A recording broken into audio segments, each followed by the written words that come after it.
formed. Dark. A lot of the power out in the area, not a lot of lights, but you see this orange glow. You know, the good news and the bad news is not a lot of structures, as far as we can tell, are threatened or burning right now. The bad news is, part of the reason for that is so many of them have already burned. There's not that much more to burn. Our meteorologist, Adam Kruger, tells us that the winds have the flames pushed towards the ocean and not towards the east, not towards Calabasas, not towards Brentwood or Santa Monica, on the different ends of this. We have seen the worst devastation in Pacific Palisades and real bad devastation in Malibu as well. So we're seeming to move into a different phase of this, at least for right now, not the sort of wild, completely out of control, we don't know what's happening phase, but more something like we would see in a quote-unquote regular firefight, where firefighters have air resources to be able to get things under control. The winds are not quite as crazy. They have a lot of people here deployed that can get on things, and so if we do have a fire break out, it's more likely to see like what we had in tonight, the Sunset Fire in Hollywood, which is basically you're able to throw a bunch of resources on it real fast, and then you end up knocking the fire out before it starts burning structures, as compared to last night where they weren't able to do that, and these fires just ran wild where there was literally nothing they could do. They didn't have air resources, and in some cases they didn't have water coming out of the hoses, so they just had to watch stuff burn. So as you see, as on Skyfox, these maps are really helpful in showing you where exactly this is. And, you know, you get the sense of Topanga State Park there, but some of this burning is away from some of the homes, which is important. So as we approach the top of the hour, let's reset here on Fox 11. House after house, for block after block, destroyed. Since 6:30 until 2 a.m. with my garden hose, there were no firemen. The entire neighborhood is burned down, begging anyone to help put out this fire. This is insane. This is probably the craziest thing I've ever seen in my life. There's a fire and there is nothing being done. It's terrifying. There's no water north of Woodbury.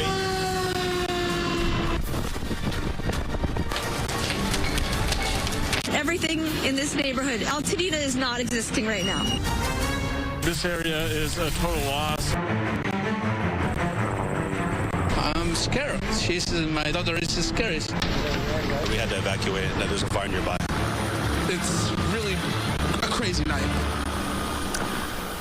Good morning now, and welcome to Fox 11 News. We are continuing our live coverage at 1 o'clock in the morning. So often, if you join us at 1 o'clock in the morning here on Fox 11, we rerun an episode of our Fox 11 News at 10 with myself and Christine Devine. Tonight we are on live for our continuous coverage of the several wildfires that are burning around Southern California. In a moment, my colleagues Sandra Endo and Brooke Thomas will take over our coverage. I'm Alex Michelson. I began my coverage at 1 o'clock in the afternoon, and we are still going now at 1 o'clock in the morning. We have not taken a commercial in several days here on Fox 11 as we cover this crisis. Let's get you up to speed if you're just joining us here in the middle of the night. Wildfires raging across LA County, forcing mass evacuations. At least 7 fires that we have seen in different areas, including Pacific Palisades, Sylmar, Hollywood, near Pasadena. Hundreds of thousands of residents have been ordered to leave their homes as flames threaten at least 28,000 structures. Santa Ana winds have been fueling all of this. Thankfully, right now, the winds not nearly as bad as they were. Power outages adding to the crisis. According to Southern California Edison, look at this map. Over 3 million people without electricity in LA County this afternoon. Big fire broke out tonight on Sunswept Drive. This is in Studio City. 4-story home. Look at it collapse here. We covered this live on our air during our 9 p.m. hour. Good news here, nobody hurt. And firefighters were basically able to contain this to a few homes, and it did not spread into the entire community. Still don't know the cause of it.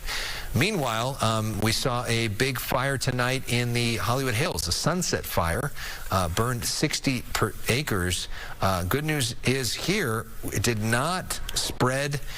We did not see any structures burned, and most of the evacuation orders have now been lifted. So some scary moments in Hollywood tonight, but it looks like the worst of that fire is now over. Meanwhile, Palisades fire, worst situation here. Burned more than 17,000 acres, more than 1,000 structures destroyed, probably numbers higher than that. Still at 0% containment. Tens of thousands of people remaining under mandatory evacuation orders, more than 13,000 structures still threatened. Then there's the Eaton fire. At least 5 people died in that one. Still don't know how they died.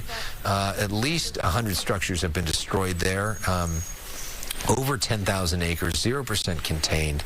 We've been watching, real devastation.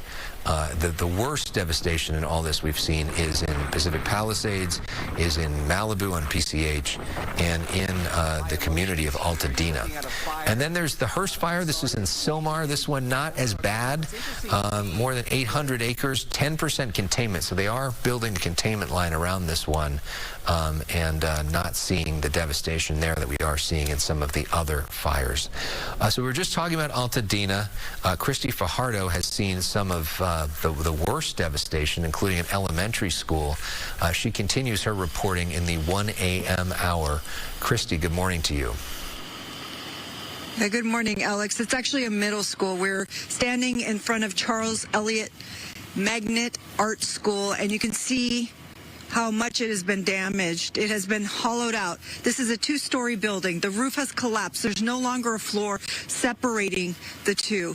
But I want to pan this way because what is still standing is the iconic tower. And this was actually built in 1931. So this school has survived the Great Depression. It has survived earthquakes. And sadly, though, the Eaton fire did quite a bit of damage to the school. It looks like one building over is still standing, and I could see what looked like costumes in a window, so perhaps that building is intact. I couldn't see any damage, but that doesn't mean there isn't any. And firefighters were back there. They were trying to defend that building. But what really dawns on me looking at this and driving through this neighborhood today with so much devastation, that it is highly likely that many of these students also lost their homes, because there is street after street that has been completely leveled, where there are no longer any walls. In fact, the only structures that are standing are chimneys. And on Lake Avenue, we saw business after business also destroyed. We watched as the Aldi food market burned. There was also a B of A that burned, and hopefully those companies can transfer the employees to other locations. But there were also so many small businesses that were burned also to the ground. And in some cases, there was really nothing left. I couldn't even tell what type of business. We saw one that the only thing that was left was a sign of a tooth with a smile on it, so we can guess that was some kind of dental practice. There was another that that was a dry cleaner or a laundry. And there was also several that looked like restaurants where we could make out an oven, but everything else around it was just burned to the ground.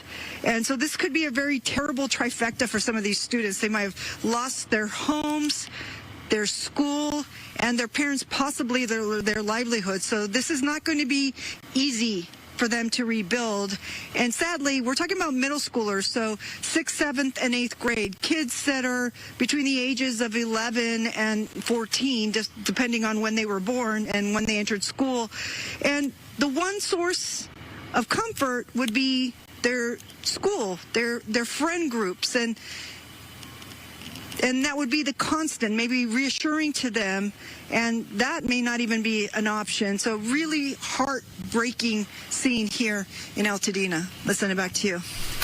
Christy Fajardo, thank you. And in terms of what you're seeing, are you seeing any sort of active flames? Are you seeing any structures threatened at this point, or are we kind of out of the woods on that? No, if we pan that way, there is still active flames. That's the glow that you're seeing. And if we walk this way, and just bear with me, we can pan through there. You can see the glow of flames there too. So there's still active flames here at the school. And we're also seeing some in the neighborhood around. I'm not going to have them pan around, but I can see it from where I'm standing. There's what's left of a home, but still something there is smoldering. Something is still producing flames. What we're not seeing at this hour, however, are winds, and that can make all the difference. All the difference, and that's certainly what we're seeing, and a very different picture from what we were seeing last night at 1 o'clock in the morning compared to tonight, where it looks pretty still around you. Christy Fajardo, thank you for the tireless reporting. Thank you to your photographer, Gino Arias, as well. Really appreciate it. Now we continue to look at pictures. I think this is the Pacific Palisades, the Palisades fire. And let's check in with where we headed now. Are we going to Chelsea Edwards? Trying to figure. Okay, we're going to keep things moving and talk about the Sunset Fire. The good news in this one, this is in Hollywood, that most of the evacuation orders have been lifted. The area north of Franklin between Camino Palmero and Sierra Bonita remains closed until Thursday morning. Fire crews are still working to prevent flare-ups. Residents are returning home and urged to stay cautious as firefighters continue to operate in nearby neighborhoods. Now we want to show you the firefight from a little bit earlier in Pacific Palisades. Fox 11's Matthew Seedorf was right in the middle of it. Another home is on fire right now in PCH in Topanga Beach Drive. Massive flames. Firefighters trying to do their best they can to put it out. Just look at this. It is absolutely out of control. We have Los Angeles County Fire Department firefighters here trying to put it out. See if we can get a little closer. The edge of this power pole on fire. Firefighters here. You see they're trying to get this hose so they can get some more water on the homes next door, trying to prevent the fire from spreading. Look at all these embers shooting up in the air. We have those winds still gusting 20, 30 miles per hour right now, and they're landing on the roofs of these other homes nearby. We've actually seen firefighters going down here, knocking on doors. No one's home. They're busting in, trying to keep everything out. Might be able to see some light up there. It looks like there might be some more flames getting inside of this house nearby, but look at all these embers. Just unbelievable, and you can feel the heat. You hear these pops as it lights this tree on fire. Well, this is what we've really been seeing all over Palisades. This fire continues to spread, unfortunately destroying these homes, and these firefighters are doing the best they can, but really just overwhelmed right now. Unbelievable. Just taking this all in. So right now they're trying to put water on the pole and then also on this house. Looks like they're trying to save the garage, but as these embers keep spreading, it looks like these homes nearby are also in danger tonight. Reporting in Palisades, Matthew Seedorf, Fox 11 News. 2 o'clock in the morning, you said you were fighting this fire at your house or trying to protect your house since last night, since the fire broke out? Yes, since 6:30 until 2 a.m. with my garden hose. There were no firemen. There was, in the end, there was one fireman sitting on the bottom of Noble Drive, but they were not doing anything. Until 2 a.m. when we left, everything was burning. I was calling 911, and nothing was happening. There were no firemen. There was plenty of police, but no firemen. They let the neighborhood burn down to the bone. You said that you decided to stay around and fight this fire or protect your home rather than evacuate. Were you nervous at that time with these flames approaching? Yeah, it was very difficult, but we are very few houses on Noble Drive that survived. My house survived, even if it has asphalt shingles. and the only way to do it is on your own, just using garden hose and spray the roof and do it yourself, because we were let down by firemen and by police. That was Bob DeCastro reporting earlier today in Altadena. Here's some of Haley Winslow's reporting from that neighborhood. I was told that my house burned down. I drove up. I needed to see it. I wanted to get some clothes for my son. The entire neighborhood is burnt down, but somehow my house does not even have a scratch. There's no fire damage. I went in, but the house next to mine is still on fire. So I'm going around begging anybody to come put out that fire to protect my home. Because there's no water. There's no water pressure. I tried to turn on the water myself. I would have tried to put it out, but I have no water pressure, so I have no way of putting it out. So you and your wife are just trying to go get bottled water? Yeah, so my wife went to get bottled water. I'm going to meet her down the hill, and we're just going to try and throw bottled water on it, but I don't know if that's going to work. You need a lot more than that. And so the firefighters said that you're basically not on the list right now? They said they had a list of places to go. They're spread thin. I understand. I really understand. Yeah, I know, but so you're just begging somebody, if anybody's got water and can help. You're about a mile down the road from here. Tell us your address. I'm at 615 East Los Flores Drive, Altadena, California, 91001. I'm begging anyone to help put out this fire. So he's got fire basically all around his house, and somehow there's no damage to his house yet, but it's only a matter of time, and there's literally no water to be able to fight it himself. Correct. Is there anything else you want to say? Help. Please, help. So that was Haley Winslow there reporting earlier, and as far as we know, that guy was able to protect his house, but we hopefully can get a good follow-up with him. And after that aired, some of our viewers came forward to try to help him as well, which was a really cool thing to see. We've seen so much of Southern California coming together to help people. Let's go now to a moment from earlier and talk about the worst, the best of humanity, the worst of humanity. LA County's new district attorney, Nathan Hochman, says looters are not going to get away with it. First, he shared a video from his sister's home, or at least what used to be his sister's home in Pacific. Okay, we're not going to talk about that now. So I'm here in Pacific Palisades at the site of what used to be my sister's home. She's lived here for a while, a long time, with her family, and now this home, along with the homes in the street in this neighborhood, are just gone. I've been here for over 60 years. I've not seen devastation like this in my lifetime. I mean, you have to harken back to the 1990s when we were hit with the floods and the fires and the earthquakes and the riots to even get close to this. That was Nathan Hochman talking earlier, and he had a message for looters when we interviewed him live during our newscast earlier as well. So the reports of looting have been coming across both law enforcement and the DA's office. I want to send an unmistakably clear message to looters or anybody who thinks that they can prey on people who have endured these tragedies. We are going to arrest you. We are going to prosecute you, and we are going to punish you to the full extent of the law. So again, it's the tragedies that are going on right now are occupying our first responders. The firefighters have done a magnificent job in responding. Law enforcement has basically called in everybody. Detectives have been putting on uniforms. They've called in help from outside this county, and they are responding in force. But again, there will always be people who look at this as an opportunity to cheat others, to steal from others, to scam others. And I want them to understand that we will not be taking this lightly. That we will go after you. We will make sure that you understand that this will not be tolerated. We understand that there were at least 3 people arrested for looting in Altadena. Don't have any reports yet of that happening in Pacific Palisades. That was Nathan Hochman, clearly ready to prosecute them if that goes forward. So that's been part of our coverage today. Also, we want to go to this. We talked with George Whitesides, the newly elected congressman. Here's some of what he had to say. I think that the combined damages Alex, will be, well in the tens of billions for this. This is one of the largest disasters that California has ever suffered.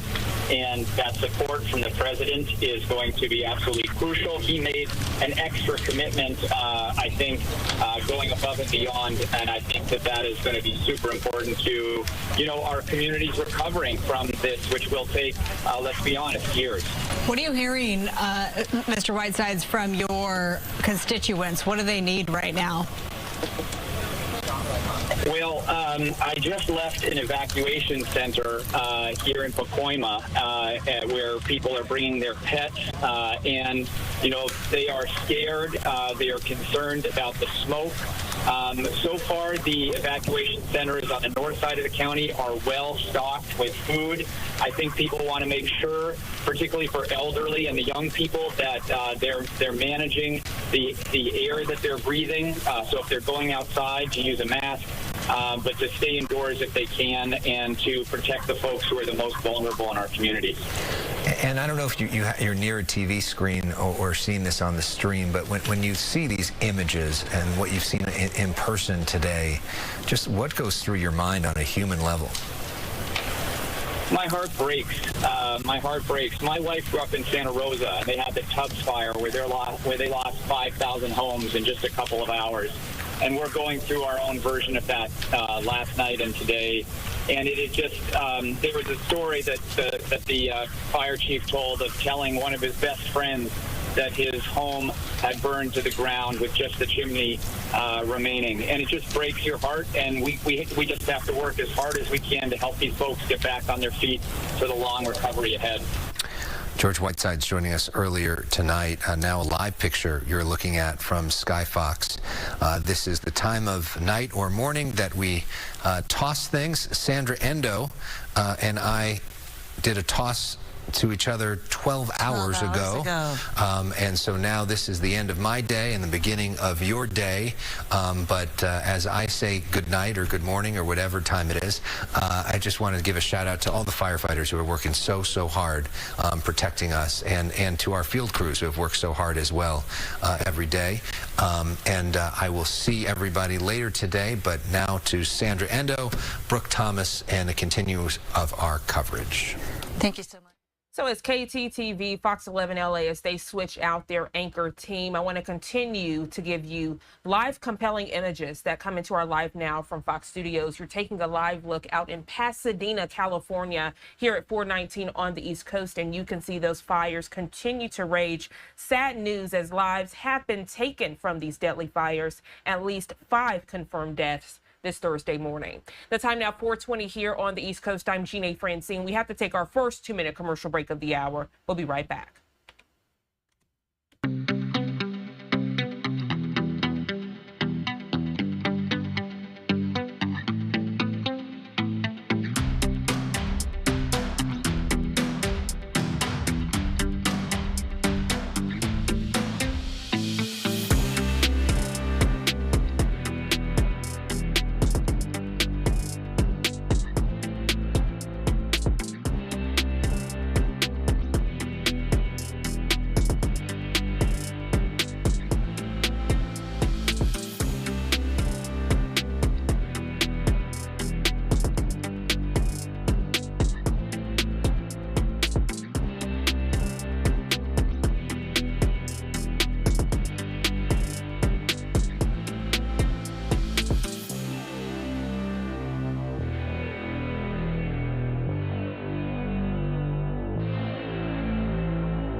Welcome back to Live Now from Fox. You're getting an aerial view of LA County, and you can see at this hour how lights are flickering. Several thousand people waking up this Thursday morning or going to bed in that area without power. Let's continue our compelling coverage and check back in with our content partners at Fox 11 LA. We're expecting those winds to make a return, not as strong, but unfortunately just strong enough to continue to drive the fires that are currently in place. The embers will continue to possibly fly around, and that could create new fires. So unfortunately, red flag conditions have been now extended across all of Southern California through Friday due to the bouts of winds. We're just looking forward to at least this hint of good news while we still have it, that winds are a little bit more manageable, if you will. Areas like Orange County seeing big improvements out towards the IE, a little gusty in areas across our local mountain communities like Big Bear. We continue to remain dry, relative humidity levels a range of 8 to 12%, and unfortunately that continues to create dry vegetation, and that is what's fueling the fire, at least at this hour. So we have been talking about wind-driven fire, which we all witnessed yesterday, just creating massive destruction across the fire zone, but now the winds have backed down. It's now the fuel, and we have plentiful fuel out there for those fires to consume. Here's a look at our wind futurecast as we make our approach. Currently very light, and that does apply to areas along the corridor. The 15 yesterday was blasting with wind speeds of 60, 70 plus miles an hour. Indian Truck Trail at one point gust up to 86 miles an hour. We actually moved some of those gusts of up to even 90 miles an hour in some spots, and even Santa Ana mountain communities finally seeing a little bit of a break as well. But we fast forward, and as I pointed out midday, look at the highlighted areas, those wind prone locations. The winds make a return coming out of the northeast. So these are still Santa Anas, but instead of the ferocious widespread conditions, we're slightly seeing a little improvement. But this is not the time to let your guard down. Have that evacuation plan and be at the ready. Have your go bag. The areas along the basin on the quiet side this time around will reintroduce high wind warnings and wind advisories, but rather than seeing the hurricane force conditions, it would be more isolated in some spots. So there could be a mountain area that could clock in wind speeds of 70 miles an hour rather than much of Southern California experiencing the same type of wind event. And rather than experiencing sustained winds of 30 to even 50 miles an hour, we're going to back off the sustained winds to about 20 to 40. So it's just a slight decrease. As we move into later this evening, you can see those wind-prone locations back along the 15 through some of our foothill communities and the IE and downwind of the Santa Ana Mountains. Santa Clarita Valley, the San Fernando Valley will also see winds eventually peak a little higher going into Friday morning as well. But here's more good news after we get through this little bout of the next round of winds. Friday night, we have bigger improvements, meaning the offshore winds have decreased. Then we're going to pick up a little more humidity because the wind direction is going to be changing. We're going to get more of an onshore push, and that's going to help out in terms of humidity. But then we're also going to be very careful with that because now you're going to see a reversal of winds, and that could drive the fire conditions in the opposite direction. So again, closely watching our wind concerns and wind threats. Red flag conditions, as I mentioned, have now pushed into Friday, and it continues to encompass much of Southern California outside of some pockets of our coastal regions from Orange County and into LA County. But we are still very mindful. You have to be on high alert, continuing to the Riverside area. So San Bernardino, Riverside, Fontana area, Rancho Cucamonga, Ontario, a bunch of Orange County still on high fire alert, as well as a good portion of LA County and Ventura County as well. Yesterday, I was pointing out the water vapor. There was that area of low pressure that was very well defined. And the backside of that low was driving and helping force those winds, those really strong winds going offshore. And the area of high pressure was also very well defined and amplified. Much of that has now backed off, but we're now still seeing the ridge influencing our conditions and a hint of that area of low, but it's going to slowly start to track away. We're not out of the fire danger we still have the potential for, unfortunately, if a new fire were to start, it could also become very aggressive, and extreme fire behavior is still possible once those winds come back.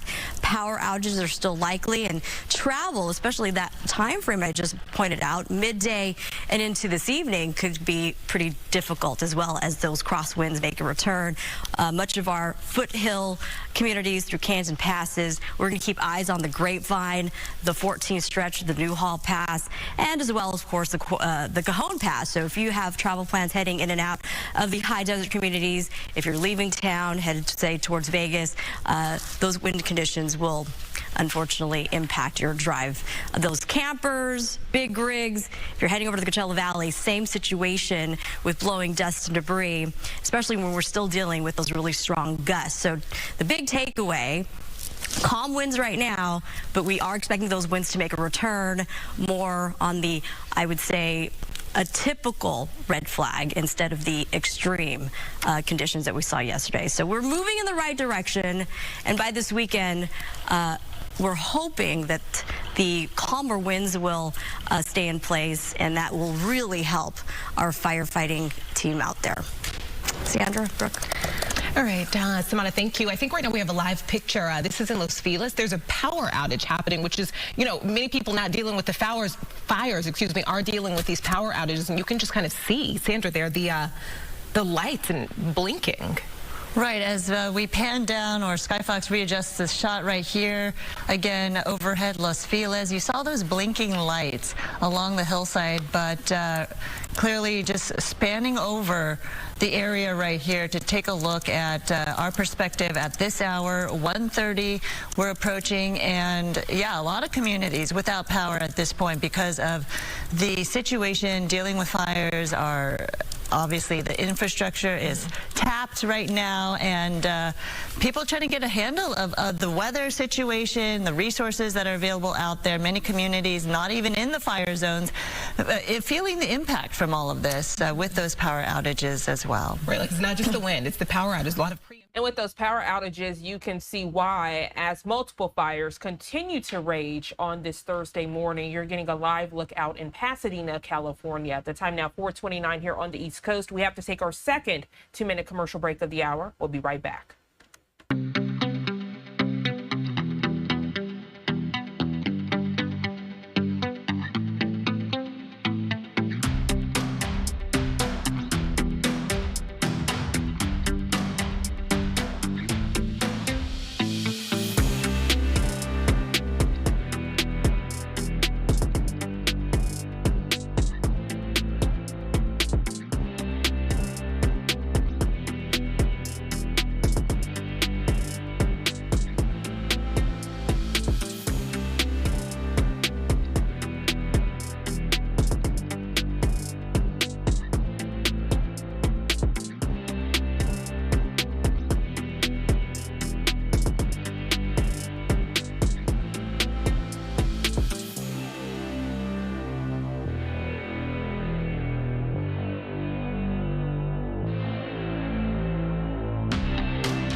.32 is the time. Welcome back to Live Now from Fox. I'm Gina Francine. We continue with our around-the-clock coverage of those deadly LA County wildfires. Let's check back in with our content partners at Fox 11 LA.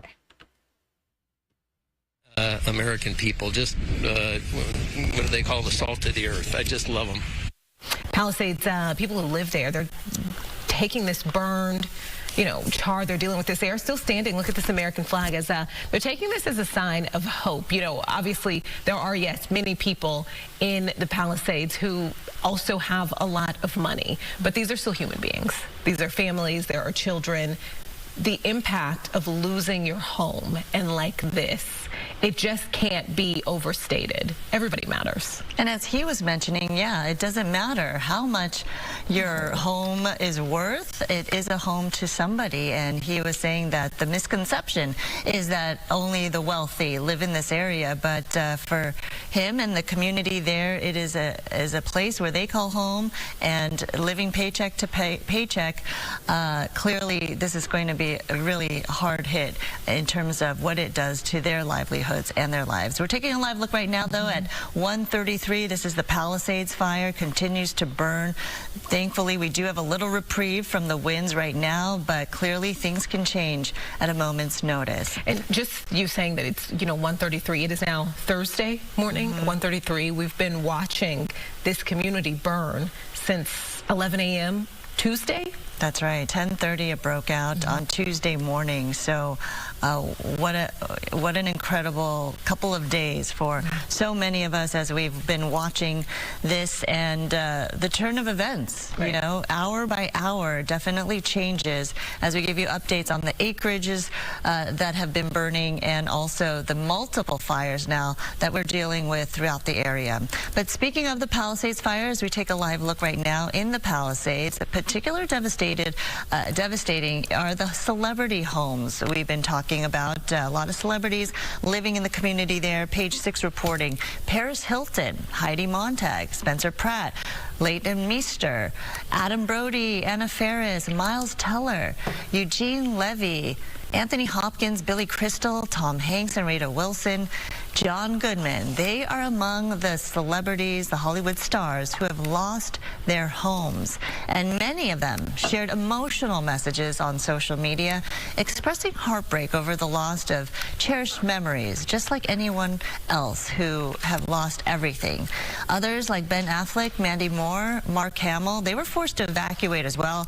Celebrities like Ricky Lake and Sandra Lee described their homes as heaven on earth and perfection, now all reduced to ashes.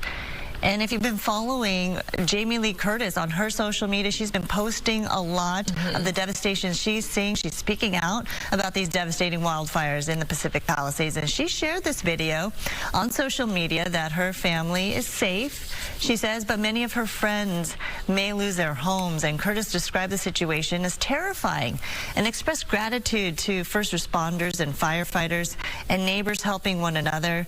She urged everyone to stay safe and support one another and let first responders do their work, because this is a situation where obviously when people were evacuating, we saw all those cars backed up. It was really tough to get out of the community, and she's saying that people need to pray regardless of their beliefs for those who are impacted.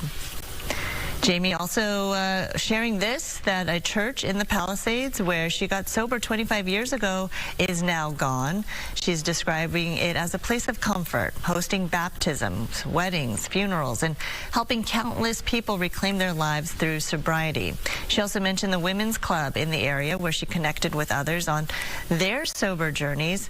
It's no longer there, and really she was just touring the Palisades and posting all of these pictures on her social media. It's really heartbreaking to see all the devastation. And despite all these losses, though, Curtis expressed hope, saying, "We will persevere."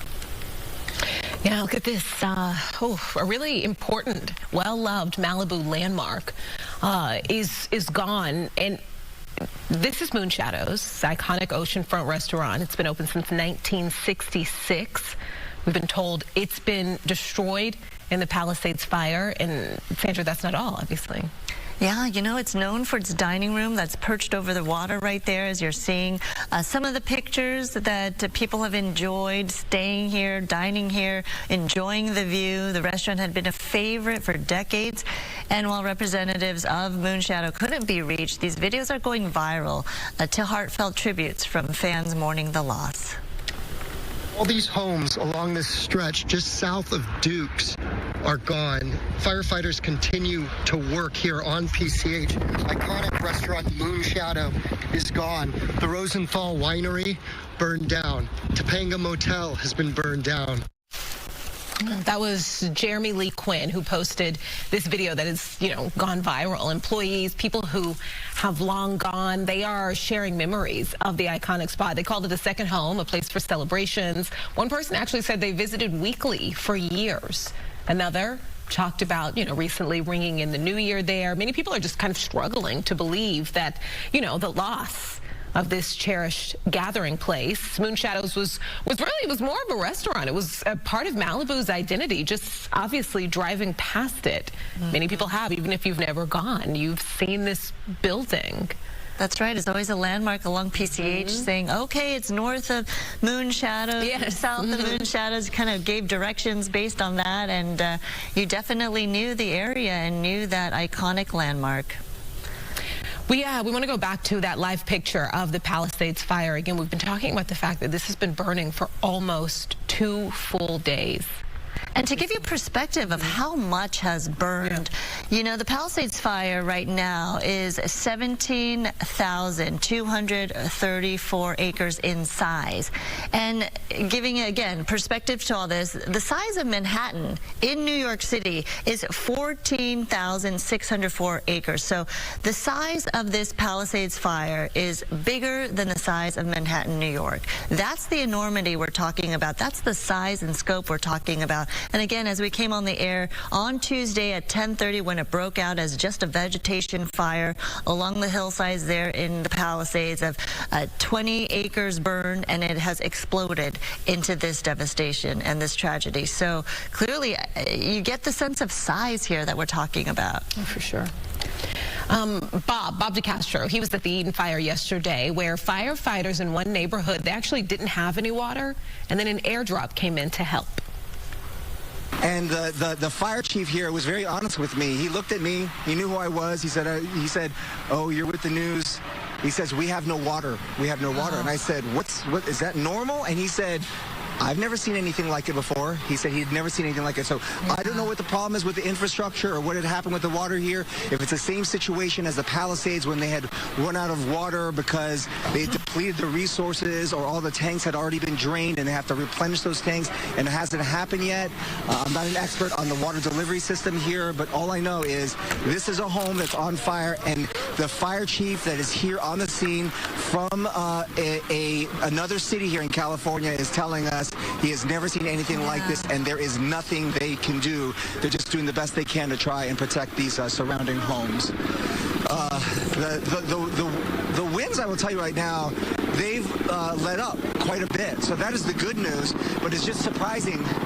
Now seeing finally some help from the skies here. We've got a water drop. Maybe that's going to take place here very shortly. Come move to the side here, Carlos. You can see him over here. He's coming on this side. There he comes. This is from a water drop coming from LA County, right on top of this fire. If you're watching here live, there he is, right on top.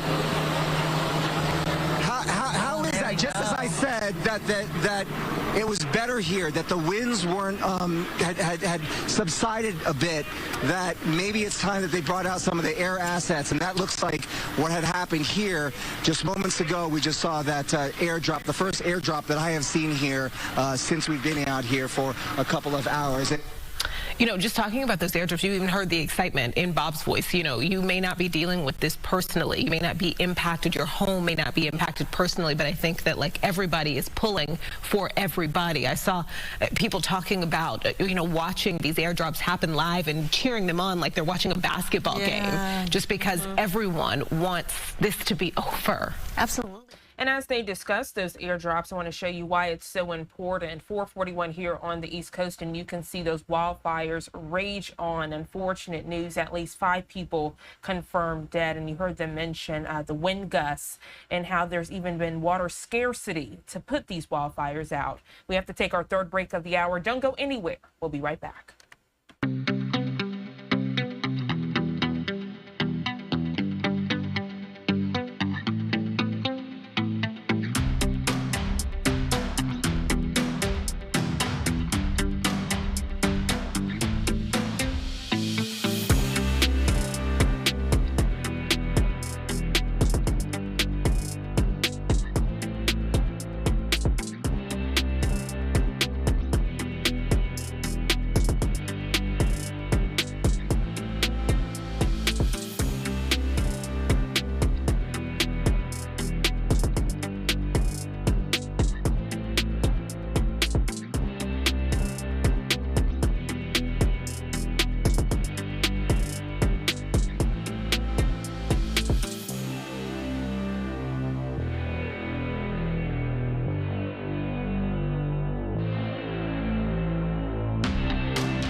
444 here on the East Coast and 144 on the West Coast, giving you a live look this hour out in Hollywood Hills. As we know, the Sunset Fire in Hollywood Hills has forced evacuations, yet you can see with the cards on the screen, not everyone is heeding that warning. Let's check back in with our content partners on the ground at Fox 11 LA. They have inside. It is just so heartbreaking to hear. And this message, of course, was received by hundreds of people who watched this.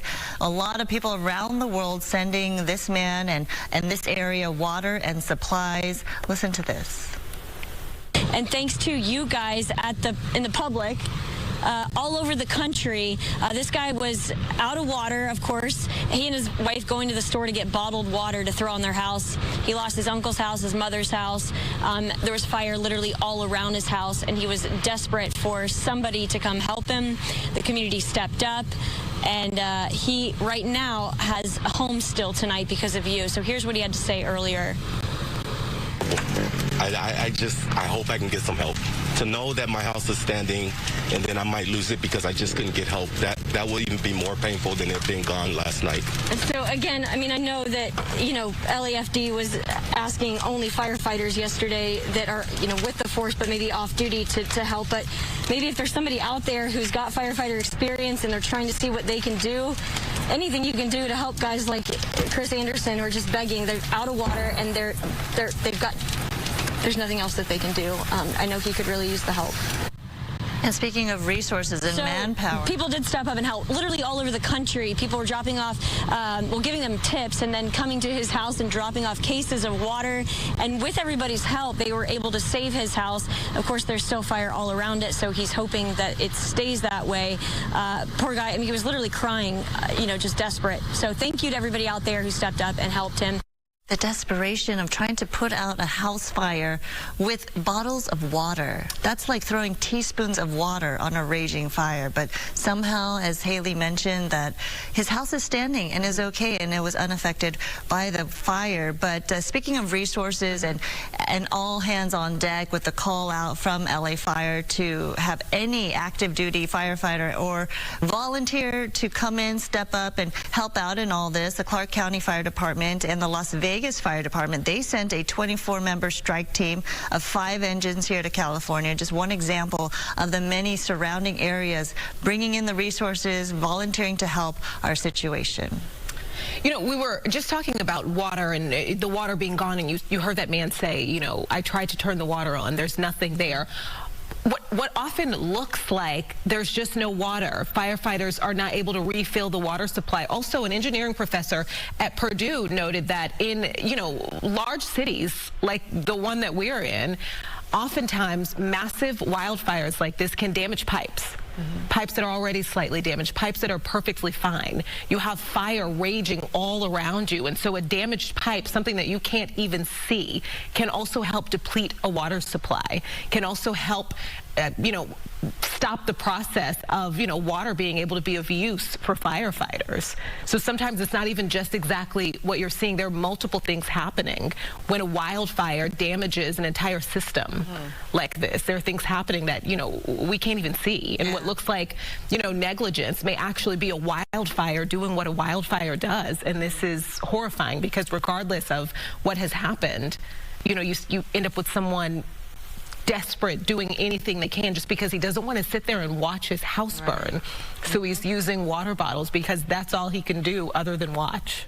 It's the sheer desperation, right? People taking matters into their own hands, and obviously it is dangerous for people to do that, to try to protect their own property on their own. It's a scary situation, but it's going to be months in the making in terms of figuring out what went wrong, the response to all of this. Certainly not the time and place to really deal with this. Right now, because of the fact that we're in the thick of it, and they're still responding to try to put out all these fires. Let's bring Samana Khan here in the conversation because obviously, when it comes to specifically what started this, that's under investigation still, and we may never know that. But what we do know is our conditions outside are definitely fueling this. Absolutely.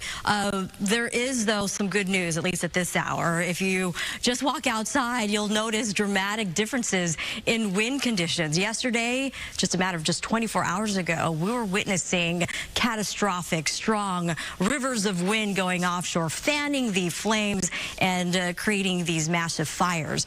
The fires, of course, still very active across the Palisades especially, and eyes on Eaton fire and the Hurst fire. But the great news at this hour is that winds have backed down. And this is what gives the opportunity for firefighters and our aerial apparatus to continue to take advantage of this moment and really get a better handle on the situation. So instead of the ferocious flames and embers casting miles downwind, creating more spot fires, it's going to be a little bit better, at least this hour. So we have several hours of the slightly relaxed conditions before stronger winds make another return. But the stronger winds that are coming our direction is a lot less in strength if you compare it to yesterday's events. Yesterday, we were talking about wind gusts of 60, 70, 80 mile per hour conditions, and that is ferocious.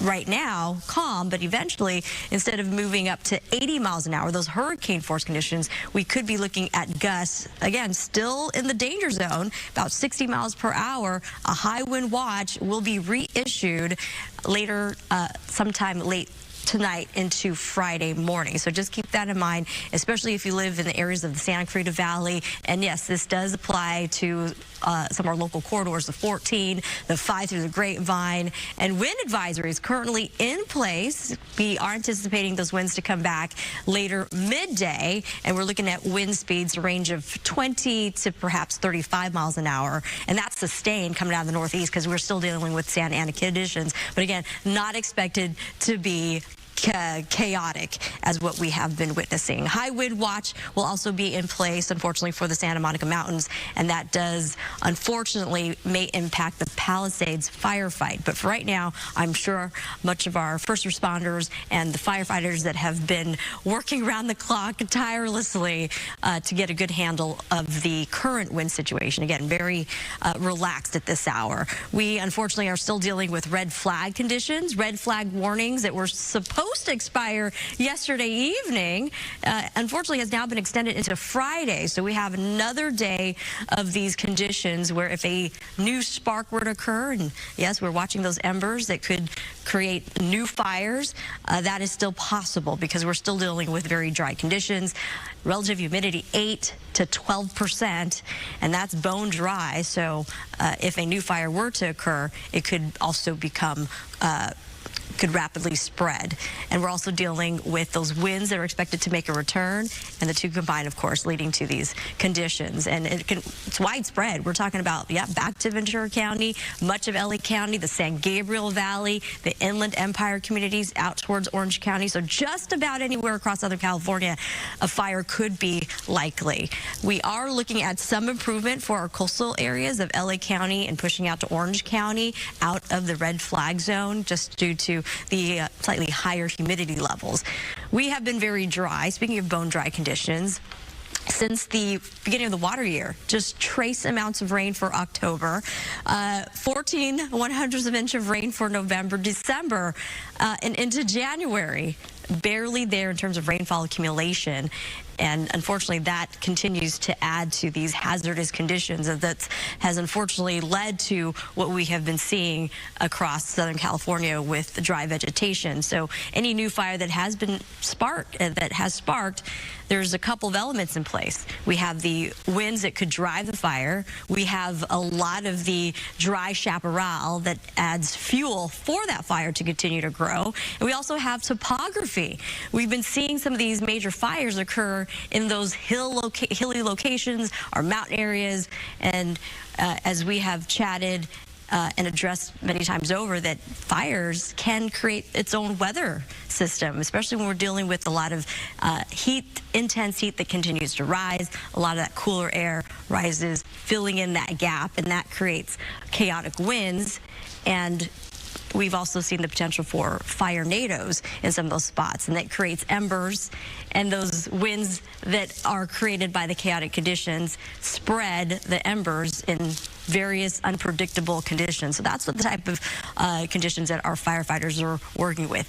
The winds, the dry fuels, and the topography, all very difficult conditions when we're dealing with red flag weather. Current winds, taking a look right now, we've got calm. This is a sight for sore eyes. We've got numbers, a range of 3 to 7 miles an hour. Much of the basin also on the calm side, light winds across Long Beach at this hour. And you'll notice that we're still dealing with the offshore flow out towards the Inland Empire communities, and that what is unfortunately continuing to keep us on the dry side. No rain in the forecast, at least not this week. We're keeping our fingers crossed because we do need that added moisture. But there is a glimpse of improvement, should I say. Instead of the offshore winds that dries us out, we're going to get more of an onshore push, and I'll show you that momentarily, and that's what's going to help increase our humidity levels. We're not going to be as dry, so our fire weather will slowly start to improve. Here's as they wrap that weather report, giving you a live look here at 4:55 on the East Coast, 1:55 on the West Coast. Nighttime skies or early morning, depending on how you look at it there. Taking a live look at the Palisades fire. We have to take our final 2-minute commercial break of the hour. We'll be right back.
Welcome back to Live Now from Fox. 3 minutes shy from the top of the 5 o'clock hour here on the East Coast. I'm Jeanne Francine, and we continue with that compelling coverage with Fox 11 LA detailed coverage as these LA County wildfires have turned deadly, at least 5 confirmed deaths. Let's continue to listen in. Just on that note, new District Attorney Nathan Hochman also let it known that you will be prosecuted to the fullest extent of the law, anybody who is looking to prey on the victims of these fires. That's right, and I know a lot of people looking for information out there in the impacted areas. So here are some apps that you can use to keep yourself updated with the very latest information about the wildfires and all those evacuation orders and the centers if you need relief. So first, go to the Fox Local app. We have live coverage for you and bring you the very latest information from all the news conferences, from officials, to live pictures of the fires as well. And next is the Watch Duty app. This is a nonprofit run an app to help you navigate the fires ravaging the area, all the fires in the vicinity. It gives you updates on the fires that are near you, the acreage, the evacuation notices, and evacuation centers if you need to evacuate. Another resource app you can use is the Genesis app. It also gives you the latest information on the fires and the evacuation centers as well. Yeah. We actually sent our Matthew Seedorf in and around the Palisades fire yesterday. He filed this report for us. We're here off Bienvenida, and just take a look at the force from all of that wind. This massive tree falling down, looks like on top of this car. Look at that, even bending the tire on the car. All of that crashing down. Also, we've been talking about these winds, those 30, 40 mile per hour winds, some gusts even stronger than that. But you can see the homes out here destroyed, even some still on fire. I think back actually to yesterday. I can't even tell which home it was anymore, but we were out here and one of the homeowners was refusing to evacuate. He was trying to protect his home and use a garden hose and cover the roof with water. He offered us Gatorades and gave us water. And I'm now looking at this, and it's hard to look at, wondering what happened to him and if he got out safe. Hopefully he did. But just looking at all this destruction, it's hard to put into words, and it's like this all over Pacific Palisades, and you just keep driving and seeing more and more homes that are looking like this. I'll go ahead and send it back to you. House after house, for block after block, destroyed. Since 6:30 until 2 a.m. with my garden hose, there were no firemen. The entire neighborhood is burnt down, begging anyone to help put out this fire. This is insane. This is probably the craziest thing I've ever seen in my life. There's the fire, and there is nothing being done. It's terrifying. There's no water north of Woodbury.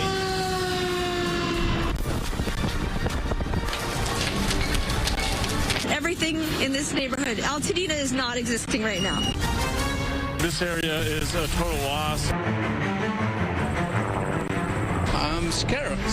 My daughter is scared. We had to evacuate, and there's a fire nearby. It's really a crazy night. All right, it is 2 a.m. this Tuesday morning. Thank you for choosing Fox 11 for your coverage. I'm Brooke Thomas here with Sandra Indo. This is a live look here at the Eaton fire. This has just been, nothing less of a horror show. That's right. In the Eaton fire, as we look at it, the acreage is right now being reported as 10,590 acres in size, zero containment at this point. There are a number of night-flying helicopters responding to the Eaton fire at this moment. A third air attack has been requested, a third night-flying helicopter now en route. So certainly the firefighting continues in overnight hours, despite the darkness, despite the stillness of the night.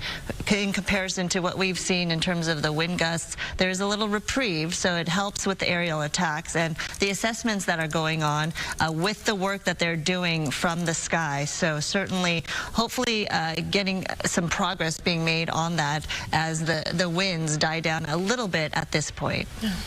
There's an evacuation center that's been set up for victims of the Palisades fire. You can go to the Westwood Recreation Center, all evacuees. It's on 1350 South Sepulveda Boulevard. There's another evacuation center I want to let you know about. That's open at the Dream Center in Los Angeles. There are also 2 evacuation centers for livestock and larger animals. You can go to Pierce College at 6201 Winnetka Avenue in Woodland Hills, or the Los Angeles Equestrian Center at 480 Riverside Drive in Burbank. Any smaller pets like cats and dogs, those can be taken to the LA County Animal Shelter at 29525 Agora Road in Agora. And all of this extreme fire danger, of course, means LA Unified Schools will be closed today, and officials say flames destroyed parts of some of the schools, including Palisades Charter High School. The 63-year-old school was featured in the movie Grease, if you remember that. LA Unified officials say Marquez Charter Elementary is also severely damaged. Other school closures to tell you about this morning. All Glendale Unified School Districts are closed. District schools there. Child care operations and district offices will also be closed for the rest of the week due to the Eaton fire. Arcadia schools will be closed today, and Pasadena Unified also closed for the rest of the week. Yeah, and on that note, we're talking about so much of what people are dealing with and how much harm is being caused by these wildfires. There is help out there right now, and I just want to go through a couple of things, immediate help, especially thinking about the fact that schools are closed. When you're dealing with not knowing if your home is there, we talked about people who right now only have the clothes on their backs, and then all of a sudden, they've got 4 little kids at home, and there's adults need a little bit of space to try and take care of some important things. And I actually saw, I was sent this little kitchen academy in Century City. They're offering free classes, and it may seem, simple, you're not thinking about a cooking class, but really the purpose of this is giving parents some hours where their kids are safe in a safe environment so that they can take care of adult things. Sure. And not have to worry about their children. They're actually doing that today at 4 p.m., tomorrow at 9 a.m., and January 11th at 12:30 p.m. You can sign up for those classes online, and again, those are free. Uber and Lyft offering free rides. Airbnb.org also providing free housing for people out there right now. Planet Fitness locations. I saw that. I thought it was really interesting. Right now, you do not have to be a member, but if you need to go in, you need to take a shower, you need to rest, you want to be inside, they're all around us. Right. Anyone that's not being directly affected by the fire, any location, you can go in and just kind of get yourself cleaned up. They even have massage chairs for people. And they were saying it's a place where you can power up, charge your electronics, your phones. If you're without power, use their power lines. They're saying all their gyms are open. For Yeah, so who again, needs it. it's free. You do not have to be a member. They're doing that, I believe, until January 15th as of right now. So just stop in one if it's closer to you, and you can take a shower, charge your phone, and just take a little bit of a rest. Okay, let's bring Samana Khan here into this conversation to talk a little bit about what's going on outside. Samana. Yeah, Brooke, good morning. Sandra, to you as well, and to all our viewers. And speaking of getting a chance to rest, how about we take a nice little break from the constant ferocious winds? Just 24 hours ago, we were all part of witnessing the chaos and the devastation caused by those extreme wind conditions. We had the particularly dangerous situation yesterday. That has lifted, but that doesn't mean that we're out of the woods yet. We're still going to be getting those winds, but we're going to take advantage of this break while we had it. Winds are expected to make another return, not as strong, but unfortunately just strong enough to potentially continue to have that fire spread, especially through the Palisades fire. So we continue to watch the winds, and we have to be on our toes. And here's a look at the relaxed, more manageable conditions, and that's what is allowing our aerial assets to be up in the air to help continue to fight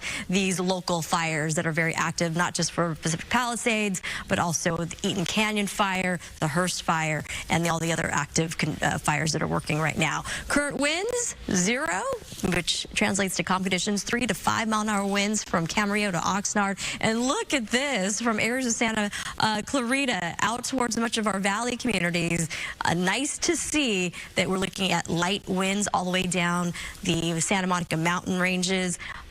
Speaking of Santa Monica, we've got 5 mile-an-hour winds there. Much of the basin also reflecting very calm offshore conditions. And out towards the IE as well. And Orange County also getting a little bit of a break. But as I mentioned, we've got winds expected to make a return today. We have wind advisories that will be reissued. We've got numbers instead of the 20 to even 40 mile-an-hour sustained. We're going to be looking forward to, at least for the wind advisory zones, at least at this hour, 25 to perhaps 30 to 35. And gusts, instead of up to 80 miles an hour, we're going to dial it back to 60, which is still very strong. And unfortunately, that could have enough gusts behind it to create the current fires to spread. But right now, as I mentioned, we're just going to focus on the good side. This is just what's coming our direction, and the wind alerts will stay in place all the way through Friday, so keep that in mind as well. Red flag conditions due to the gusty winds. We are still very bone dry. Relative humidity levels right around 8 to even 12%. And unfortunately, when you still have wind conditions that will come back, coupled with the dryness and a lot of dry vegetations, it unfortunately makes the perfect ingredients for new fires to potentially rapidly grow as well. And the red flag conditions, instead of expiring yesterday evening, we are now extending it to Friday. So we've got another day or so of this critical fire weather. And that it pertains to Ventura County, LA County, the Inland Empire communities, and out towards, yes, Orange County as well. And also a reminder, since we have this map up, if you're driving trailers, big rigs, campers, you want to continue to be extra cautious on the roadways, especially through our 5 corridor through the Grapevine, out towards through the Cajon Pass, and even into the Coachella Valley along the San Gorgonio Pass. Taking a look at our wind futurecast, as I mentioned, calm right now, and it's expected to bump up again. We have got to be on our toes still, but we'll take the break where we can get it. Right, Sandra Brooke? We sure will. Thank you, Samada.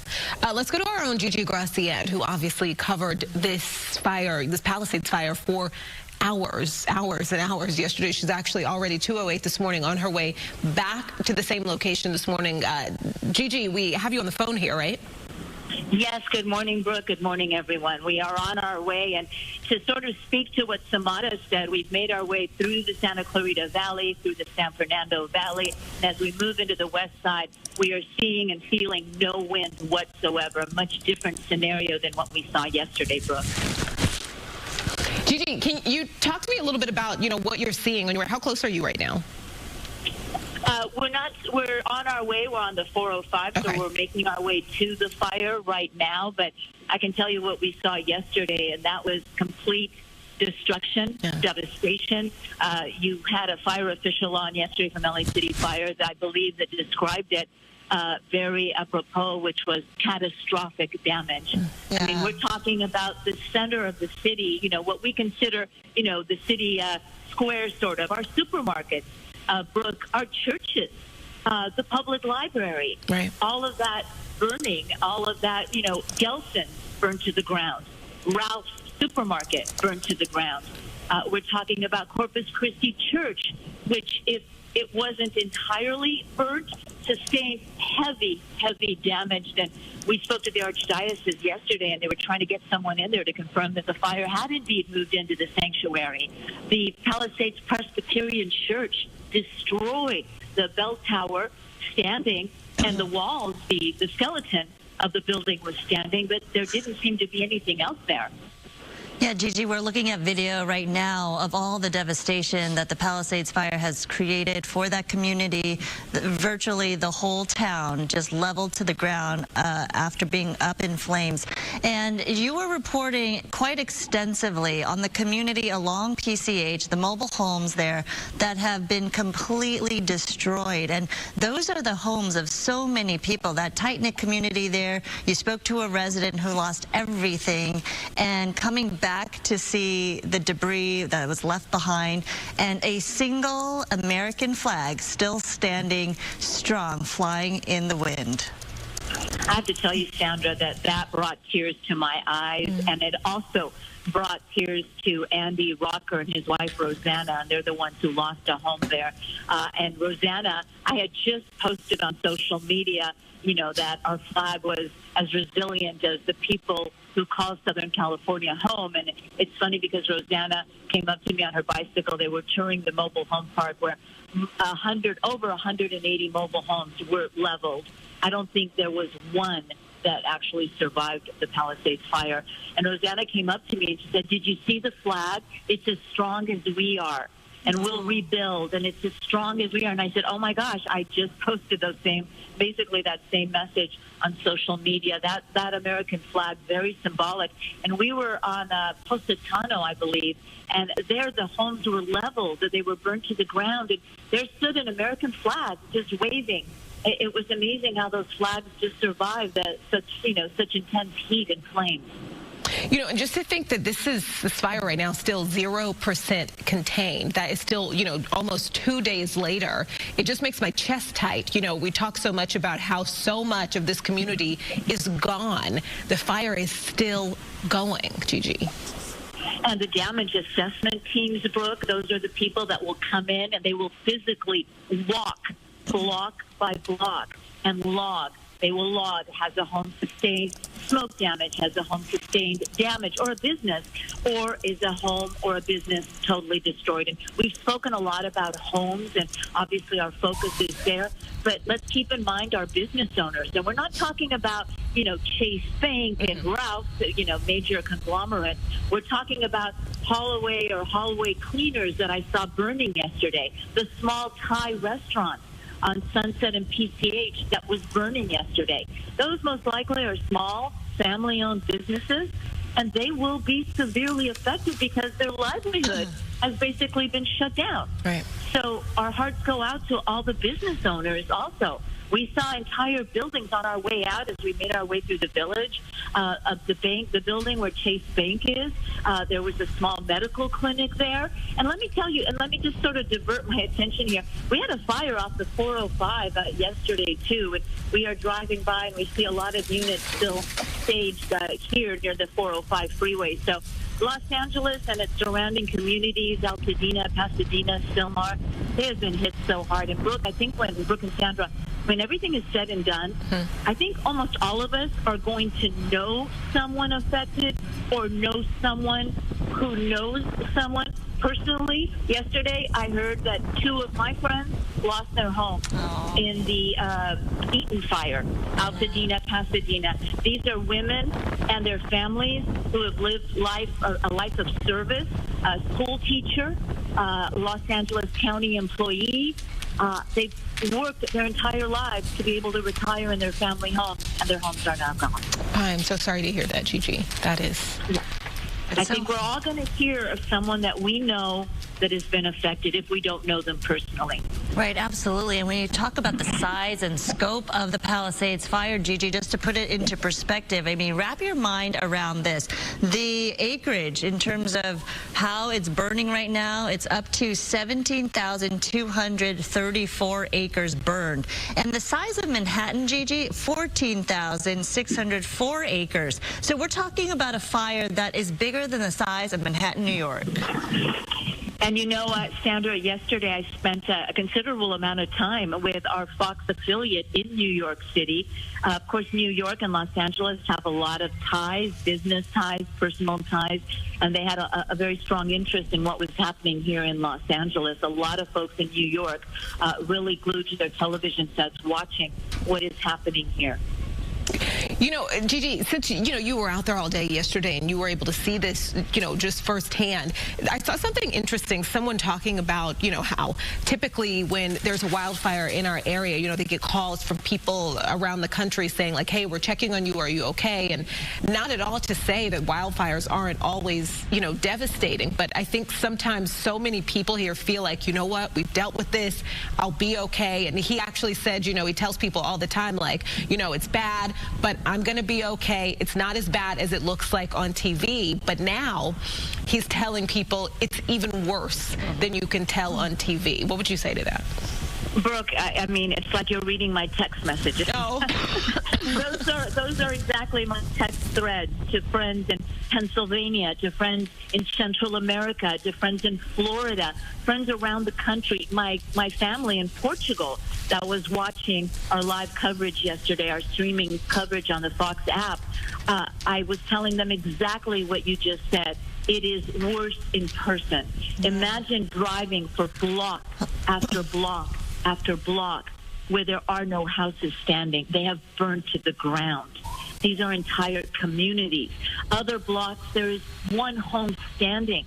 I mean, can you imagine how that family feels? They're counting. I imagine they'll count their blessing. Their home was saved for some reason. I mean, we see this happen with fires all the time. They hopscotch because of the erratic winds. They will burn one house. The next house will be saved, and then all the other houses will be burnt to the ground. But imagine their remorse at now not having a single neighbor. Their whole block just gone. Yeah. They're the only ones living there now. It is unimaginable. At times it looked like an earthquake had happened. I mean, we saw apartment buildings demolished and still burning. And we saw the frustration, Brooke and Sandra, in the firefighters' faces as they stood helplessly. Some of them didn't have water to put on the fire. Brooke, they were using their hoses to drain water from swimming pools to try to save what they could as the other houses next to them burnt. The public library, there was no firefighter there. There was no one there as the public library basically collapsed in front of us. The Corpus Christie Church, again, the Palisades Presbyterian Church. And for those wondering, the Lutheran Church appeared to be unaffected. Of course, we didn't go inside. We don't know if there's smoke damage. We don't know if there's any fire damage at the back. The Episcopal Church, St. Matthew's, there was huge concern in the Episcopal community. We paid a visit to the church. It appeared unscathed, although I later learned that 2 small structures on their property did burn to the ground, but the sanctuary appeared untouched. A lot of concern from folks who call the Palisades home or simply know people who live there or have families there. Yeah, you think about all the emotions that you're seeing, Gigi, and hearing from the residents there, the first responders that you're seeing on the ground, all the heightened emotions from frustration to desperation. We heard one man in the Eaton Canyon fire trying to ask for bottles of water to protect his home, and that's how he was going to try to keep these flames at bay because there was no water. And the frustration from residents who don't see any help around and they feel like they have to take matters into their own hands. To those first responders, as you were saying, the firefighters who are just frustrated to the point where they're trying to do their job, but they don't have the resources they need, and they can't fight these fires, and they're helpless. So we have seen and heard of story after story of these high emotions that are running throughout these communities, and you're seeing it firsthand and hearing from these people firsthand, Gigi. I actually read a tweet from a Palisades homeowner who was asking anybody to please tell him of any private firefighting services. There are actually an insurance companies actually contract out with private firefighting services, and they stage them when they have time to do this. And I have not seen it here in the Palisades area, but I have seen this on multiple fires, and I've actually spoken to the people who run these services. They will stage a water tender, a fire truck with water in the driveway of a home that's insured, and they've been contracted by the insurance company to protect that home. And I saw a tweet, a message, asking, please, does anybody know about private firefighting service? I will pay any amount of money to get someone to my house. There are no firefighters here. So I don't know if that person found somebody or not. And by the way, we're making our way down Sunset Boulevard, and I already, between the 405 and Palisades, and I can see the hills are on fire. And I know you had Skyfox stuff, and we saw the glow of that fire. We know they were fighting the fire near Payuma, obviously trying to control the spread into the Calabasas, Agoura, San Fernando Valley area. They were fighting that vigorously late last night, and you can see the glow of the fire. And, of course, all the streets here are shut down. We're going through a checkpoint right now here on Sunset Boulevard. The LAPD has it shut down. Good morning, officer. I'm live on Fox 11. We're covering the fire.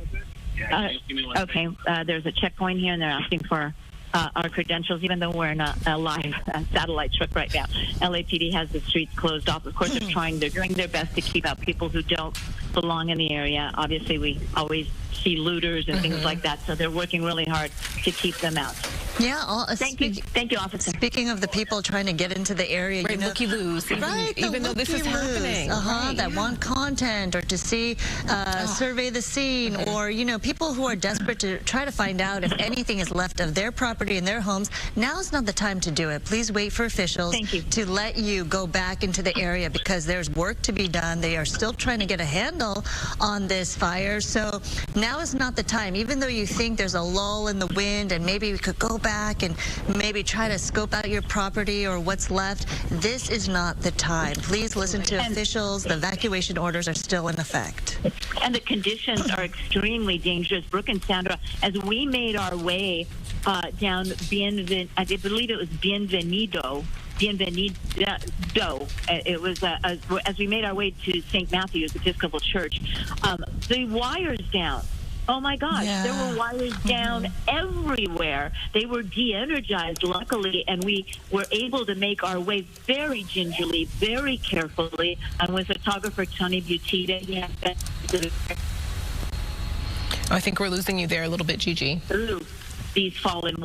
All right, it seems like the signal went out with that report with Fox 11 reporter Gigi Graciette, and you can see why, giving you a live look at Mount Wilson, California here at 522 on the East Coast, 222 on the West Coast. A signal scarce and over 300,000 people in the area waking up without power, and our crews there at Fox 11 LA not immune to that. They're not able to work around that because everyone is being impacted. We're going to go ahead and take our first 2-minute commercial break of the hour. We'll be right back.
Welcome back to Live Now from Fox. I'm Jeanne Francine. As we continue with this compelling coverage, right now I want to give you a live look out in Hollywood Hills, the Sunset Fire in that area forcing evacuations. You can see why on the left side of your screen how windy it is on this Thursday morning. We know our content partners out at Fox 11 LA, they continue with this compelling coverage, keeping your safety top of mind. Let's continue to check in with them.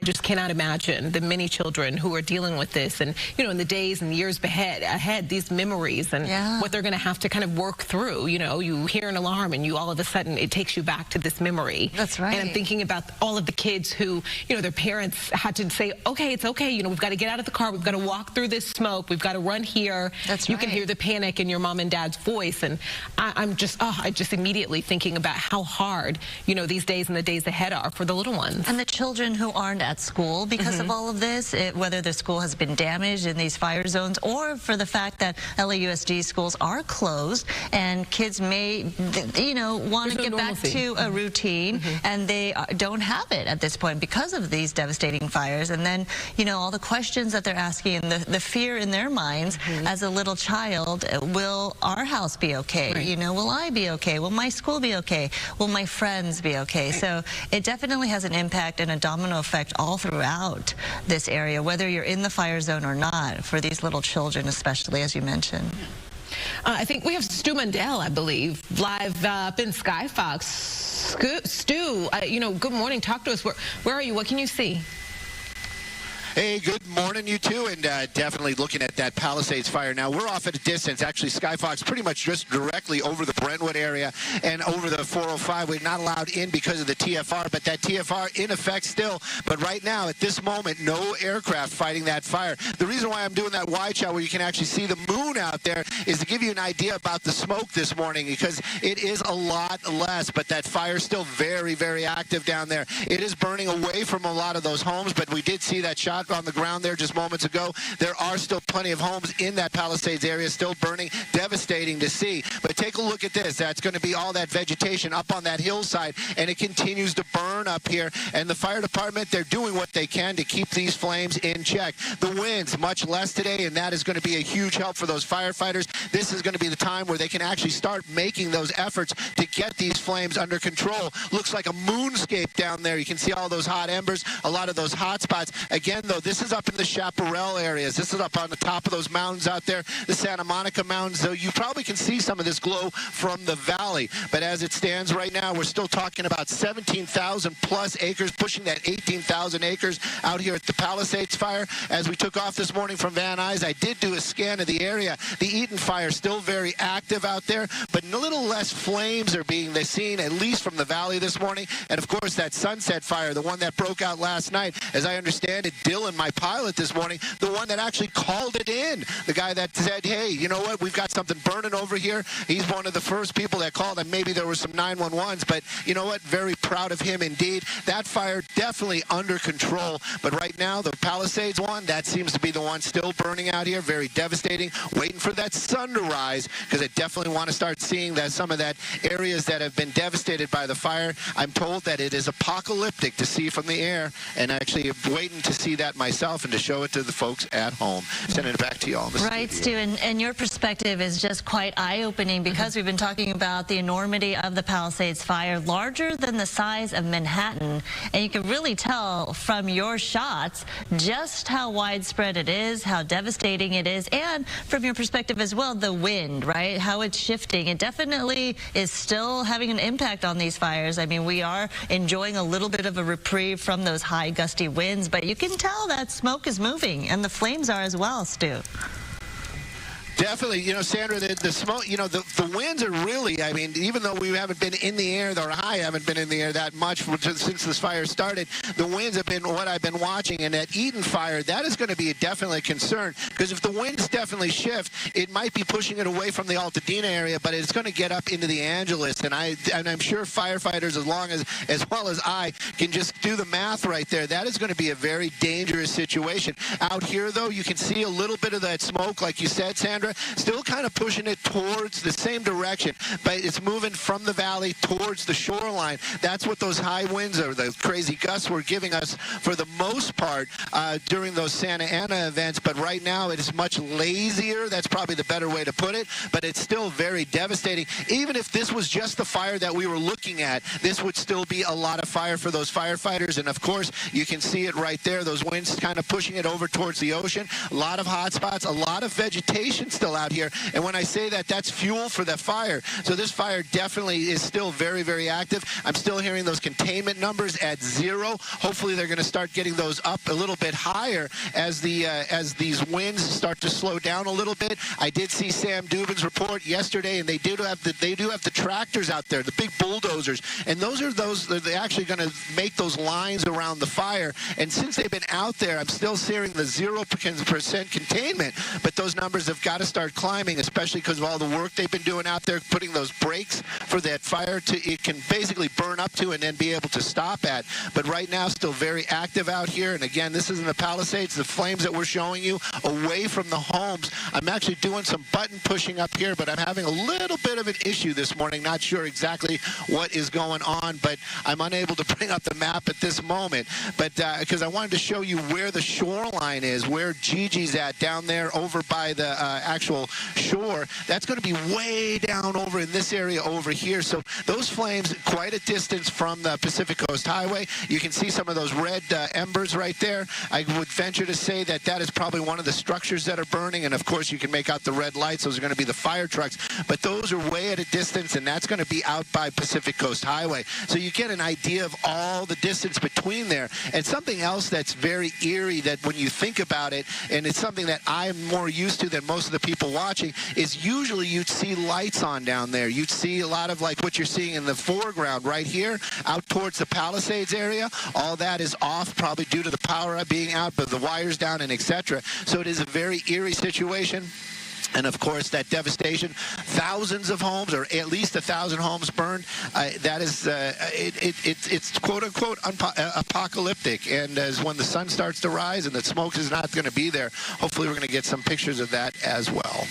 Stu, we actually just got another evacuation order in. This is for the Sunset Mesa area. The order is to leave now. Now, obviously, you know, it shouldn't have to be said how important it is to listen to these orders and get yourself, get your family to safety. Stu, I just, you know, I think what's great about our team here is so many people here have been here and been able to see so much, you know, history in our area when it comes to tragedies, unfortunately. But can you talk to me a little bit about the differences? Because I'm hearing so many people say, you know, this is the worst they've ever seen, and this is obviously the worst I've ever seen, but that's easy for me to say. I'm still, I think, fairly new to Los Angeles. You know what, Brooke, as far as the worst I've ever seen, in the 90s, we did have a couple of fires out here in the Malibu area. I wasn't in the helicopter. I was down on the ground, and those were pretty devastating. I can't really quote, I mean, I don't really honestly remember, because at that time, it was more about the breaking part of the news for me. But I don't know the number of structures that were destroyed, but it was very devastating. It was a huge deal out here as those flames ripped through the Malibu area. It was almost the same type of situation. We had those high winds, and it was definitely moving along. I'm looking at the Mandeville Fire Road right there, and I'm thinking to myself, wow, these flames have actually made it over to the Mandeville Canyon area. So this is actually still moving towards the south, or moving towards the 405 freeway. You know, when I say these things, I'm saying the general direction of. I'm not saying it is encroaching onto the freeway, but it just gives you an idea of the, you know, we're talking about 17,000 plus acres. That is quite a lot of area to be burned. But again, it's still moving right now, making its way kind of southward. That seems to be the big portion of it. And then again, when we look way up over here, we've got a couple of hot spots. But I know that these in the distance out here, right by that shoreline, or what in this area right there, oh no, that is going to be vegetation. That is not homes. So yeah, there's still a lot of active fire out there in the Palisades area. And as far as history goes, you know, we haven't seen something like this in a long time, and I've definitely never seen neighborhoods like that Palisades neighborhood just being completely wiped out. I have yet to see something like that in the Southern California area.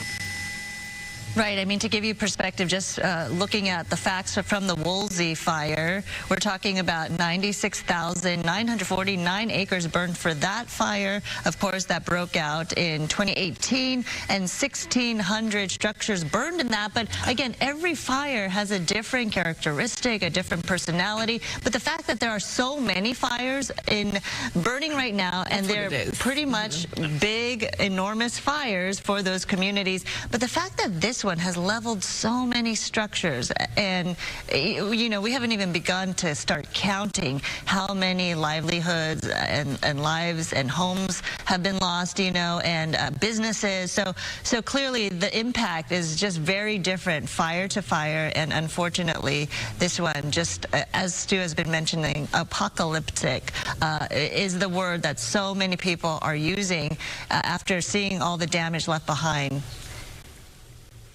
You know, the other thing about it, too, is on the Woolsey fire, how long was that burning? And that took out 1,600 homes.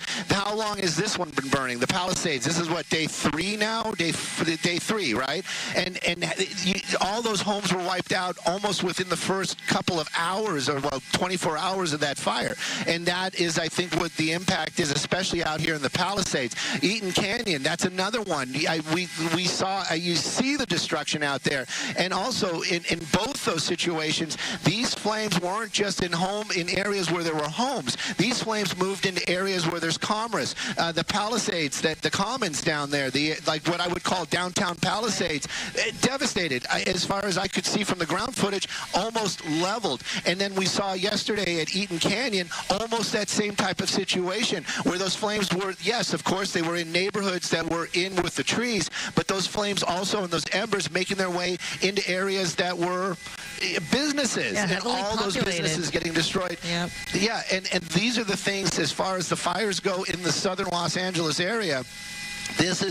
I have never seen this, and I've been doing news out here since the early 90s, and this is the first time I've seen brush fires take out areas of commerce like that. Not just the homes where the trees are, but actually making its way into areas that, where the businesses are. And, the Aldi was burning yesterday out there in Eaton Canyon area. And, of course, all those smaller businesses as well. And out here in the Palisades, my goodness, if anybody's been there, which I'm sure anybody that's watching has been out into that area, it's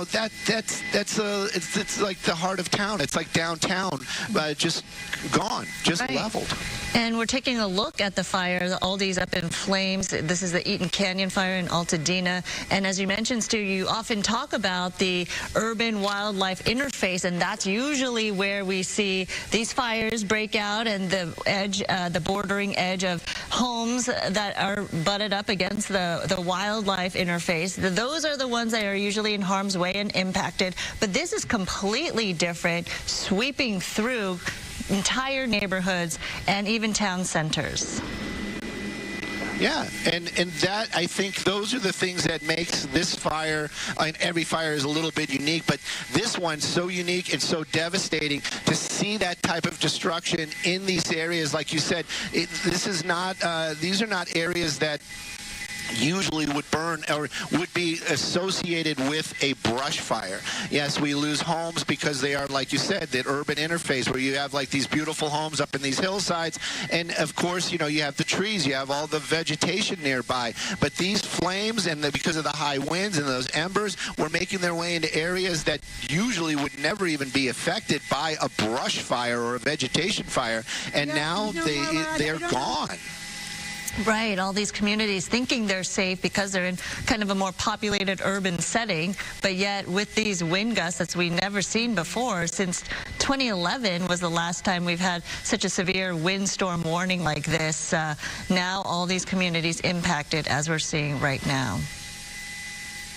Yeah, it really is devastating. I saw there was a drone shot from yesterday of one of the neighborhoods in the Palisades, and we fly this area quite a bit, and everything in my mind is usually seen from above. Like when I see an area, I can say, oh, I know that because, but I do know that area, and that is one of those spots where it is very populated, and it's one of those ones. It's not a morbid fascination. It is really, truly just, it is one of these events, and it's like when the sun comes up and we're in a little bit less smoke today, my curiosity is definitely peaked. I definitely want to see this stuff and document it from the air. And of course, like we are looking at this at the Palisades right here, in the numbers for the acreage much higher here, but Eaton Canyon, that Altadena area, all those beautiful homes out there, and again, we were talking about it, the flames making their way out of the urban interface and into urban areas. Again, these are things that we have yet to have seen out here in the southern Los Angeles area. All right, Stu, we're going to give you a little bit of, I guess, what could be considered somewhat of a break. And check back in with you in a bit. We do have meteorologist Samantha Khan standing by. I also want to note the LA.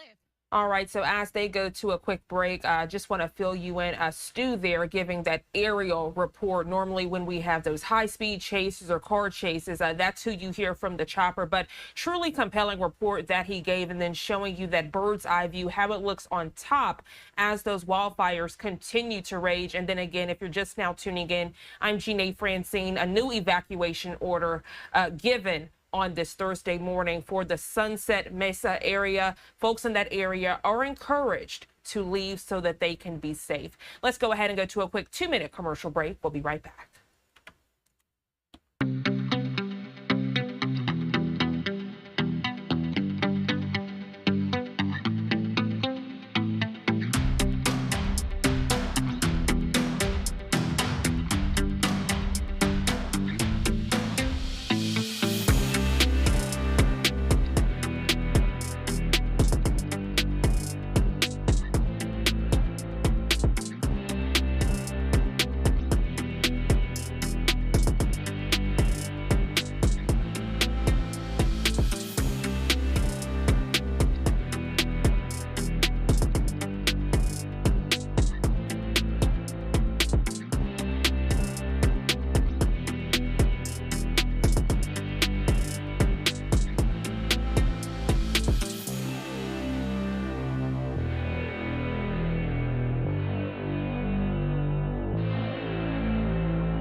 Welcome back to Live Now from Fox. Another aerial view we are getting from our content partners. And my goodness, you can see how those powerful Santa Ana winds are just fueling the flames there this Thursday morning. Right now, I see that Fox 11 LA, they are about to have the latest on current wind conditions. Let's listen in. Beach, we've got calmer conditions across the IE as well.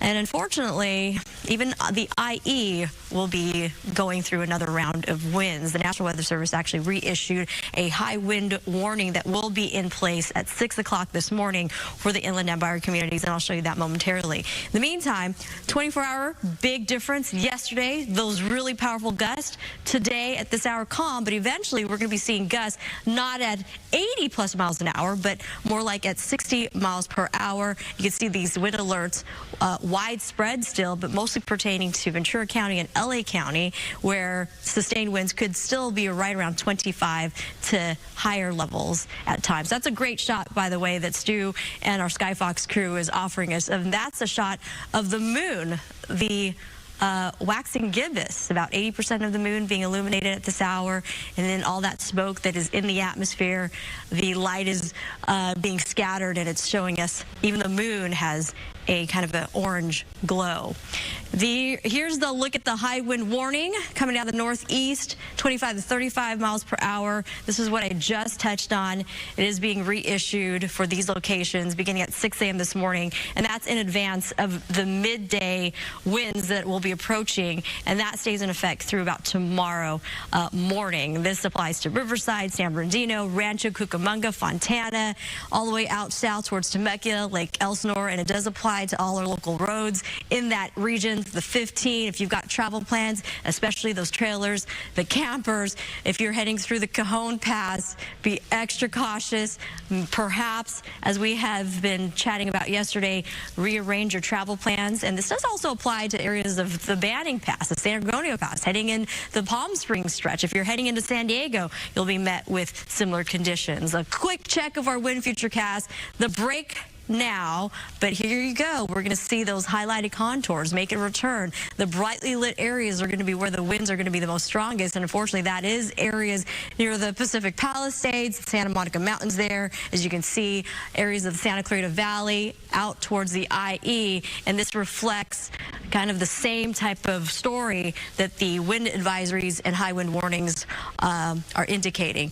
It won't be until Friday night before we finally get the real break that we deserve across Southern California, but we are still in red flag conditions. Any new fires that are to pop up could unfortunately rapidly grow and spread. So we obviously have to continue to be on our toes at this hour. Back to you, too. All right, Samantha, thank you. Let's go out to Gigi Graciette, who is now set up along the Palisades fire. And open Look flames at that shot, already. Yeah, right behind you, Gigi. Wow. I'm on Toyopa Drive, and this is going to go down as one of the hardest hit neighborhoods in this fire, because yesterday I drove all of this, and it was house after block after block of houses burned to the ground. We're on the 800 block, not far from Drummond, if you're familiar with this neighborhood. And what you're seeing is an open flame. We believe that possibly that might be a gas line, and that is why it is burning so strongly. But what I want to show you is next to it, you see the fire continue to smolder in different spots. I mean, I count at least 6, 7 different areas where the fire is smoldering, and that is very dangerous should the wind pick up. We had a little wind gust just a couple of seconds before we went on live. Those wind gusts can stir that dirt, that ash that is covering some of those hot spots, and send that flying and cause another fire, and that's always the concern. And this isn't the only house where we're seeing this. We're actually seeing it up and down the block. Photographer Tony Butit, I'm going to ask you again to please come with me, and you can see across the street the same situation. That could be an open gas line. We see a tree that appears to be burning, and this is up and down this darkened street where Again, block after block, Toyopa Drive near Drummond. We drove it yesterday between the Corpus Christie Catholic Church, which sustained a lot of damage. That's right near the public library, and Drummond. And it was just total devastation. Houses just burnt to the ground. And this is what we're seeing here. It's very cool. The wind is not bad. We felt a couple of gusts, actually, which always are of a concern when you've got hot spots burning. But so far, so good. But the loss here is immense. It is, as that LA City fire official put it on our air live on Good Day LA yesterday, the damage from the Palisades fire is catastrophic. These are people's homes. And that is what we are seeing. We're going to continue making our way through the Palisades, but we'll send it back to you.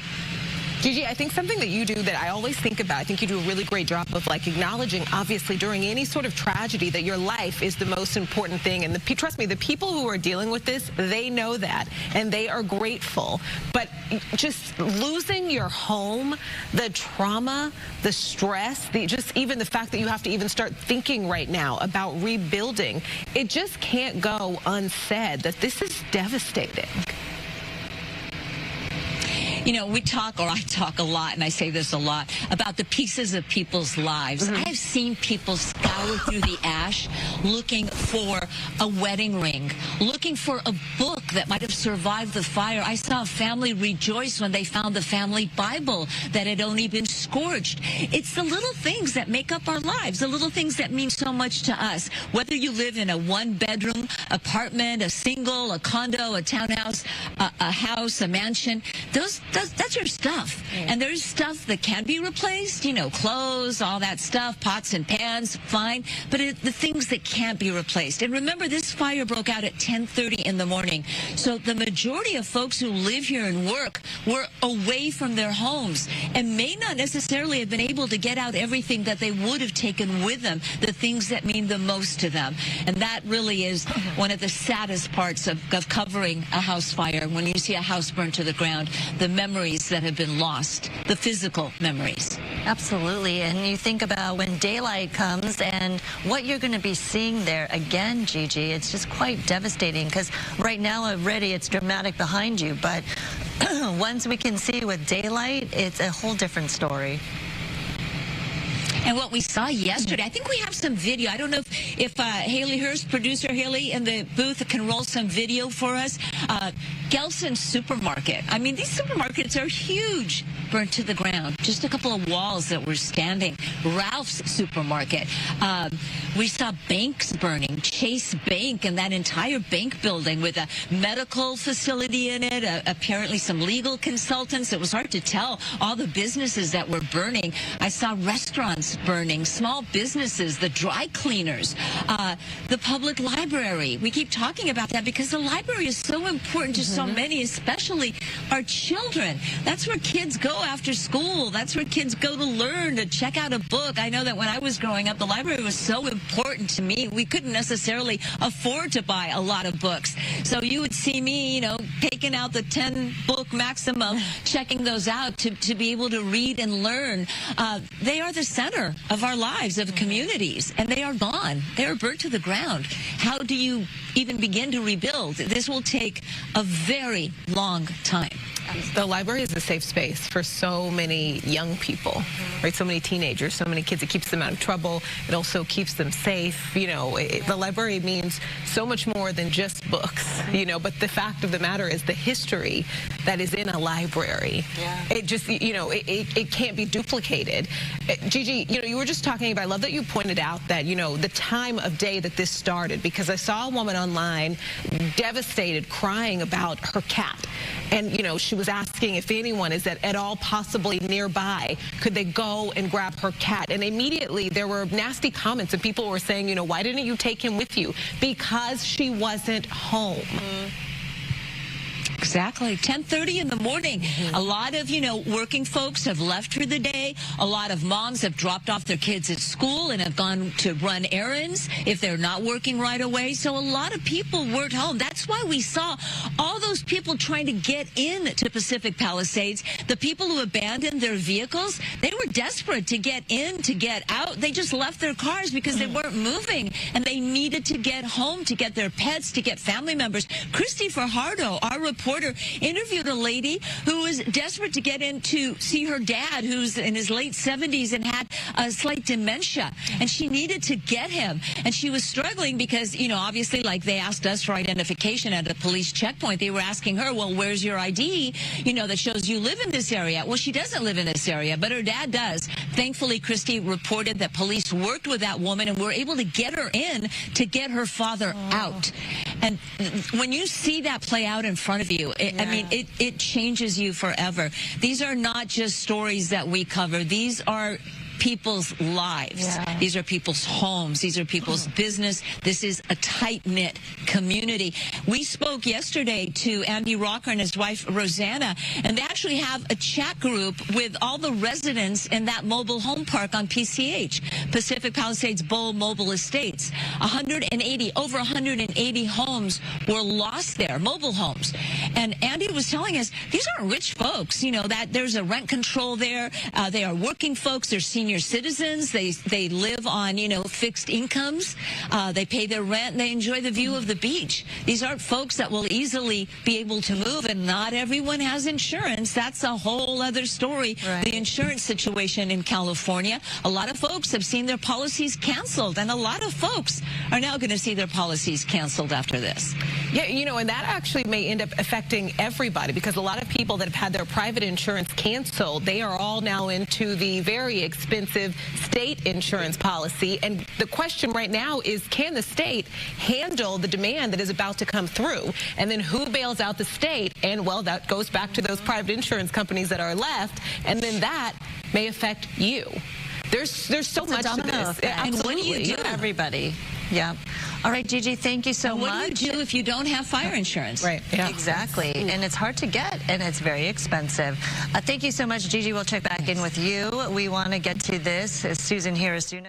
Really powerful perspective there from Fox 11 reporter Gigi Gracia. And again, giving you this live look again. It was in a box with that report at some points with Gigi, but I want to bring it full at this time. Just wildfires continue to burn. And then as stated there with Gigi, those powerful Santa Ana winds just fueling the flames early this Thursday. We're going to go ahead and take our final 2-minute commercial break of the hour. We'll be right back.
Welcome back to Live Now from Fox. I'm Jeanne Francine. We've seen these LA County wildfires turn deadly, unfortunately. At this hour, at least 5 people confirmed dead. Let's check in with our content partners on the ground, seeing that they are interviewing a resident, seeing what they are dealing with at this hour.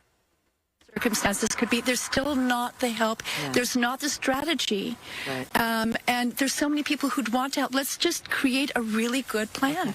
Claudia, thank you. I appreciate your perspective, and I just want to point out that we just watched that car blow by us, and it's just so nerve-wracking to me because we had driven up from PCH, so going northbound on Topanga Canyon. There were multiple spots where you could not travel past in the lane without veering into the other lane. So again, the situation here dynamic. What is dangerous is not just the fact that the fire is getting so close to Topanga and Topanga Village, but also the fact that this major thoroughfare is not going to be passable anytime soon. All right, good morning. I'm Brooke Thomas. We're coming up on 3 o'clock this morning. That's right. Thanks for joining us at this early hour. I'm Sandra Endo, and welcome to Good Day LA. We do have continuing coverage of the breaking news that we've been following, all the wildfires that are raging across LA County, forcing mass evacuations, and hundreds of thousands of residents have been ordered to leave their homes as flames threaten thousands of structures. We're talking about the strong Santa Ana winds that are fueling these fires, making containment difficult. The Palisades fire has scorched more than 17,000 acres, reducing more than 1,000 structures to ashes. Zero containment at this point, and the blaze continues to force tens of thousands to stay away under mandatory evacuation orders. There are another 13,000 buildings in the path of danger. Winds are driving multiple fires across LA County. In Eaton Canyon above Altadena, 5 people sadly have died. This fire has exploded to more than 10,000 acres. Some 100 structures there are destroyed. Eaton is at 0% contained. Winds that drove the flames are easing at this hour, but as our meteorologist Samantha Khan has let us know, that is just a temporary break. The Hurst fire in Sylmar has now burned 855 acres. It's now 10% contained. The fire started near the 5 and 210 freeways. This forced evacuations across the region. More than 44,000 people have been ordered to immediately leave their homes. Evacuation zones extend to Santa Clarita and the Newhall Pass. And the Sunset Fire has burned 60 acres in the Hollywood Hills. There is 0% containment at this point, and flames are pushing towards Hollywood Boulevard. Most evacuations, though, have been lifted, but areas north of Franklin Avenue remain closed until later this morning. Firefighters are monitoring for flare-ups, and residents returning home are urged to stay alert. An evacuation center is open at Pan Pacific Recreation Center. And a massive fire erupted last night in Studio City as well. You're taking a look at that. Flames engulfing a 4-story home on Sunswept Drive. The fire then spread to nearby brush and buildings in that location, and more than 50 firefighters quickly, though, brought this blaze under control. There was some damage to surrounding structures, but no injuries reported. Residents near Laurel Canyon Boulevard and Mulholland Drive, as well as Coldwater Canyon Avenue and Ventura Boulevard, are advised to remain prepared for possible evacuations. This extreme fire danger means LA Unified Schools will be closed today. Every school. The officials say flames destroyed parts of Palisades Charter High School. Pali High, the 63-year-old school, was featured in the movie Grease. LA Unified officials say Marquez Charter Elementary is also severely damaged. Other school closures to tell you about this morning. All Glendale Unified School districts will remain closed, and child care operations and district offices will be closed as well for the rest of the week due to the Eaton fire. Schools will also be closed in the Alhambra, South Pasadena, San Marino, and Arcadia school districts. Also closed today, schools in Monrovia Unified as well as Pasadena Unified closed for the rest of the week. All schools in the Santa Monica Malibu Unified School District will also be closed.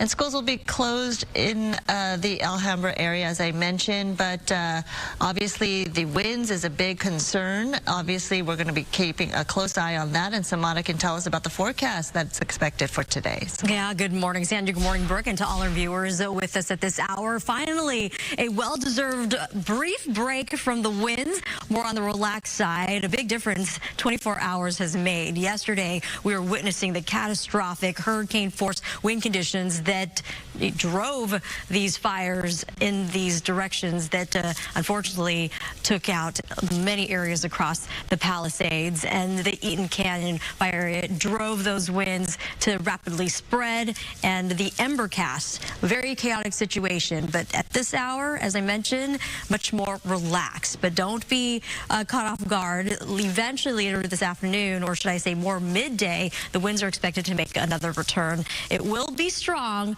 but not as strong. So you still have to be mindful of your surroundings and keep on top of any new evacuation orders, as the latest winds could drive another round of major fire conditions. We've got Ventura County right now to Camarillo. Yes, on the lighter side, 7-mile-an-hour winds in some spots. Beverly Hills only about 10 miles an hour or so. Much of the basin on the calm side as well. Light winds, barely there winds across Orange County, and 5-mile-an-hour winds in Ontario. You can see the wind arrows are still continuing to be offshore, and that means we will continue to see very dry conditions, and that is keeping our red flag conditions in place, which is widespread. And I'll show you that map momentarily. In the meantime, wind advisories are in place ahead of the next round of winds. We're looking at gusts to 60 miles an hour rather than the 70 to 80 plus that we were witnessing yesterday at this time. Sustained winds on the way will be right around 25 miles an hour and slightly greater, and this does incorporate areas in Santa Cruz Valley, so please heads up and be extra cautious out there across much of the San Fernando Valley as well as the San Gabriel Valley, and that also applies to Covina, out towards the Santa Monica Mountains as well. Those descending winds continue to be a problem. High wind warnings is being reissued by the National Weather Service. This is for the Inland Empire communities, so it really depends on your location. Areas of San Bernardino, Fontana, Ontario, Crestline, some of our local mountain areas will be seeing gusts 65 miles an hour or more, and that also applies to Lake Elsinore down towards Temecula for the local roadways there. A reminder, if you are driving those big rigs, campers, perhaps rearrange your travels until at least later tomorrow, where these high wind warnings are expected to lift right around 6 a.m. Here's a look at our wind futurecast. Again, not bad at this hour, but eventually we'll see those contours that are highlighting the areas that are going to be experiencing the strongest winds once again. And these are more of the wind-prone areas, especially downwind through the Cajon Pass, out towards areas downwind of the Santa Ana Mountains. And if you are having plans to travel out to the Coachella Valley, Palm Springs, the 10 freeway will also be impacted by these stronger winds. Hence, that area also under high wind alerts. Going into tonight, we will continue to see those winds affecting all our local fires that are actively burning. It won't be until late Friday that we'll finally get a big break, a well-deserved break, and the humidity levels will be increasing, so we're less in the fire danger. And we're going to be watching those winds. Instead of the offshore flow, we're going to get the onshore flow. So winds will be coming from the ocean to land, and that's going to elevate, again, the moisture in the atmosphere, and that's going to help the firefighters as well. But something that we've got to keep a close eye on, depending on the strength of the onshore flow, it could reverse the wind direction, and that could pose new issues. So we'll see if that how that plays out. Here's that area of high pressure. It continues to influence our weather, those descending winds, but we're losing much of the upper level support as that area of low pressure that was situated a whole lot closer to Southern California is now south to southeast of us. But the western periphery of that area of low is still still enhancing winds for areas like the IE and Orange County. But eventually all that will improve leading into the weekend. Red flag conditions continue to be widespread. Red flag areas that were in place yesterday were supposed to lift right around 6 p.m. yesterday evening. Unfortunately, we're going to extend it due to those winds. So red flag conditions, if a new fire were to ignite, it could rapidly spread once again, and that will be extended to Friday for much of Southern California outside of some of our coastal areas, so be mindful of that. And because we're still in fire weather, we want to stay up to date on our forecast. Make sure you do have escape routes. Talk to your family members.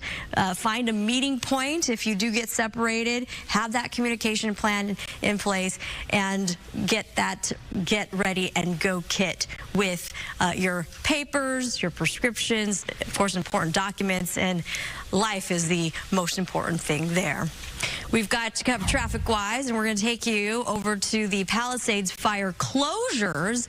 And the closures, PCH, both directions remain closed until further notice as firefighters continue to battle the Palisades fire. Malibu Canyon Road to the McClure Tunnel in Santa Monica and Topanga Canyon Boulevard also remains closed in both directions due to the red flag conditions. Here's a look from our camera here at the studio pointing towards, you can see the glow out there. That is the Palisades fire. So even miles away, we can pick up on the issues over there. Sandra, Brooke. Samantha, thank you. LA Mayor Karen Bass is under scrutiny. Earlier this year, she approved a budget-cutting $17.5 million from the fire department while increasing police funding by $126 million. Critics, though, are now questioning her leadership, especially since she was in Ghana for a presidential event when the fires broke out. Sky News caught up with the mayor yesterday. Do you owe citizens an apology for being absent while their homes were burning? Do you regret cutting the fire department budget by millions of dollars, Madam Mayor? Have you nothing to say today? Have you absolutely nothing to say to the citizens today? Elon Musk says that you're utterly incompetent. Are you considering your position? Madam Mayor, have you absolutely nothing to say to the citizens today who are dealing with this disaster?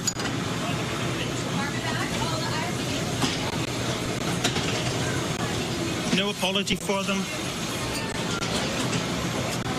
Do you think you should have been visiting Ghana while this was unfolding back home? So Mayor Bass returned yesterday after going viral, after refusing to answer questions from Sky News. And last night, Mayor Bass, though, did hold a press conference. Is going to be an effort of all of us coming together, and we have to resist any effort to pull us apart. In terms of my flight home, I was on a military flight, as I mentioned, which allowed me to be in constant communication.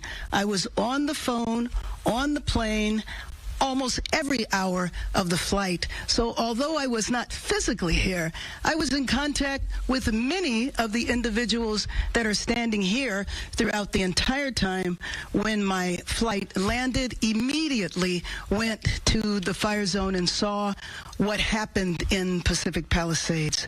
And that answers the question as to when she decided to come back and how quickly she was able to get back at that point. I do think, just even looking online and talking to many people do still have that initial question of why did she go, knowing that we had this warning of the winds and the fire danger. And I think, there's hope that there will be an answer to come, soon from that.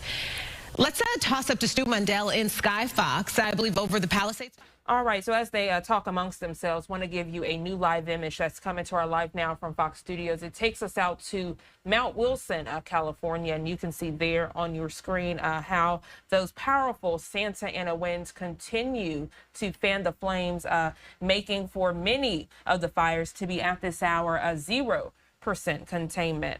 And as we continue to stay on top of this story, as this will be a priority focus of the day, we also have a quick content reminder for you in that big box, 10 o'clock this morning Eastern time, celebration of life for former President Jimmy Carter. Of course, we'll have that coverage as well for you. Our special coverage starting at 9 o'clock this morning Eastern time. 6:12 is the time here on the East Coast. Let's go to our first 2-minute commercial break of the hour. We'll be right back.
Welcome back to Live Now from Fox and giving you a live look out in the Hollywood Hills area where evacuation orders are underway. Lawmakers warning that looters will face punishment if they try to take advantage of these evacuation orders.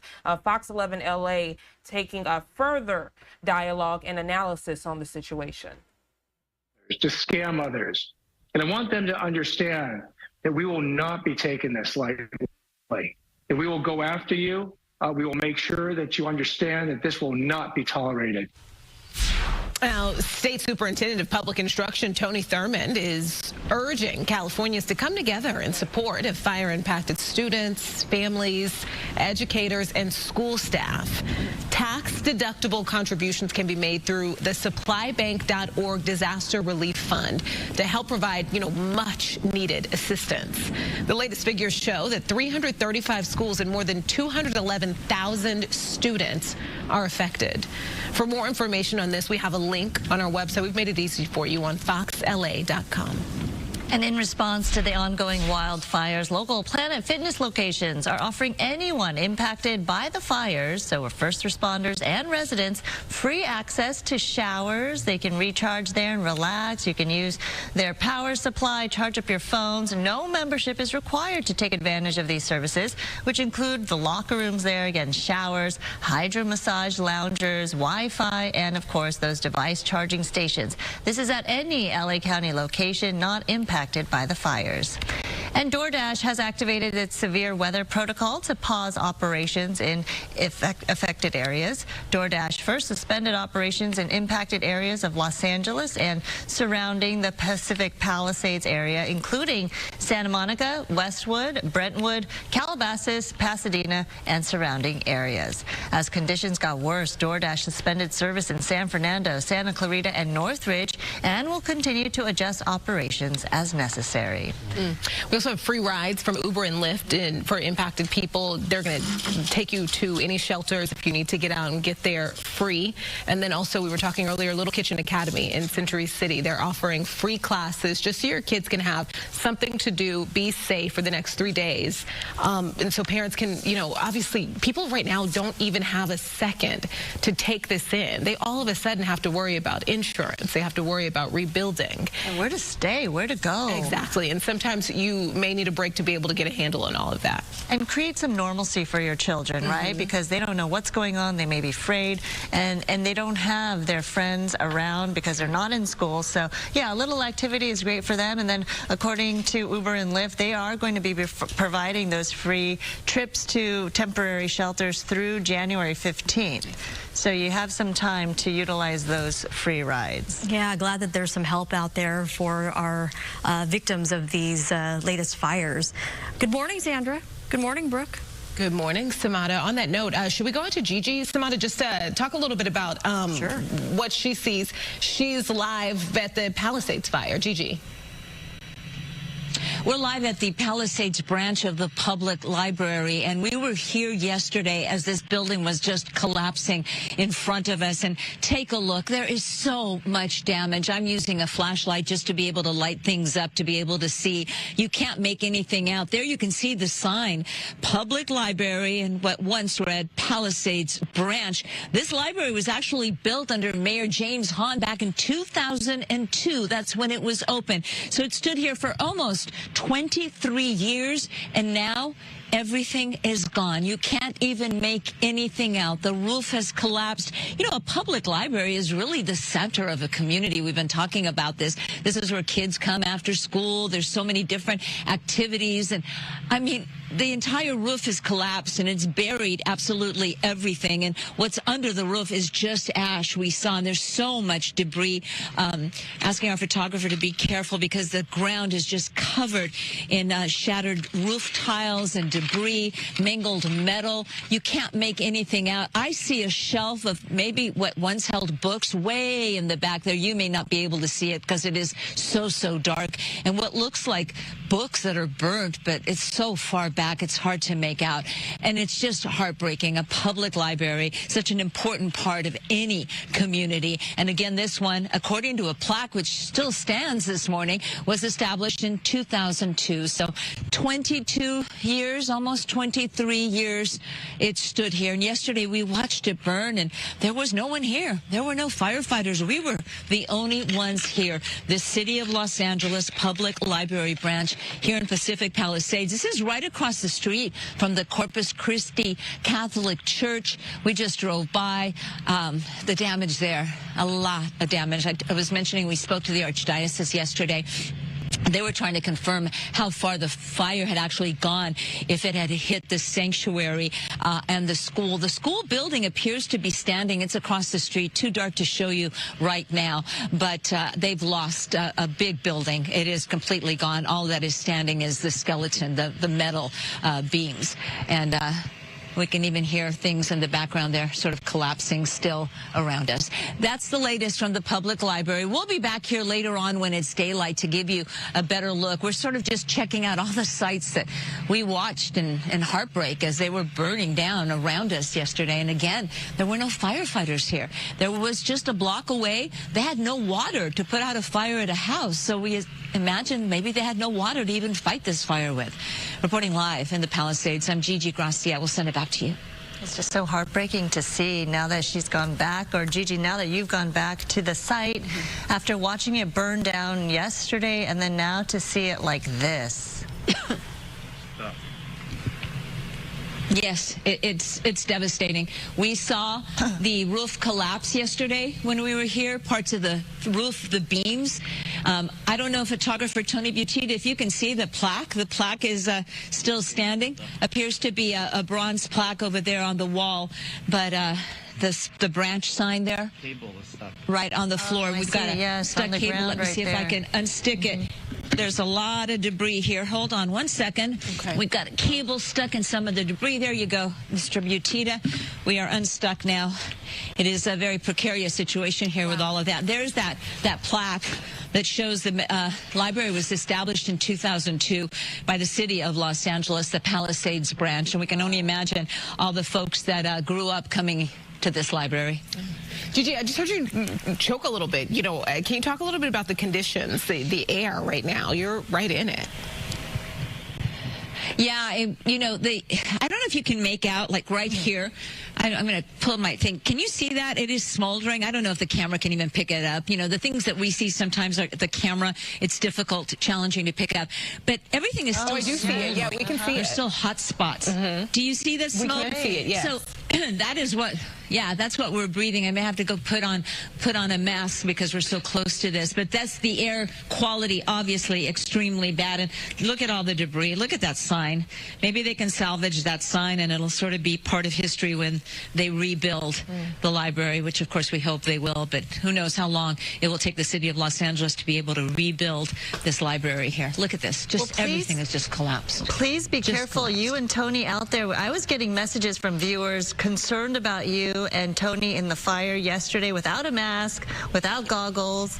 I know you guys are veterans and professionals, and you will mask up when necessary, but a lot of people concerned about you out there in the field in these conditions. Thank you. We appreciate that. It is sometimes very difficult to, you know, walk and talk with a mask and with goggles on. And, of course, we will put those on as needed. But because we're just so up close here and personal to this library, and there's still, you know, there's a lot of hot spots. You know, when you see a roof collapse like that, it collapsed on burning fire. It was still burning. So it creates pockets of hot spots underneath. And that's very challenging for firefighters because they can't get in to get to those hot spots. So they usually keep a very close eye on house fires where the roof has collapsed because those fires tend to reignite sometimes. So no one here, though. No one here. We're the only ones, and we were the only ones here yesterday as the library burned around us. Entire communities, an entire neighborhood. This is just, it's devastating. And again, it's still at 0% containment, and we haven't, unfortunately, we haven't seen the end of this anywhere near it, and we haven't seen the end. We haven't been able to get, you know, a full look at the devastation. Okay, Gigi, thank you so much. We'll check back in with you in a bit. Let's talk to Samada here, also sitting with us, watching that. It's hard to take in. You know, almost 2 days of this going on. It's got to be so surreal. So as they regroup, we're going to take a quick 2-minute commercial break. Just truly compelling and heartbreaking to see at the same time that library, and then, concerned about, the reporters as they've been working around the clock and the air quality, walking into these buildings, down cables, not really knowing what they will encounter. So we'll get some more of those reports again right now. Fox 11 LA on some crosstalk with the meteorologist about the latest for traffic. So we're going to go ahead and get this break out of the way while they do so, and we'll be right back.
Welcome back to Live Now from Fox, giving you an aerial view at the skyline there in Los Angeles as the wildfires have prompted several evacuations amid extreme winds. Right now, we see that the weather team, they're taking a close look at those Santa Ana winds that are fanning the flames. Let's take a listen together. Come back, even though that is what the atmosphere, looking at the models, that's what it's indicating. We lost that upper level support that drove those strong winds. That has relaxed. The upper level dynamics are changing a bit, and that's why we're not seeing the hurricane force winds that we saw yesterday.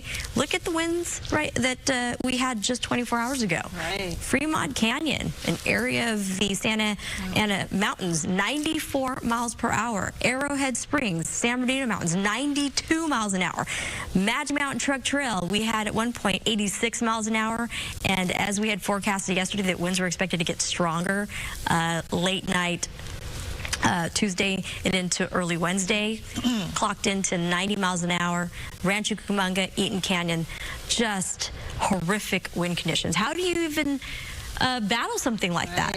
So understandable, the conditions that firefighters are dealing with and some of the hard decisions that they had to make while being out in the elements. Wind advisories are in place ahead of the next coming winds, sustained coming out of the northeast, so we're still dealing with Santa Ana's 25 to 40 miles an hour, and we will continue to be very dry.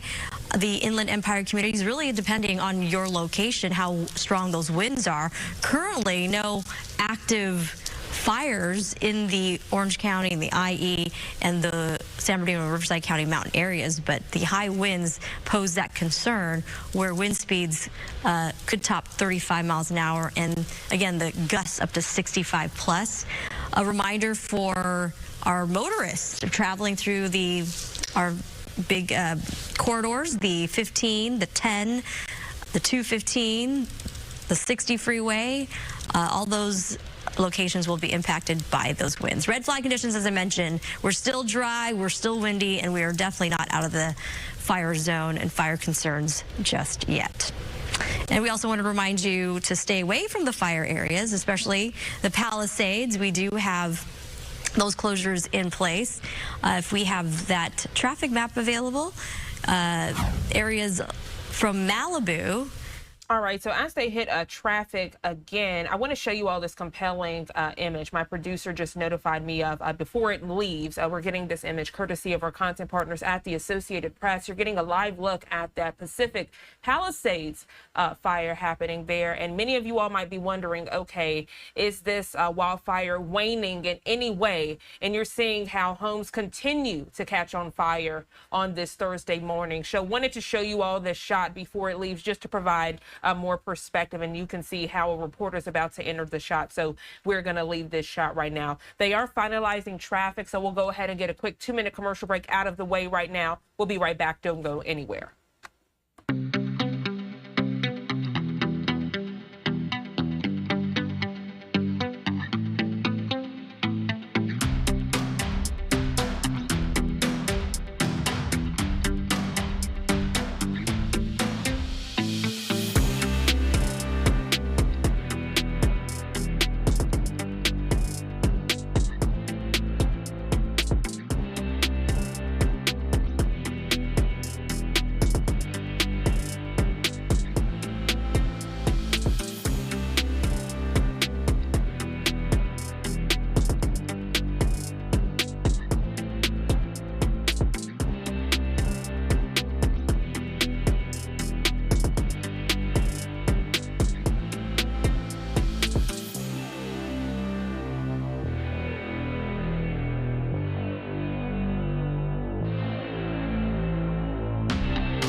Welcome back to Live Now from Fox. I'm Jeanne Francine. We still have this powerful video image, so bringing it back to you if you're just now tuning in.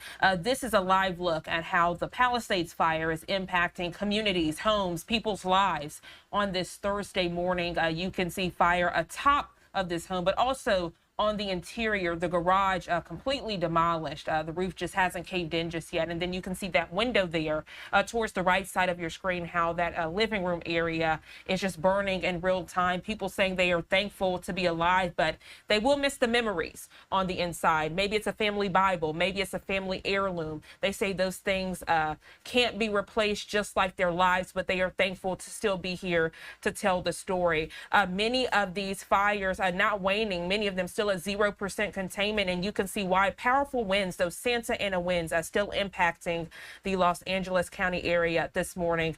We do see that we have this Palisades fire. Recent notes burning over 17,000 acres, 0% containment. So just wanted to give you that quick update. Let's go ahead and check back in on the ground with our content partners over at Fox 11 LA. Not just the residential areas, but got into commercial areas as well. And that's something that I personally have yet to have seen in Southern California, doing news from the 90s. When we see these big brush fires that just kind of rip through neighborhoods, we're always talking about the neighborhoods. We always see like, oh, it's, you know, it's not, oh, it's, but these homes were destroyed, and they're usually in this very urban area that is right up with the trees and things. But in this case, that was actual town that got destroyed. Have never seen that in the past, and that was definitely because of those crazy high winds. It, you know, you kind of felt bad, or I personally felt bad for the firefighters, because how do you battle something like that? Samara talking about 87-mile-an-hour gusts through some of those canyons. I don't know if that is a record, but it definitely sounds as high as it could possibly get. And you think about it. How do you even stand in it, more or less fight a fire in it, and with those embers blowing, hopscotching around? As just a short time that we've been talking, just a sight picture of the flames that we're looking at right there in the Palisades area, you can see that a lot more smoke and a big heavier glow there at the bottom. I believe that those flames basically getting into more fuel, some vegetation, and now it is becoming less wind-driven and more terrain-driven. Those flames probably running up a hillside right there, but this is what the firefighters are looking at, and they're going to try to keep this area in check, and that is the deal right now. They are going to continue to do those water drops as daylight comes. I can almost guarantee that we're going to start seeing those super scoopers out here, and maybe even some fixed-wing aircraft making their way out, doing those FOS check lines. We have yet to see that at this fire, and it also is going to show you how just the winds and then, of course, the aircraft coming in, how quickly they're going to be able, and I'm hopefully saying this, how quickly they're going to be able to contain that hot spot up there and really start, we're going to start seeing a lot of that glow and that actual fire burning up here. And then, of course, the hot spots are going to, all the mop-ups are going to be having to be taking place. But right now, still very active as far as these flames go. And, of course, that fire continues to burn. Gigi down there on the ground in those areas, those homes and residential areas that have been devastated. I heard her talking about that library being flattened out there. It is monumental as far as fires go in the Southern California area. And right now, it is not out. And, of course, those winds changing. Of course, the humidity, Samara was talking about it. Humidity is definitely going to help the firefight. But if those winds change direction, now it might actually be pushing it into some other areas that have more vegetation, and it could start another round of how are we going to get this under control. There's that lone LA City firefighting helicopter. I don't think we'll have time to actually watch him make that turn and come and do a drop, but this is what's going on. They're continuing to do what they can to try to keep those flames in check. Those helicopters, he's not just up there picking his own spots. They have designated areas that they're dropping, and they're trying to control the movement of those flames, and you can see it making a turn, and he's probably going to do a drop somewhere right up in here. And again, some people might say, well, the fire's back there. Well, you know what? That area is in a spot where it's almost a controlled burn. They're just going to let it run up that hillside. This area right here is the spots that they are concerned about. These are the hot spots, the embers that they're worried about blowing into homes, and that's the reason why they're doing these drops right there. It's hard to see, but he just unloaded the water right there. And again, it might not be putting out that fire that we're seeing, and it isn't a miss by any means. He's basically cooling the ground in front of where that fire could go to prevent that fire from continuing burning. But take a look at that. There you go. You got some of the vegetation really starting to pop on the backside of that hill. Send it back to y'all. Right, that water drop kind of creating a protective line so that the fire doesn't spread from that location where you were showing, Stu. And a good point you mentioned, because we're looking at the glow from the flames and the smoke, but then all the black hillside and the black land that you're looking at, the dark pitched out, blackout areas. Your point is that that was once the community of the Palisades, but then because of all the devastation and the burnt out communities, there's no power there. So that's why we're seeing that whole area just blacked out with no lights twinkling where we normally would see lights, right? This is what the ocean looks like usually, just black in the middle of the night because there's no lights there. But now we're looking at where the Palisades once would be lit up. And because of the devastation left behind, no lights twinkling there.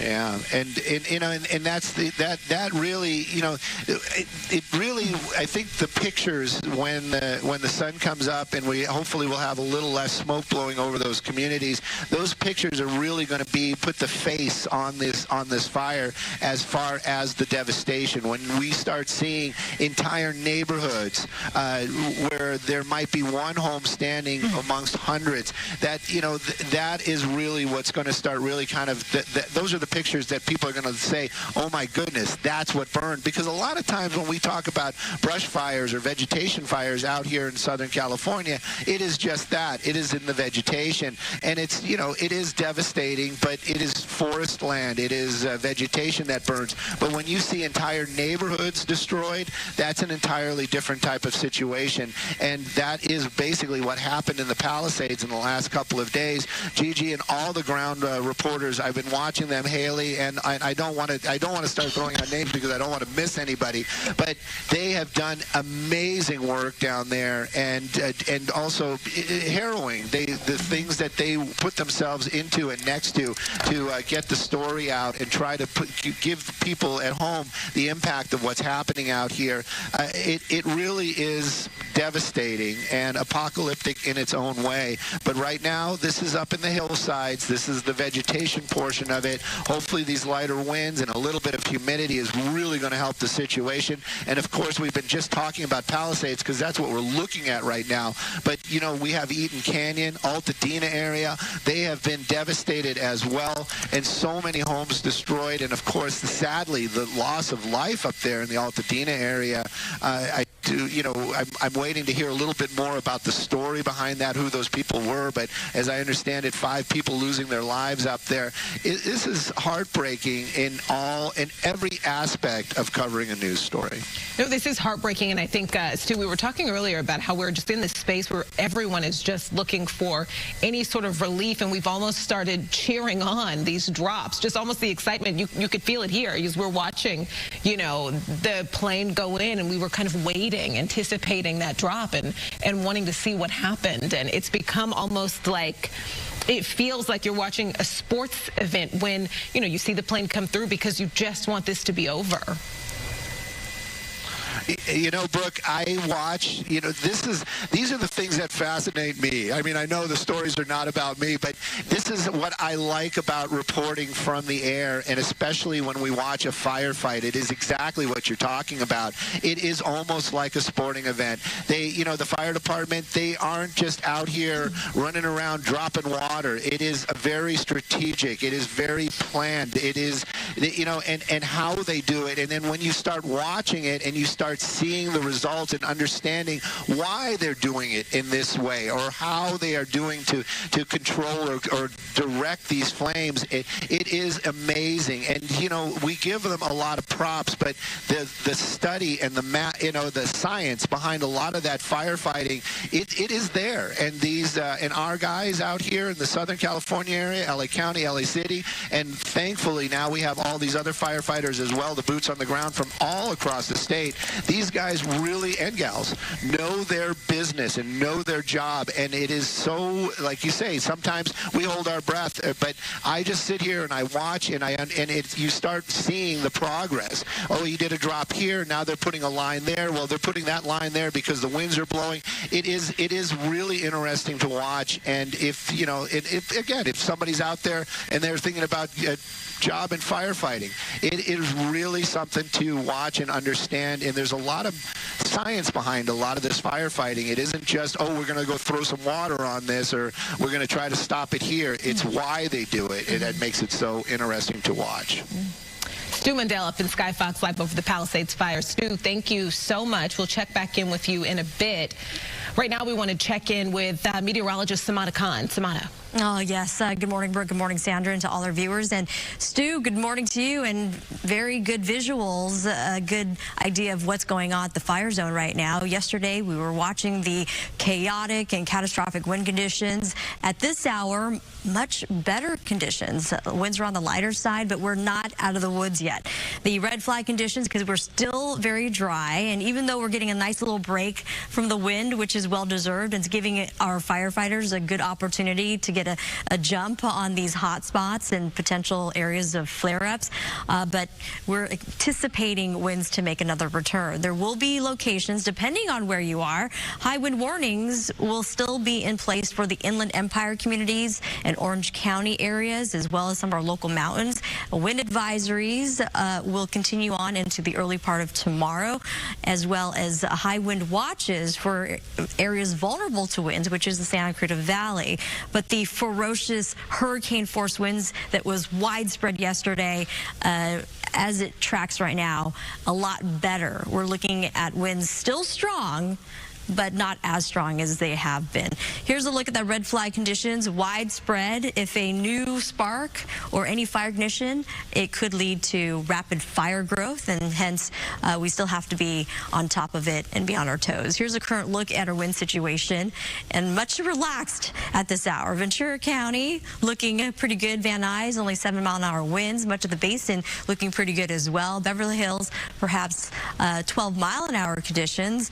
A stark difference from the last 24 hours across Orange County as well. And the IE, quiet and calm before the next round of winds set to arrive sometime midday all the way into the early part of your Friday. So we are not done with the winds yet. Here's a look at the high wind watch, where gusts could still range about 60 miles an hour, and that continues to be a threat. And the high wind watch will also be impacting areas of the Santa Monica Mountains. Wind advisories for much of the San Fernando Valley, out towards the interior valleys across Ventura County, and yes, the San Gabriel Valley as well, near the Eaton fire. We've got eyes on the Palisades fire, the Lydia fire, as well as the Hurst fire.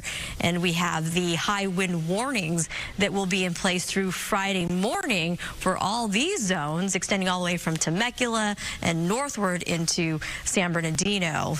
Caution for the drivers out there, campers, big rigs. Another reminder again to perhaps rearrange your travels as this wind, Santa Ana winds decrease in strength, potentially sometime around Saturday and Sunday. And where you look to the upper levels of the atmosphere, and this is what kind of guides us as to how strong the winds might be, how weak they are, especially when we're dealing with fire conditions. Area of high pressure, again, continues to impact our weather. Mild temperatures, those descending winds, keeping things, again, right around the 60s and 70s. Yesterday, we saw a very strong area of low pressure. The backside of that low helped to reinforce those offshore winds, and hence the strong, powerful conditions yesterday. Well, that area of low pressure is now shifted away from Southern California, but the western periphery is still impacting areas of, say, the IE, as I had mentioned, hence those locations still under high wind warnings through at least tomorrow. Here's a look at the 7-day forecast breakdown. So temperatures will rise in the 70s. So all right, so as she wraps and does that quick 7-day forecast, I want to get back to this shot I've been showing you several times throughout this 6 o'clock hour here on the East Coast, 3 o'clock hour on the West Coast. At last check, there were more shingles on this roof, and now you can see how the fire has just completely engulfed the roof, most of it. Only a few shingles remaining there on the right side of the screen. And then look at it in real time. You can see the shingles and the top of the roof falling through, adding more flames to the inside of that garage. So I just wanted to show you all this image in real time, the embers, everything happening, those powerful Santa Ana winds continuing to fan the flames. Many of these fires just at 0% containment, and you can see why in real time. We're going to go ahead and take our final 2-minute commercial break of the hour. I see that the meteorologist is still on that 7-day forecast. When we come back, continuing our compelling coverage with the LA County wildfires.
Welcome back to Live Now from Fox. I'm Jeanne Francine. A different image coming into our Live Now from Fox studio, which does provide more perspective of these deadly wildfires. And normally this shot out in LA is illuminated with lights, but at this hour, more than 300,000 people are without power. So I wanted to show you all further ramifications of these deadly wildfires. Again, getting back to this shot showing the Palisades wildfire, and you can see it continues to cause destruction to many of the homes and businesses in the area. As our content partners Fox 11 LA continue their compelling coverage to provide more perspective, let's listen in.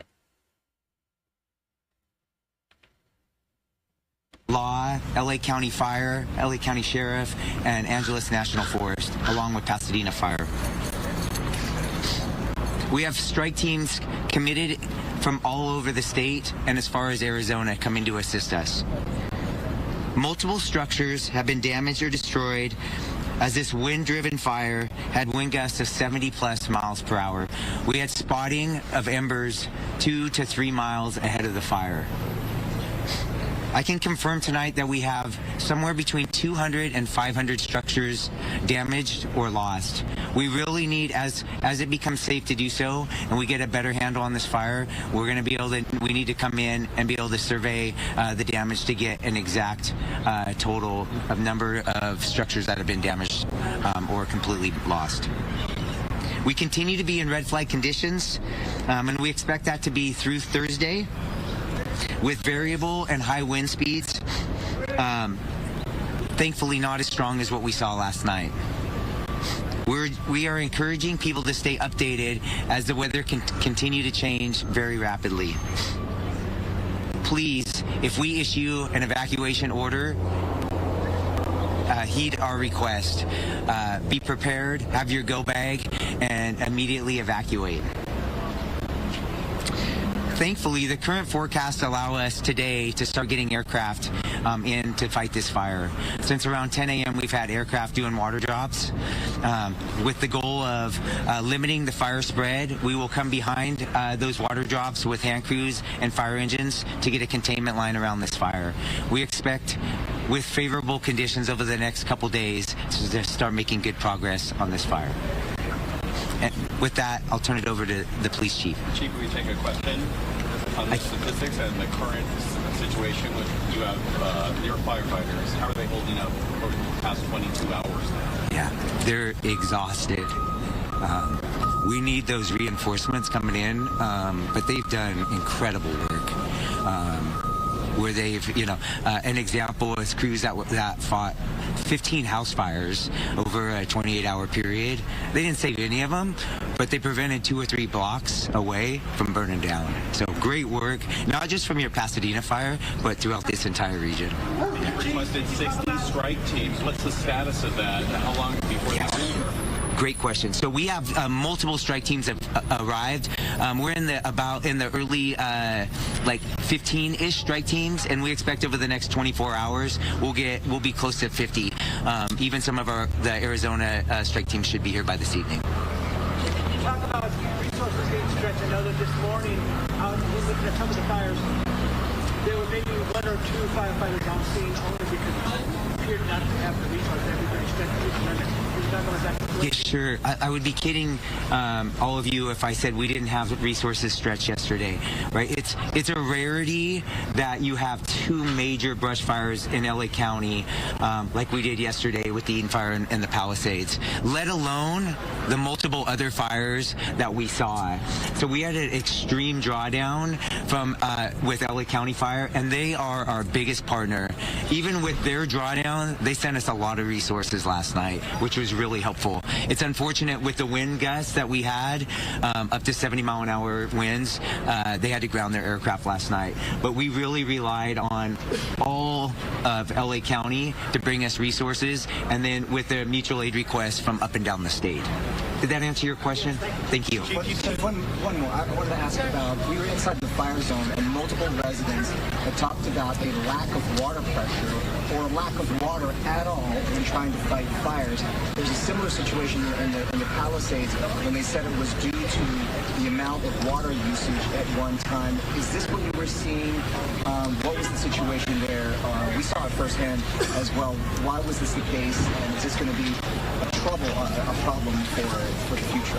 Yeah, when you have multiple fires, multiple city blocks on fire, with I'll throw a number out, 100 fire engines flowing water, we are gonna stretch our water system. On top of that, we had a loss of power temporarily, which impacted our water system. But I'll be clear, we could have had much more water. With those wind gusts, we were not stopping that fire last night. Those erratic wind gusts were throwing embers for multiple miles ahead of the fire, and that's really what caused the rapid spread of this fire. Sir, where specific the fire start? The most specific, because this a picture taken approximately 6:30 last night, like a transforming fire in around Canyon. That's correct. The time that is correct, and around 6:30 was when the fire came in the Altadena area. It was actually in LA County, but right on the border. We had both Pasadena and LA County resources arriving almost simultaneously. And then, of course, the fire quickly moved into the Pasadena city limits. So 10,600 acres on fire, 0% containment, hundreds of homes destroyed. What can you say to get them home? That you have a handle on this anytime? Yeah, what gives me hope is when I look at the trees and bushes around here.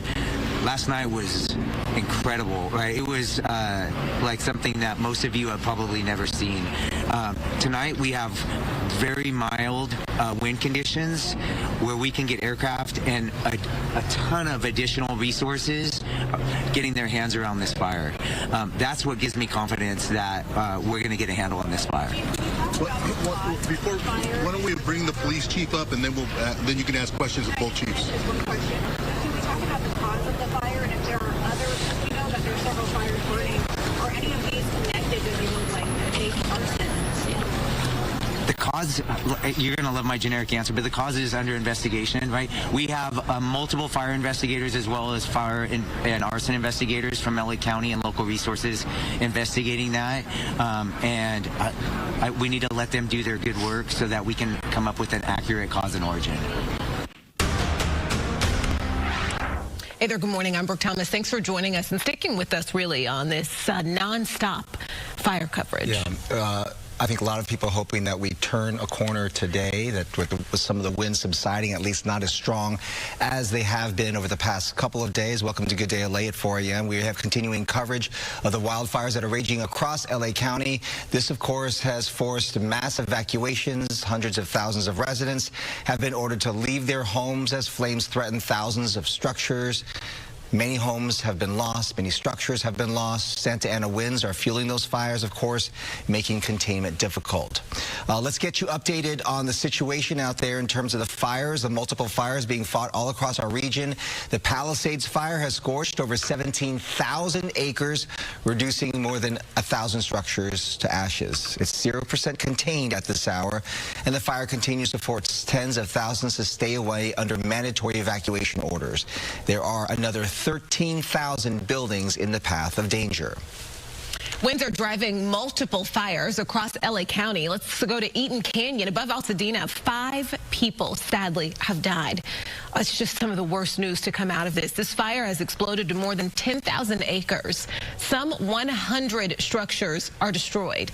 Eaton is at 0% contained. Winds that drove the flames are easing at this hour. The Hurst fire in Sylmar has now burned 855 acres. It is now 10% contained. Now, this fire started near the 5 and 210 freeways. It forced evacuations across the region. More than 44,000 people have been ordered to leave their homes. Think about that, 44,000 people. Evacuation zones extend to Santa Clarita and the Newhall Pass. The Sunset Fire has burned 60 acres in the Hollywood Hills. There is 0% containment. Flames are pushing towards Hollywood Boulevard. Most evacuations have been lifted this morning, but areas north of Franklin remain closed later this morning. Firefighters are monitoring for flare-ups. Residents are returning home They're urged to stay alert, listen to all the notifications. An evacuation center is open at Pan Pacific Recreation Center. And just on that note, just the Sunset Fire, just seeing the people as soon as that evacuation order came down, just immediately, just the traffic of people trying to get to safety all at once. It was hard to watch. People are on edge. Of course. And even though we don't have the same wind situation as we did with these other fires, and just seeing the images of homes destroyed in a really quick manner, I think people, they wanted to get out. Of course. They wanted to get out. A massive fire that also erupted last night in Studio City. Here's the latest on that. Flames engulfed a 4-story home. This was on Sunswept Drive. The fire then spread to nearby brush and buildings. More than 50 firefighters quickly brought that fire under control. There was some damage to surrounding structures, but there were no injuries reported. Residents near Laurel Canyon and Mulholland, as well as Coldwater Canyon and Ventura, are advised to remain prepared for possible evacuations. You were just watching video of Mayor Karen Bass, LA Mayor Karen Bass. So many questions for the mayor of Los Angeles right now, and so many questions will continue to be asked and hopefully answered in the coming days. People want some answers. Lots of frustrations and broken hearts out there. Of course. Yeah. This extreme fire danger means LA Unified schools will all be closed today. Officials say flames destroyed parts of Palisades Charter High School. This 63-year-old school, a very important school in our community, a school that, a highly desired school. Many parents want their kids to go to this school. It's a really popular school. This school was, of course, featured in the movie Grease. You may be familiar with it that way. LA Unified officials also say Marquez Charter Elementary is also severely damaged. Other school closures to tell you about. Glendale Unified School District schools, child care operations, and district offices will be closed for the rest of the week due to the Eaton fire. Also closed Alhambra, South Pasadena, San Marino, and Arcadia. Monrovia Unified included in all this. Pasadena Unified also closed the rest of the week. And all schools in the Santa Monica Malibu Unified School District will also be closed. This time yesterday, they had actually decided to close 10% of the LA Unified schools. But with everything going on between the power outages, the schools that were destroyed in the Palisades area, and just the smoke that people are dealing with, they decided that it's just better for everyone's health, that everyone stay home. All the road closures as well. So just a lot going on, people dealing with, even if you're not directly impacted by the fire with smoke and the ash, it's difficult for those students out there. Oh, yeah. I mean, also, I'm curious, how are you? You were out covering this outside until about 6 p.m. yesterday, and I got so many messages from people saying, I'm worried about Bob. Tell him to get out of there. Tell him to do this. Tell him to move here. Tell him to do that. And you were obviously staying protected. But when we do this job, we do it we're doing it for others. Of course. And it's all about the people and the people that we're covering, the first responders that are out there. So they're doing the really, really, really hard job, all the first responders out there. So, we're just there to document and inform, right? Yeah. All right, here's Samara with a look at the forecast. Good morning. And you did it well. You did, yeah. You did it very well, Bob. Thank you. So, and big thanks to all our colleagues, but to your very point, the first responders, the firefighters have been working relentlessly to protect the community and really get a good handle on the fires. And today, at least at this hour, a stark difference from just 24 hours ago. Yesterday, we were dealing with the ferocious, strong, powerful winds that created these catastrophic conditions. This time, right now, we're actually looking at wind conditions cooperating, giving us a little bit of a break so firefighters can get a better handle and look for those spot fires or flare-ups, and hopefully they'll take advantage of the next several hours before another round of winds expected to make a return. And depending on your location will determine how strong those winds are. But unfortunately, any winds, especially when we're dealing with active fires across Southern California, not going to help. Hence, red flag conditions will stay in place all the way now through Friday. So they have been extended because we continue to be very dry. We're still getting the Santa Ana's winds going offshore, but right now, pointing out how conditions are on the calm side. 3-mile-an-hour winds at best from Ventura County, Malibu Hills, Van Nuys, about 14 miles an hour. It's still pretty gusty along some of our canyons and passes, those wind-prone locations. The basin, big improvements there as well. 0. That just means calm, no winds, 5-mile-an-hour conditions for Ontario. But eventually, as we approach the midday, we're going to be looking at winds making a return, but not as strong as what we experienced the last couple of days. Look at how strong we experienced those winds last 24 hours. Hurricane force, Fremont Canyon, 94 miles an hour. Arrowhead Springs, an area of San Bernardino County, Magic Mountain Truck Trail clocked in at 90 miles an hour. Those are wind conditions that just makes your jaw drop, and you can understand the firefighting conditions out there. High fire watch will eventually go into place, and it'll stay in place till Friday. Rather than the 80 to 90 plus mile an hour winds, we're going to reduce those gusts to about 60 miles an hour. But again, that is still strong enough to pose threats. Wind sustained coming out of the northeast, 25 to 40 miles an hour, and this does apply to the Santa Clarita Valley out towards our local mountains, the Santa Susana area, and the Santa Monica Mountains as well, near the Palisades fire. So we're going to closely monitor those conditions, and wind advisories currently in place in advance of the coming winds later today. We've got wind speeds right around 20 plus miles an hour, and the red flag conditions, unfortunately, if a new fire were to start, it could also rapidly grow and spread. So hence, we're still in that fire danger zone. And this applies to just about everywhere across Southern California outside some of our coastal regions. So we still have to be on our toes. Due to the offshore winds, we are still going to be dealing with numbers pretty warm, 77 degrees for areas like downtown LA, which is going to be looking at calm winds for much of the day. And to your point, both of you made earlier, due to the local fires with all that smoke, a smoke advisory is in place, so you want to protect your lungs. And traffic conditions, we have you covered here as well. A reminder. All right, thank you to our Fox LA team as we do continue our coverage right now of these devastating wildfires. And what you're taking a look at right now, this was a shopping center off Sunset Boulevard that has now been burned to the ground due to these fires. I also did want to give you this live look right now as well that we're getting into our newsroom. This is a Palisade home fire, and we were just watching here as one of our reporters has been showing the shingles just falling through into the garage that you do see in the background there. Just devastating. And again, these are just many images that we have sadly been getting into our newsroom here at Fox. As of right now, at least 5 dead, 130,000 plus under evacuation orders as these fires continue to burn. What we know right now, at least 5 people are dead as well. Thanks for joining us here on Live Now from Fox for our continuous coverage of these wildfires. My name is Christy Matino. I'll be here with you for the next several hours as we do continue to bring you the latest. However, I did want to also pivot quickly here because we do want to tease some of our coverage that is set to happen in just a little bit. Starting at 9 a.m. Eastern time, the celebration of life for former President Jimmy Carter. Today, his casket is going to leave the U.S. Capitol, and there's going to be a funeral motorcade traveling to Washington National Cathedral, where that funeral is set to begin at about 10 a.m. Eastern time today. And right now, you're taking a live look outside of the Capitol. And what we're going to do during that coverage, during that 9 a.m. hour, if you would like to stay informed on strictly these wildfires out of California, you can head to our YouTube channel. We are going to have dedicated coverage continuing there as well. Let's go away for a 2-minute break here on Live Now from Fox. We'll be back shortly with more continuous live coverage. Stay with us.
Welcome back here on Live Now from Fox as we continue our coverage of these devastating wildfires out in California. We do have that live coverage for you, but once again, quickly, just a programming note here. You're taking a live look at the United States Capitol, where a little bit later today, former President Jimmy Carter's casket will be leaving, and he is going to be heading to the Washington National Cathedral, where those funeral services set to start at 10 a.m. Eastern Time. And again, we will be pivoting to that coverage around the 9 o'clock hour here on Live Now from Fox, but you can continue this coverage of the fire if that is what you are here for. Over on our YouTube page, we will have that continuous stream. And now I do want to head back to one of those live images that we do have for you right now. We're getting a lot into our newsroom.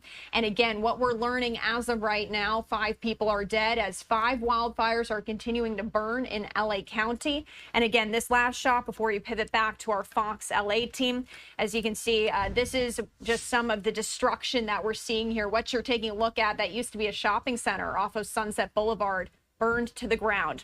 I do want to head back to our Fox LA team. They've been in continuous coverage yesterday, today, bringing you all the latest of what you need to know. No house is standing. Just burned to the ground. It is heartbreaking and devastating. Yeah. Gigi, yesterday we were talking all day just about like the percentage. People obviously are just estimating. There's no official way to tell right now. And again, this fire is still burning, but people talking about, the high percentage of this neighborhood that appears to be gone. And it feels like an exaggeration, but you're there and you can see, and it's not. It is not an exaggeration. I drove Toyota Drive. I drove it from Corpus Christie Church down to Drummond, which I estimate 2-3 blocks. It was total devastation. There was maybe one house standing. I don't even think. This is on both sides of the street. We're PCH, the Pacific Palisades mobile estates. Over 180 homes there, mobile homes, according to one of the residents. They're all gone. So right there, you have almost 200 lost. We were on Tano above PCH, an entire block, home after home after home, destroyed. Again, we saw it on both sides of the block. We were on Alma Real near the Palisades Recreation. There's a little park there. Corner. The entire block was gone, except for one house that we saw stand, a magnificent two-story house. That person has no neighbors. There's nobody else around him. Around them, the house on the left burned to the ground. The house on the right burned to the ground, and the house was still standing. So this is repeating itself in multiple neighborhoods. I was just at Ralph's right now, the supermarket. I don't know the square footage of those stores, 20,000 square feet, maybe a supermarket. Gelson's, Ralph's, they're burnt to the ground. That's crazy. There are a couple of walls that are still standing, but everything else is gone. And earlier, following our continuous coverage here on Fox 11 and Good Day LA, we were at the Palisades branch of the Los Angeles Public Library. It is gone. It's just crazy. Church, most of it is gone. The people who live in Palisades, this is their little community, and those grocery stores. Wow. These are all of the big grocery stores that they go to, that everyone frequents there. As much as LA is a big and a very large community, there's all these individual sort of villages, and the Palisades Village is certainly that. People know each other. It's there. So to see these grocery stores burned to the ground. Things have been there for decades upon decades. Palisades Village. It is so incredibly heartbreaking and devastating, and it's going to take a long time for this community economically, emotionally to recover from this. I think that with daylight now, and they're going to get some more shots from the air, we're going to really see this large swath of devastation. You hear officials talking about hundreds of homes and structures that have burned, and it just boggles your mind what that actually looks like. All right, Gigi, go ahead. Go ahead. I'm sorry, I was just going to say the losses also will include businesses that are just damaged, that have not necessarily burnt to the ground, but have sustained extensive fire damage, may not be able to operate. And many of the businesses here are mom and pop. Those folks, their livelihood is not affected. To the Cleaners on Sunset and PCH. That was burning yesterday. No doubt. Little Thai restaurants, mom and pop. That also is affected. So a lot of stuff to talk about. You're right. You're right. I mean, this is in the days and the weeks, and it's going to be the economic impact, and is going to be staggering. And how our area, our region, really recovers from this is going to be yet another story that will be told. In the meantime, we got to get a handle on all of these fires. 0% containment, and so we are certainly not out of the woods as of yet. LA Mayor Karen Bass, she is under scrutiny. Earlier this year, she approved a budget-cutting $17.5 million from the LAFD while increasing police funding $126 million. Critics are questioning her leadership, especially since she was in Ghana for a presidential event when the fires broke out. Sky News caught up with the mayor yesterday. Do you owe citizens an apology for being absent while their homes were burning? Do you regret cutting the fire department budget by millions of dollars, Madam Mayor? Have you nothing to say today? Have you absolutely nothing to say to the citizens today? Elon Musk says that you're utterly incompetent. Are you considering your position? Madam Mayor, have you absolutely nothing to say to the citizens today who are dealing with this disaster?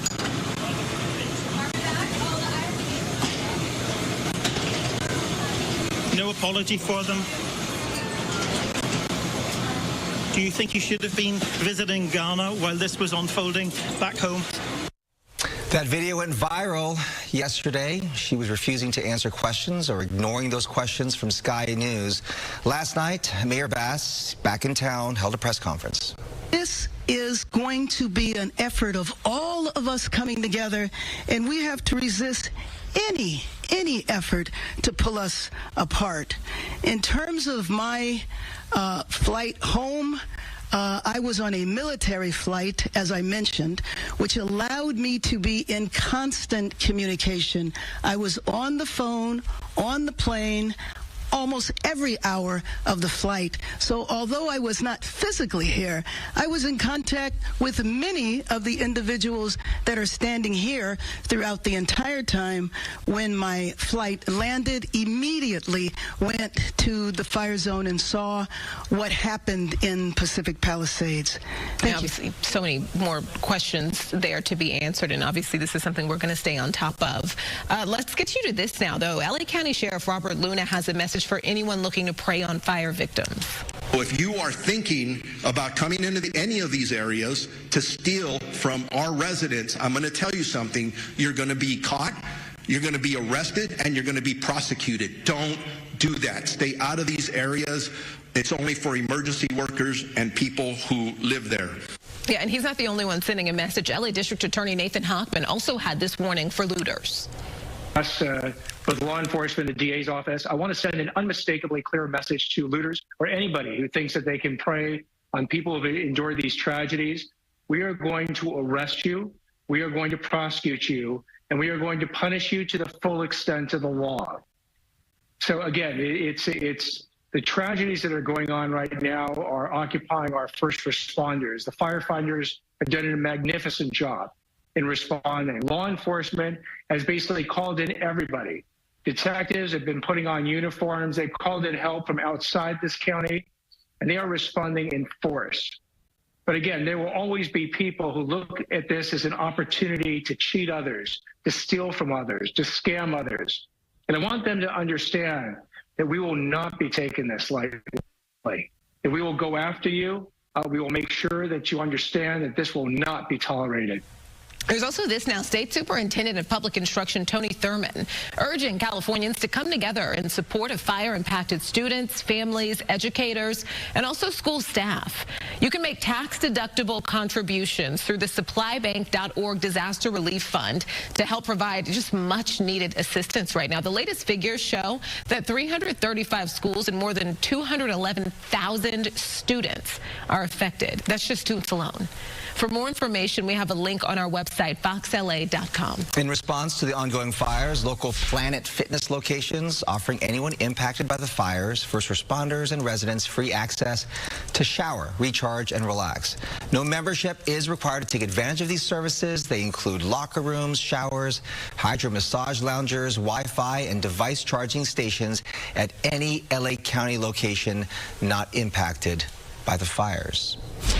DoorDash has activated its severe weather protocol to pause operations in affected areas. DoorDash first suspended operations in impacted areas of Los Angeles and surrounding the Pacific Palisades, including Santa Monica, Westwood, Brentwood, Calabasas, Pasadena, and surrounding areas. As conditions got worse, DoorDash suspended service in San Fernando, Santa Clarita, Northridge. They will also continue to adjust operations as necessary. In the Pasadena area yesterday, the Altadena area yesterday, anything above the 210 freeway, lots of it was just shut down completely. Restaurants were all closed. So the Eaton it's fire. almost, yeah, Eaton fire. So everything's all, you know, everyone has evacuated. So it's a crazy situation. To see more than 1,000 people already at the evacuation center. These were families, seniors, people who had to evacuate senior centers, convalescent homes, all at this. It was really startling and stunning to see that many people in one place. And World Central Kitchen, which immediately responds to this, was there providing food. They brought out trucks and they were paying for food trucks to be able to feed all these folks who really didn't have food at that point. And then as the Red Cross then was able to step in and try to deliver and you know, get help to those folks who were displaced. It just goes to show though how quickly this all happens. Yeah. Yeah, people just left to save their lives. Well, to both your points, the brighter side of this chaotic wind story is the fact that communities are coming together to help each other. And there's that light that brings hope to all the fire victims there.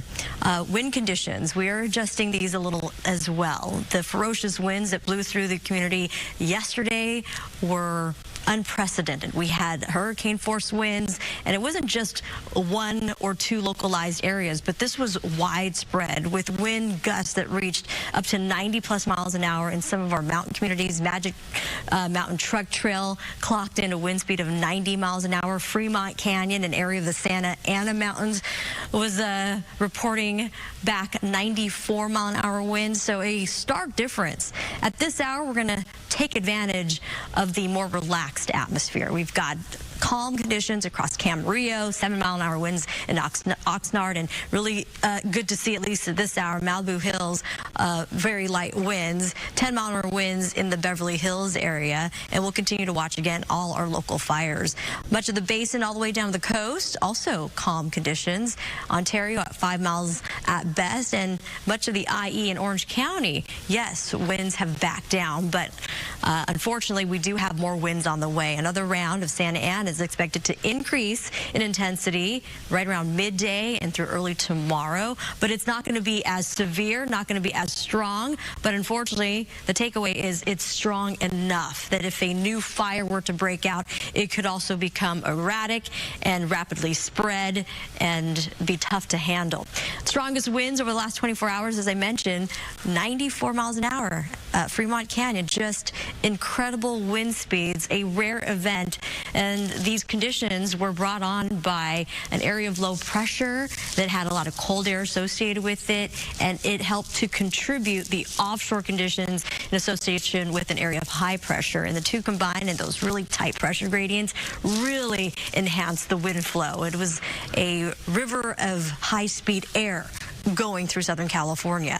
We're not done with the winds yet, as I mentioned. We are currently under a wind advisory in advance for the next round of winds that will stay in place all the way through at least Friday afternoon, so keep that in mind. A high wind watch for areas like the Santa Clarita Valley. You've got to be on your toes, have that evacuation plan ready, and the Santa Monica Mountains, where the Palisades fire continues to burn with 0% containment, will also be impacted. So we're hoping, and I'm sure the firefighters who have been doing an incredible job, tirelessly helping to protect the community, is taking advantage of these calmer winds, looking for spot fires, looking for flare-ups, and trying to, again, knock them out before they become a problem later on. High wind warnings eventually will go back into place for areas of the IE and Orange County and the local mountain areas, the San Gabriel Mountains, the San Bernardino Mountains, and Riverside Mountains, where gusts could range up to 65 miles an hour, and some isolated areas could even push to 70s, but at least we're not going to be dealing with the 80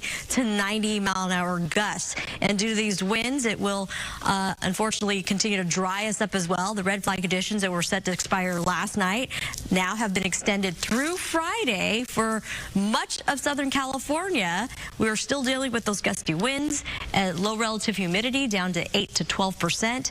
Outside of the coastal areas, again, fire conditions still a big problem. We are not out of the fire danger. Wind forecast, futurecast right now, again, not bad, but as we had just mentioned, things will enhance in those very same vulnerable areas where the current fires are burning, the Eaton fire, the Palisades fire, and the Hurst fire, and downwind through the Cajon Pass. These locations will be also vulnerable to the stronger winds that will push through the area through at least early part of Friday. And speaking of Friday morning, we'll slowly start to see some locations relax a little bit, but the winds are highly variable. Some locations will see those winds get a little stronger. Some areas, no wind at all. And it's not going to be until late night Friday, finally, we get a nice little break from the winds into Saturday and potentially the early part of Sunday. But we are watching late Sunday and most likely into Tuesday that we could get another round of Santa Ana winds, and it plays out pretty nicely on our 7-day forecast. So outside of the wind-prone areas, downtown LA, warmer than normal today. Winds will be a problem tomorrow, backing off on those winds, and again, gusty conditions. With the active wildfires, a smoke advisory is being issued at this hour as well throughout the day. So if you have upper respiratory issues, or just about anyone, limit your outdoor activities. Got you covered.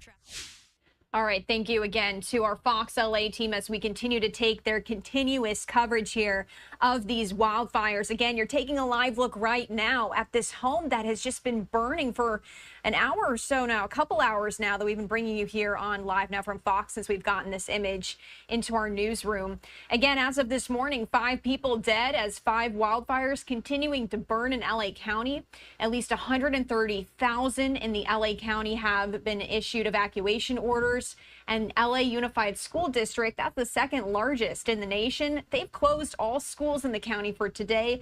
Other school districts have done the same. 2 of the largest fires, the Palisades and the Eaton fires, they both remain at 0% containment. That's the latest we have here from CAL FIRE. As of this morning at 5 a.m., 185,000 are without power in LA County, and we actually do have this shot here that I did want to bring you that just shows a little bit. It was a darker when we first brought this shot to you now, but you can still see here as I pull it up on your screen, you can see that fire in the distance, but also just how dark on the right hand of your screen it is, as people are again without power. 66,000 without power in the neighboring Ventura County. Again, covering all of this for you in real time as we continue to get these updates here on Live Now from Fox. Let's go away for another break. When we come back, we're going to continue this live coverage. Stay with us.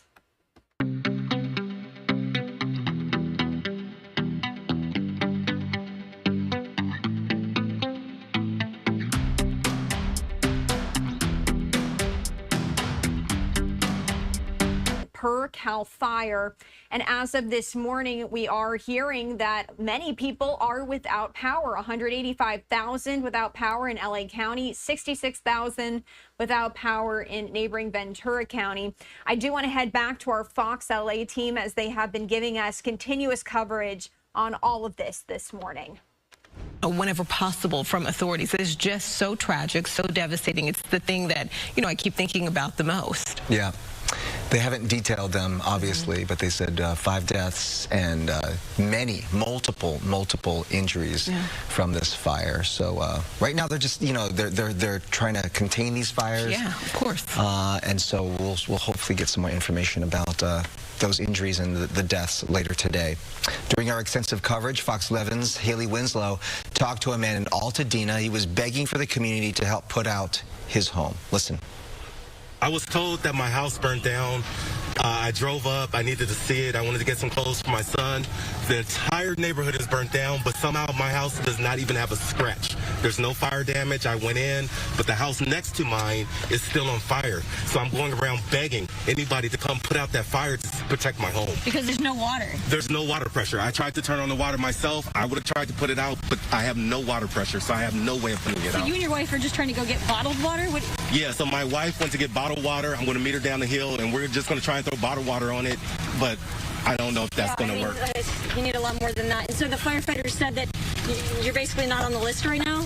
They said they had a list of places to go. They're spread thin. I understand. I really understand. Yeah, I know, but so you're just begging somebody, if anybody's got water and can help.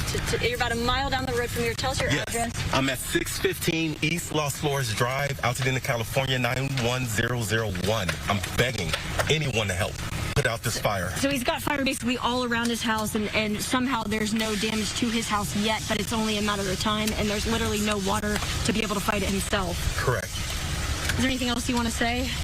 Help. Please, help. Yeah, and just look at the soot on his face there. You can see the soot on his face from just how, panicked he is, trying to do whatever he can. This message, by the way, was received by hundreds of people, not just in LA, but across the world. People were sending him water, sending him supplies. Look at this update. And thanks to you guys in the public, all over the country. This guy was out of water, of course. He and his wife going to the store to get bottled water to throw on their house. He lost his uncle's house, his mother's house. There was fire literally all around his house, and he was desperate for somebody to come help him. The community stepped up, and he right now has a home still tonight because of you. So here's what he had to say earlier. I hope I can get some help. To know that my house is standing and then I might lose it because I just couldn't get help, that will even be more painful than it being gone last night. So again, I mean, I know that, LAFD was asking only firefighters yesterday that are, with the force but maybe off duty to help. But maybe if there's somebody out there who's got firefighter experience and they're trying to see what they can do, anything you can do to help guys like Chris Anderson who are just begging. They're out of water and there's nothing else that they can do. I know he could really use the help. So people did step up and help. Literally all over the country, people were dropping off, giving them tips and then coming to his house and dropping off cases of water. And with everybody's help, they were able to save his house. Of course, there's still fire all around it, so he's hoping that it stays that way. Poor guy, I mean, he was literally crying, just desperate. So thank you to everybody out there who stepped up and helped him. Yeah, first you hear somebody say, thank you, Haley. You hear someone say, water bottles, and it's easy to judge, but you don't know what you would do in that situation. Two, I can easily understand the panic that he's going through. And so his options are to do what little he can or sit there and watch. And I imagine many of us wouldn't be able to just sit there and watch. Yeah, there were multiple stories, story after story, of people whose homes were burning or were threatened, and there was no water pressure at all in those affected areas. So just a huge frustration and a panic for these homeowners. And I will say that these communities have been incredible because neighbors were immediately stepping in to try and help their other neighbors protect their homes. It was not even their own home, but they said, they were gonna. So I saw that firsthand yesterday. I also, I want to talk a little bit about the water pressure because I think there had become a big conversation about maybe possible city mismanagement and official mismanagement, but that doesn't necessarily have to be the answer. There are wildfires raging and pipes are affected by a wildfire, by homes burning and what that does to the water system. And so a lack of water pressure could simply be the wildfire doing what a wildfire does. Right. And that many engineers stepping into this conversation saying, hey, listen, you have to think about pipes being affected by fire. Sure. And that affects, you know, what the firefighters are able to use. It is, the usage is a big deal, but there will be some criticism here from here on out about the infrastructure and why things were not upgraded prior to a fire like this, a devastating situation, when they know that these things will inevitably happen. So that's another conversation that's going to happen certainly in the weeks and the months and years to come. We want to get on the phone with Christine Devine. She's joining us with her perspective on this. And Christine, I know you've been watching all of these images, and, you know, as a long-time Angelino, how devastating and heartbreaking it must be just to watch all of this take place. Good morning. Yeah, good morning. And let me just tell you, as a journalist, to not be with you all bringing this important information is really hard. My spirit is with all of my Southern California friends and family, which is everybody, our community, our home. I am away. I'm in Rio de Janeiro with my birth father, and in a cruel twist of things, I'm here for the summer, and it is pouring. And I wish I could bring you buckets of water to Southern California. But let me just tell you, Bob and Brooke, you all, Fox 11, are a lifeline for those of us who are not home watching these fires. As you might imagine, being in Brazil, it is Portuguese language, and it is not wall-to-wall coverage. So foxla.com has been my lifeline for information. Last night, my home entered one of the fire warning zones. So my husband is there on standby to pack up the valuables, connecting with neighbors. And I can tell you right now, we are so reliant on those that we know, our neighbors, connecting through WhatsApp. In my neighborhood, people are constantly updating. Are you getting a hotel room? Yes or no? Are you packed up? Yes or no? Reminder to put your car in the driveway facing out to drive off. I do live in a canyon area that had not been threatened until last night with the Hollywood Hills fire. So I'm now among the people who are very concerned about my own home as well as my fellow Angelinos. You know, Christina, I would love to get your perspective on just what we're seeing right now. Someone who, you know, knows this community, loves this community, each and every one of them. Looking at the Palisades fire, that is just still, you know, this morning at 0% contained. It's still raging. It looks like most of that community is gone. What's going through your mind as you're watching some of these images come in? First off, is I almost bought a home in the Palisades area, so I'm thinking of that. I'm also thinking that by now, so many of us know somebody who's in a fire zone, who's evacuated, who's lost a home. I have friends in the Palisades. I've yet to hear from them because they may not know about their own home just yet, but they're suspecting it's gone. Also, Altadena, again, knowing somebody who's lost a home, one of our Wednesday's Child families, the brother of the family who adopted one of our Wednesday's Child kids, they've lost their family home, their childhood home. So by now, I think we all know somebody, whether you can help out with a GoFundMe donation. I have friends that are offering up their home for people to stay. Wow. I have friends that have taken in people. I have a friend in Santa Clarita who's packed up, ready to go as well. By now, we're affected in a greater way because I think we may know somebody who's affected by this fire.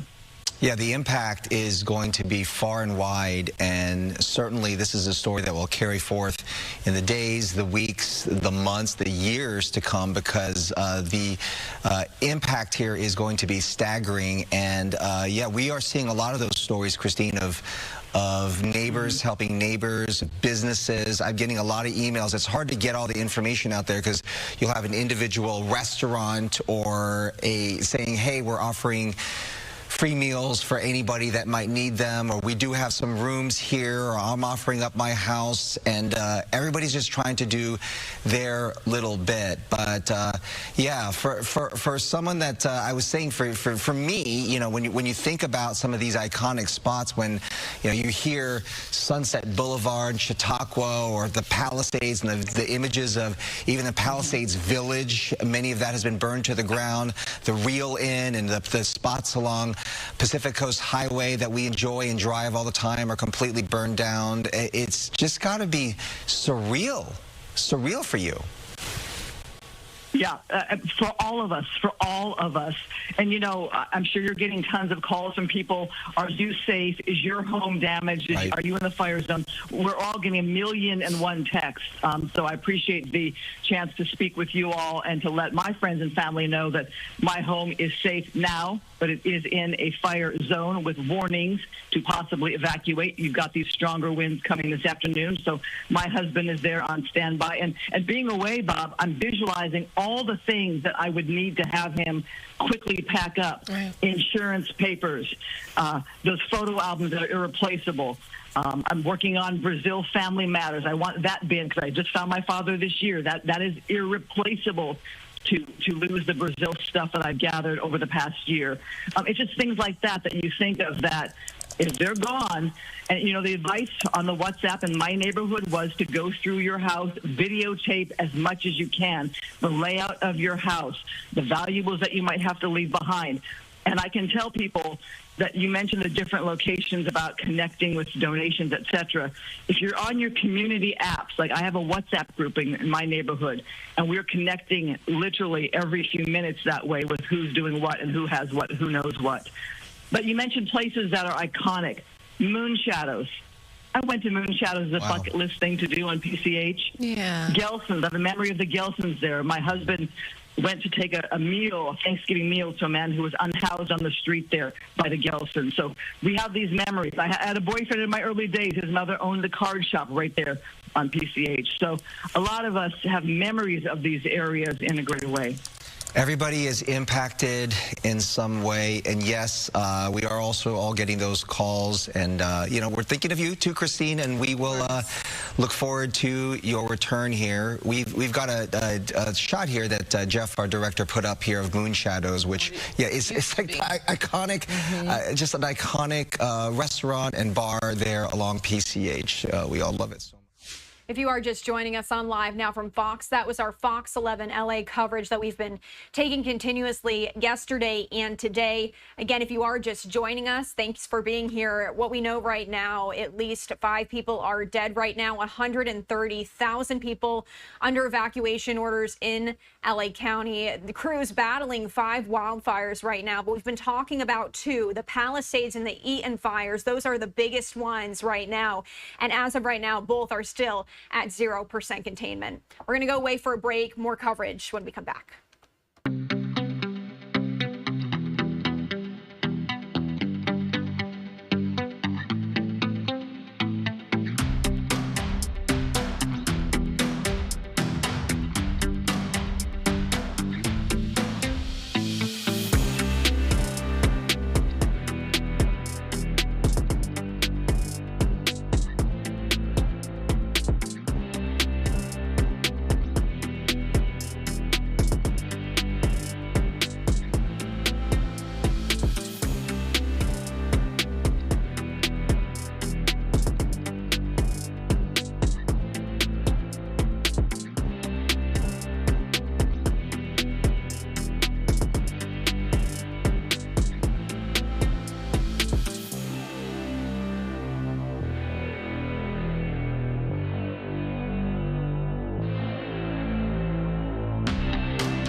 Welcome back to our coverage of these 5 California wildfires that are continuing to burn. We do have a number of live images into our newsroom right now. It appears this shot keeps going in and out, freezing a bit, because as you can imagine, the cell phone service, the reception there is not as strong right now. But again, an estimated 1,000 structures have been destroyed in this hilly coastal neighborhood of the Pacific Palisades. This is making it the most destructive fire in Los Angeles County. And again, before the break, I did tell you there are these 2 major fires that are the worst of these 5 wildfires, and that's the Palisades fire as well as the Eaton fire, both at 0% containment right now. And I did also want to just take you out to this live image as well into our newsroom. This home continuing to burn, and sadly, again, we've seen so many of these images just of these homes burning. We've been hearing from people saying that they need help.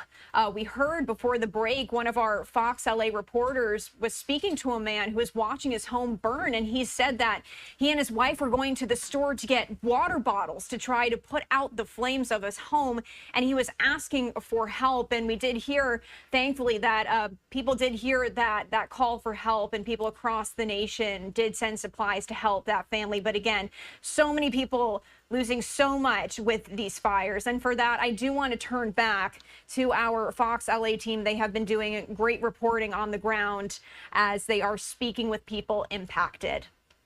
You can see now it is a total loss. You can even see it continues to smolder from what appears to have been the mailbox. There was a car in the driveway.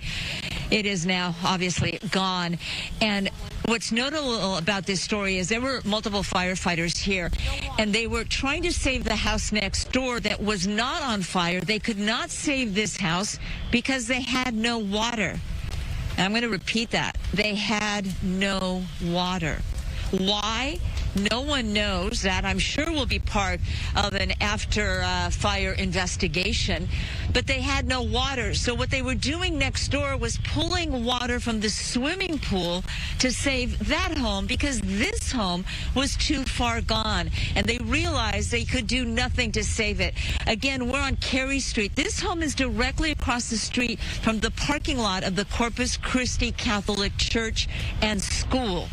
So it is one of hundreds of homes that we have seen in the Palisades that are a total loss. But this one is particularly notable because of the situation that we saw here. We were frustrated, my photographer and I, watching someone's home, you know, their prized possessions, treasures, things that cannot be replaced, I'm sure, go up in flames, as were the firefighters that were standing here, working to save the house next door, which we believe has been saved. We see it standing. Obviously, we're not going in. We're not going into the backyard. It's private property, but so there may be some damage in the back. We don't know. And take a look there. Can you see that? I think it's that mailbox. It just continues to smolder. You can see the smoke moving into the air. The roof obviously has collapsed. There are still hot spots in there continuing to smolder. As a layman, I asked the firefighters if they weren't concerned this car was going to explode. They told me that no, if it had been electric, they would have been very concerned. But we did hear explosion, the sound of explosions coming from this house. Corpus Christie Catholic Church has sustained extensive damage. They have lost at least one complete building, and the Archdiocese was working to confirm that the fire had moved into the sanctuary yesterday. The school building on the other side appears to be standing. We don't know the damage done, and you probably can't hear it, but there's been this alarm. It was going off yesterday, 24 hours ago, and it just keeps going off.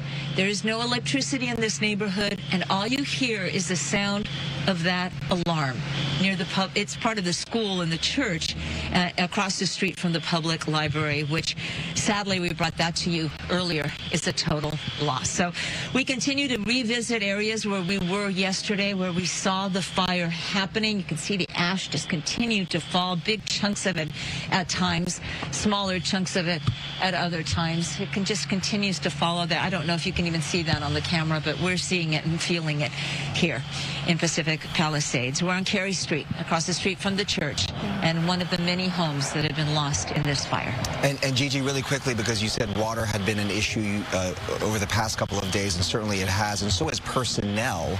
And they are trying to bring in more personnel from all across the state, from different states, the western states.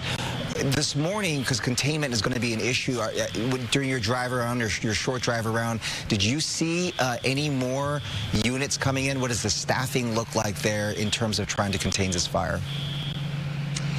Well, I think Mario mentioned it. We have units coming in from all over, from Arizona. Clark County, Nevada is sending about 25 trucks and engines down to Los Angeles to help our firefighters here who have been overwhelmed, even with all the additional resources, because of those infamous Santa Ana winds that kept fanning the flames, Bob. The fire would be on one block, and then it would be pushed 3 blocks that way, and then they would go over there, and it'd be pushed this way and that way, and the winds are so erratic. Right. So a lot of resources here.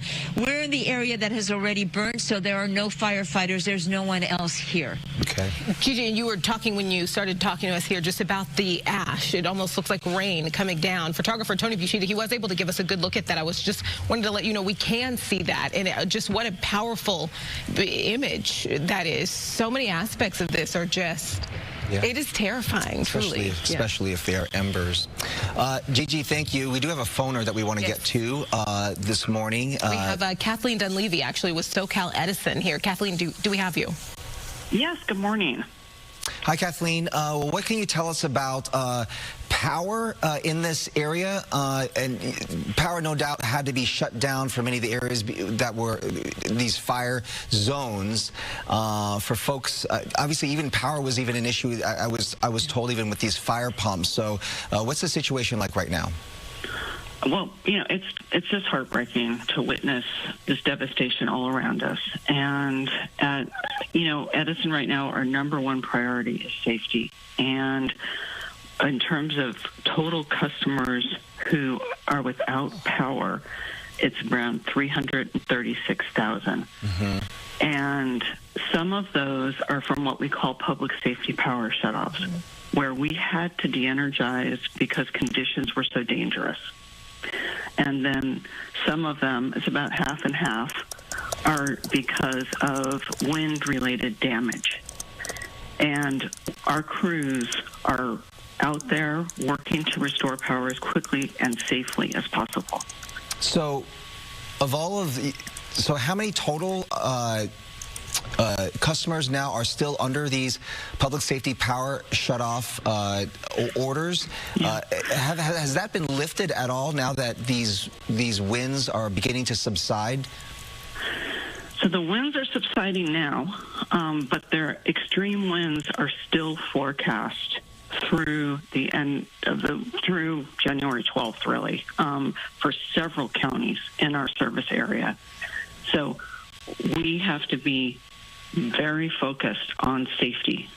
You know, I mean, just looking at what's going on right now around us.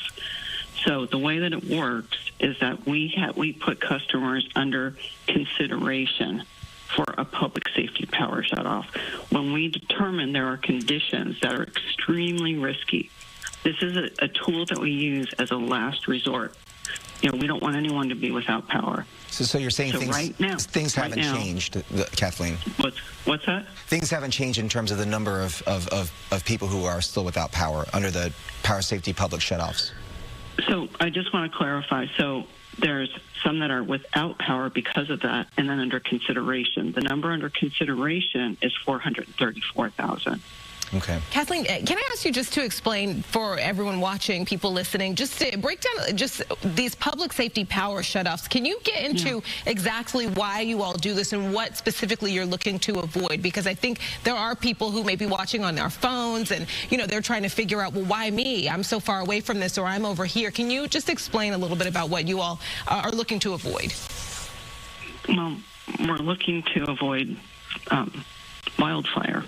And it's as simple as that, you know. And so if you look around at our state and at Southern California, at the extremely dry vegetation and the wind, then the risk that poses to our infrastructure.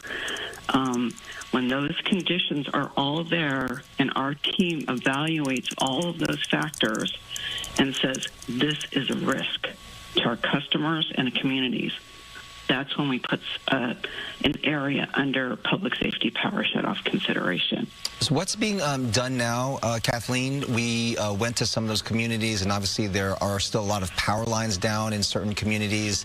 What is SoCal Edison doing to try and repair and lift those lines so that, first of all, you know, for the safety of the people who live in those communities and also to restore power?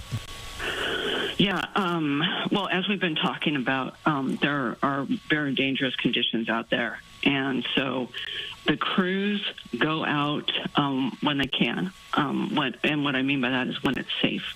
And they inspect the lines, and they determine whether or not we can restore power when it's safe.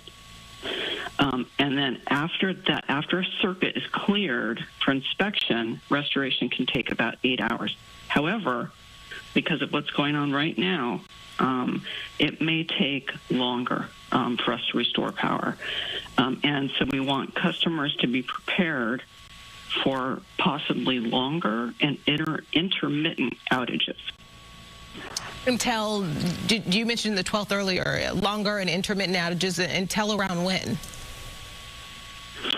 Until the crews can get out there, inspect the line, and restore power. Okay, so how can people get updates, Kathleen? You know, there are people certainly who are still in the dark right now, many of our viewers, and they're wondering, when is this going to get better? How can people get updates? It's got to be frustrating for these customers because they, you know, often they get onto a website or they get onto a phone and they're not feeling like they're getting their answers. No, I know. I mean, being without power is such a hardship. You know, especially in situations like what's going on right now. And people can go to sce.com/outages. But I also want to say, I want to remind people to please be safe. If they see a down power line, do not touch it or anything in contact with it. Stay at least 100 feet away and call 911. That is 100% a great message, Kathleen. And we do, you know that your crews are working very hard. They're part of this crisis with us. So we do appreciate all of what they are doing to try and get us all back up and running. Kathleen Dunleavy, we really appreciate it. Thank you, Kathleen. Thank you. Bye-bye. All right, minutes before 5 o'clock this morning, continuing coverage now of the wildfires that are raging across Southern California in our region. Welcome back to Good Day LA. I'm Bob DeCastro. And I'm Brooke Thomas. Yes, thanks for staying with us for your coverage. Let's take a look at some, a bit of, what we have going on here. Okay, so take a look at this. These are just some of the fires that we're following burning in our area. The Palisades fire there to your left, still sitting at 0% containment this morning. And I believe the acres burned so far, more than 17,234 to be exact. Moving a little right on your screen there to the Eaton fire. Also, this morning, still at 0% contained. This fire has burned 10,600 acres. And then we're moving on to the Sunset fire last night. This fire, caused a lot of panic for people. It started moving fairly quickly this morning. Also, according to CAL FIRE, 0% contained. This fire has burned 43 acres. Evacuations, many have been lifted in that area. But we want to get to Stu Mundell and Sky Fox to get you a better look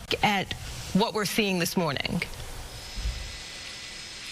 Good morning, Brooke. Good morning, Bobby. And good morning, everybody. Taking a look at that Palisades fire. Now, this is the active flames that are still burning out here in the Palisades area. Now, there are still a few structures down closer into the areas where the homes are. This is up on the hillsides. I'm going to bring up the map just for a moment or two here so you guys can get oops, wrong button. Get a better look at what we're seeing right there. You can actually see some of those roads, and it gives you an idea where that's going. Now, technically, that is still in the Palisades Palisades area, but now up in those mountains, up in the vegetation, and away from all the homes and structures out there. It is slowly burning to the south, and the south would take you closer to the Getty. Now, the Getty's still very, very far away. I'm just using that as a reference point. In the shot down there, you can actually see some of the 405, and that's the Getty. So that is quite a distance away. But the areas that have burned already, that is the devastation, and that is going to be over closer to this area over here. Going to keep the map up because there is so much darkness down there.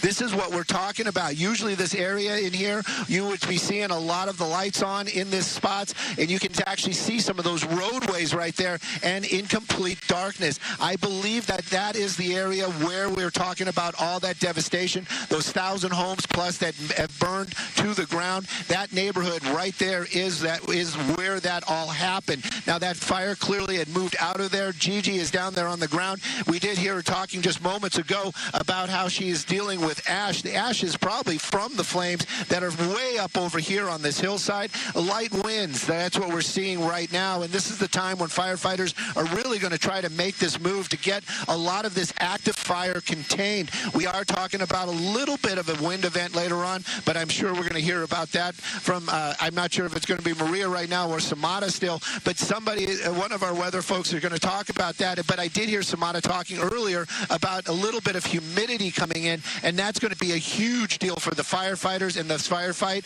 A little bit of humidity, a little less wind is really what they need to stop all this red that we're seeing out there. That open flames, that is the biggest concern, because those embers still moving, still blowing, and still making their way through these neighborhoods. Of course, much less now because these winds have calmed, but it is still happening. And of course, even if this was just the fire that we'd be seeing, this would be a big concern. But when you add all that heavy winds in there, that's when all the problems happen. Of course, we're talking 17,000 plus acres just here in the Palisades area. Now, Skyfox has basically been here all morning. We're going to try to take a look at Eaton. As I understand it, they have a lot less active fire out there, which is great news. But that doesn't mean the containment numbers are up. Now, the containment numbers are actually as just what you're thinking. They're trying to put a box around the flames. They have tractors down there. They have dozers that are still cutting line. But I would venture to say that in the Palisades fire, we might see some of those fixed wing making their way out here this morning.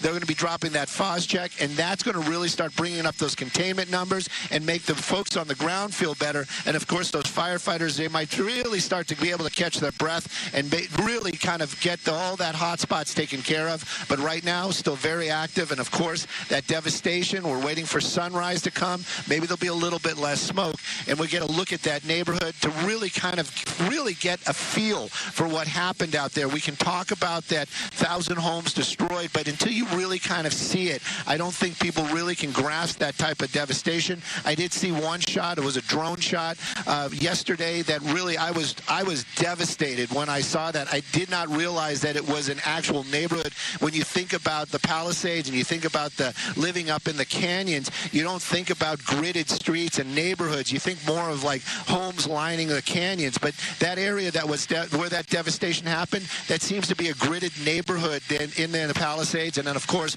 all the destruction in the Commons area. It is just devastating to see. Right now, though, the firefight continues. A lot of open flames out here. Firefighters still very concerned and working hard to get this contained. I'm Stu up in Skyfox. I think people are really looking forward to seeing some of this from the air. You know, we hear about, Stu, hundreds of structures, hundreds of homes, and to think about, you know, we see all those pictures from the ground, but to see it from the air, I think, is just going to be surreal and startling for a lot of folks. I was out in the Eaton Canyon area yesterday, Stu, and folks did feel like they were a little neglected there, that they didn't think that there was as much coverage for that fire as there was for the Palisades fire. Obviously, you know, there's so much going on at one time, but we do hope to get to the Eaton Canyon fire today, right, to go take a look at what's happening there? Definitely. Definitely, Bobby, and and it is definitely on our list of things to do. Sorry, Brooke, and I did watch you yesterday. I was glued to the television set watching all the coverage, and I did see you going into people's homes and talking to a lot of those residents, and I felt what they were feeling as well. And it is one of those things where it's a division. There's so much going on. How do you divide all the moving parts and get all that coverage? We are definitely going to make our way over there. We're just waiting for that opportunity to get out to the Eden Canyon area. But the Palisades right now, there's still a lot of active flame out here. You can see it from the valley. And, of course, that firefight, for these guys here, that open flame that we're seeing up on this hillside, these embers, that is what the biggest concern is for firefighters. And, Stu, the conditions right now, that's in part why you can't make your way over there now, right? The conditions, well, right now it was kind of this Palisades is just geographically convenient. It was very close to Van Nuys. We saw when we took off, we could see the flames from right away. So we made our way over here to take a look at what's going on. Eaton Canyon is definitely on our list of things to do, and as soon as we're able to get out that way, that is definitely our next spot. I can just touch on the other two fires that we've been talking about. The Sunset Fire, as far as from the air, there's nothing. There's no open flame. There's not a lot of hot spots out there, very few. And the fire department, they are down there and monitoring and doing what they call mop-up. And the Hurst fire, that's another one. I could probably kind of even show it to you from here. There is nothing to be seen out there at that location. And so those two fires, as far as activity goes, there's nothing really to see. That means that they are really doing a fantastic job. In terms of open flames, and we should point out that the Hurst fire now is 10% contained, so they are gaining some ground on that. And I think you addressed this, Stu, but I did want to ask, because you're able to get up, Skyfox is up right now, and, air assets, that's been an issue throughout this firefight. And the LA City Fire is actually able to do nighttime drops. So are you seeing any of that at all when it comes to the Palisades fire? I'm interested to see why we might not be seeing more helicopters in the air right now. I'm not sure about the number of helicopters that we're talking about right now in the air, but there is definitely at least one LA City Fire helicopter. We've been up for about almost 3 hours, well, just over 2 hours right now, and we have been watching one lone helicopter out here just picking up the water, doing the drop, picking up the water, doing the drop, and they are making some headway out here with just that one helicopter. As far as resources go, I can tell you from the mechanical side, being with helicopters all the time, they have regular scheduled maintenance. LA City Fire Department, their helicopters do the same thing. And of course, they have crews that they might have to be switching out. So there's probably a lot of variables why we're not seeing that armada of helicopters. I can tell you that when I arrived at the airport at 2 a.m. this morning, we did see the Colson ship. That is that big, huge helicopter landing back at Van Nuys. We haven't seen it take off. It might be a crewing issue. They might have a little bit of maintenance that they have to do. So right now, as far as the aerial attack, the only ones that we've been seeing out here is one lone LA City Fire helicopter. And again, it's not a slam. I just think it is more of this is what they have for resources right now, and they're using the resources that they can to battle these flames. And that one helicopter definitely making a little bit of a difference. Haven't seen it in the last couple minutes. I'm kind of dragging it on, hoping that we will see him come back to do another drop. But right now, he's probably picking up water or possibly just going in for fuel. Right. It's definitely going to be some sort of a logistical issue, but you know how it is. People just want to see those air assets. It's always a great sight to see when we see the helicopters and the fixed-wing aircraft in the skies. And we hope to see that later today. All right, Stu, we will check in with you in a bit. Thank you. All right, we were just listening in to our Fox 11 LA team as we were getting those aerial shots from Skyfox, and we're also giving you another one right now. You heard them mentioning those two fires, the Palisades fire, the Eaton fire. The Palisades fire has grown to more than 17,000 acres. It's now the most destructive to ever hit Los Angeles County. At least 1,000 structures burned as of what we know at this point. Once these damage assessments come in, this could likely become the costliest wildfire in U.S. history.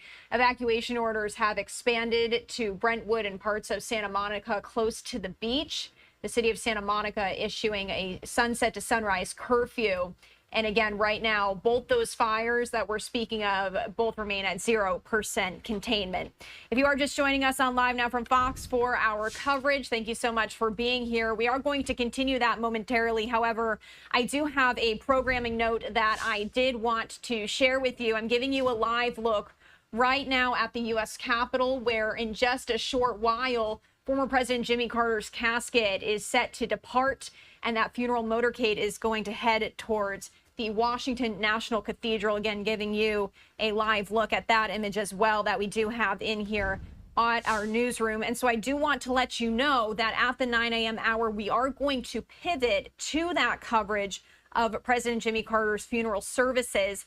However, if you would like to stay with the coverage of the fire, we will be continuing that on our YouTube channel. And so what you can do is you can head to Live Now Fox on YouTube, and you can continue that coverage of these fires out in California. But again, just wanted to let you know at 9 a.m. Eastern time, we are going to be pivoting to this coverage of the celebration of life for former President Jimmy Carter. We're going to go away for our first 2-minute break of the hour here on Live Now from Fox. Much more live coverage to come.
Welcome in here on Live Now from Fox. We are continuing our coverage of these horrific wildfires that are continuing to spread here in California. Again, two of those biggest fires, the Palisades and the Eaton fire, both at 0% containment as of right now.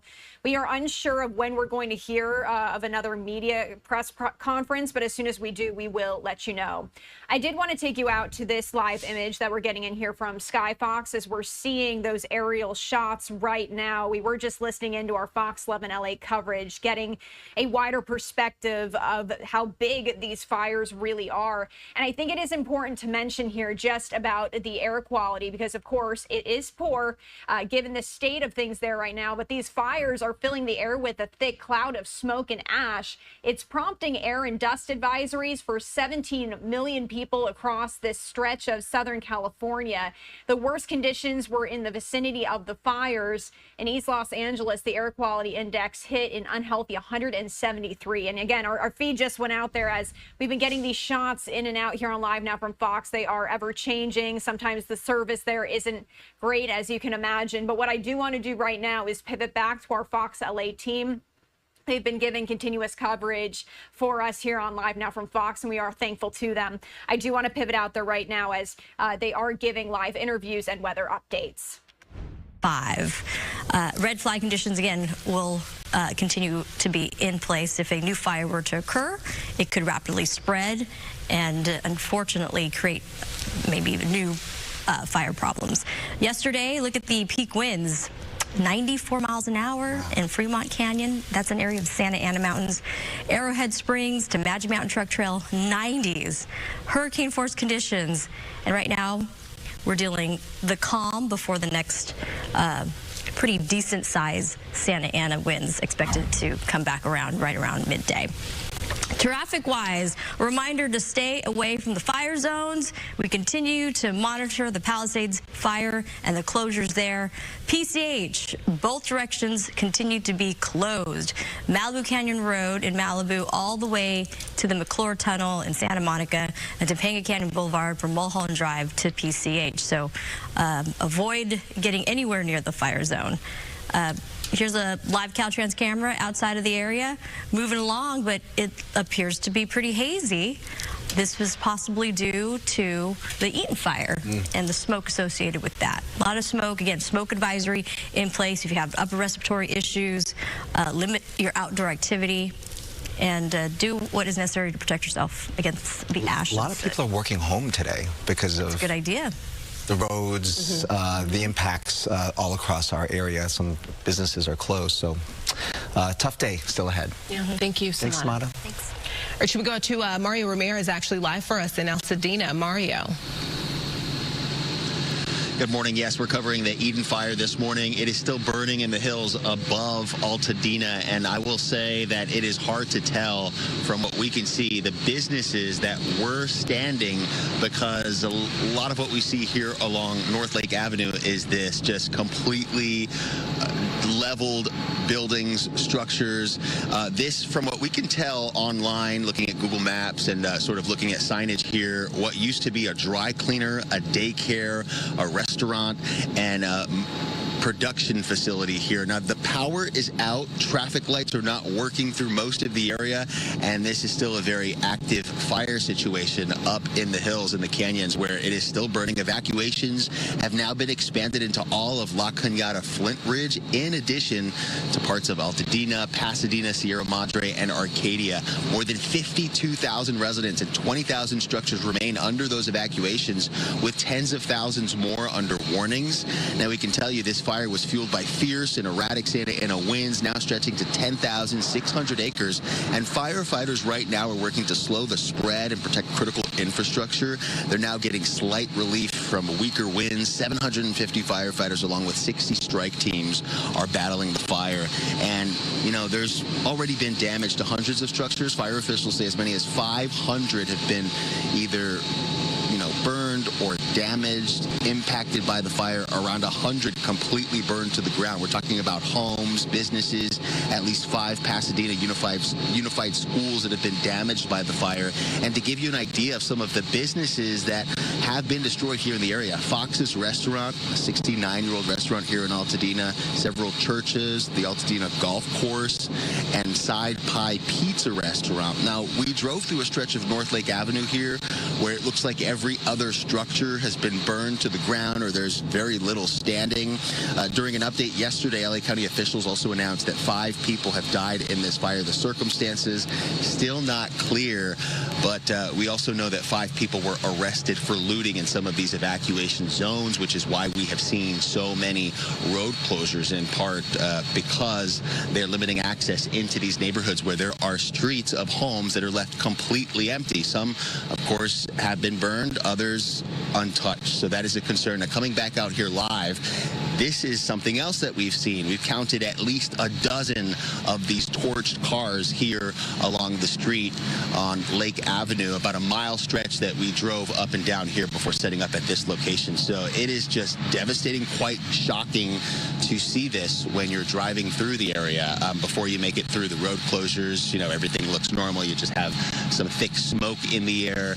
and then you get to some of the destruction, and it really takes your breath away to see like both sides of the street, buildings completely leveled, and some of those hot spots still active as fire crews are still making their way through this area and trying to battle the Eaton fire this morning. For now, live in Altadena, I'll send it back to you. You had mentioned that issue of looting, Mario, and yesterday the Pasadena police chief was very forceful in about anybody that might want to come out into that area. He also said they were going to increase patrols. Have you seen a number of police units, and what are the roadblocks and things like that like this morning? Oh, definitely. We've seen LA County Sheriff's deputies out here and local police as well. I will say, it was extremely difficult even for the media to access some of these streets. They're being very careful about who they let in, and in some cases, they're not letting anyone in, not even the media. So that is definitely a big concern. And, we heard from the LA County District Attorney saying they will prosecute to the fullest extent if, these criminals are caught trying to loot in some of these vulnerable neighborhoods. Right. All right. Thank you for that update, Mario. We appreciate it. All right, let's go to Gigi Graciette now, live for us covering the Palisades fire. Gigi, you've been able to show us so much from the library to, the falling ash, and I still can't get the sight of that burning car out of my mind. Where are you now? We're at the Corpus Christie Catholic Church here on Carey Street in Pacific Palisades. And right now, the church and the sanctuary appear to be a total loss. Obviously, we're not inside. We know the Archdiocese of Los Angeles had to close down 65 Catholic schools yesterday because of the different fires, including, obviously, this one here in Pacific Palisades. And the Corpus Christie Church here has posted on their website saying, I have no words. Our beautiful church in Pacific Palisades as of this morning, praying for my hometown, the LA City Fire Department, and everyone affected by these horrific fires. The church saying that all the priests and families, staff members are safe. As to how much the school has been affected, that is unclear. There are only a few emergency lights on in the building. We believe that the school, at least not all of it, is damaged, but the church appears to be a total loss. They're actually on their website. They have a picture that we posted yesterday, and the Archdiocese reached out to us asking us if they could use it because they have not been able to get in here to even look at the damage done. That was one of the first looks they had at their beloved church, the center of the Catholic community here in Pacific Palisades. And of course, a lot of friends and family members who come from surrounding neighborhoods and worship here at this Catholic church. I can tell you the Palisades Presbyterian Church also appears to be a total loss. That is on Sunset Boulevard. I posted a video of that. We'll show you that a little bit later. While the Lutheran Church on Sunset, right across the street from the Presbyterian Church, appeared to be untouched. St. Matthew's Episcopal Church, it was still standing. The sanctuary, the main building, although we were told that two other structures on that large property did burn to the ground. So they did suffer some losses, but apparently the sanctuary was not touched. Of course, church is an important part of any community for the faithful who come here to worship. This church has so many memories for so many people here, right in the heart of Pacific Palisades.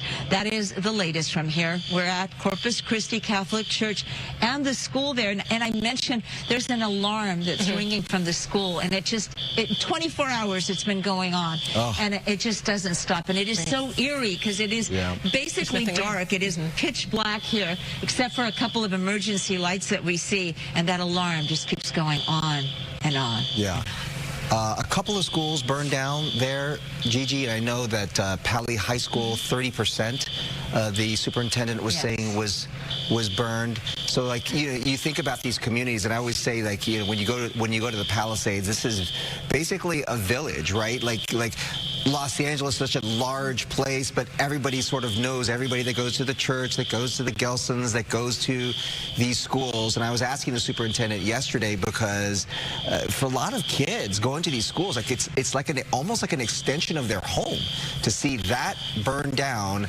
And then also, you know, perhaps even their own homes burned down. Like there's just so many things that people are dealing with, those families are dealing with in those communities like that.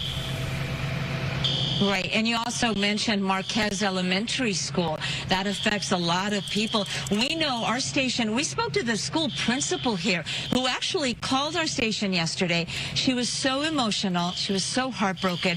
She had heard through the rumor mill that the church had been affected. She didn't know about her school. She asked us specifically, could we please check it out? She actually told our assignment desk, she said, please, Gigi is just a couple of blocks away. Can she please go and check it out? We need to know. We're desperate for information because remember, this area is closed down, so no one really is able to get in and out. It's very challenging for folks to come and check their properties or their businesses. So we came here and unfortunately we saw what we see behind, and that's the latest. I'll send it back to you. That is so tough for you to deliver that news, Gigi. Thank you so much. We are going to check in with you later. LA Mayor.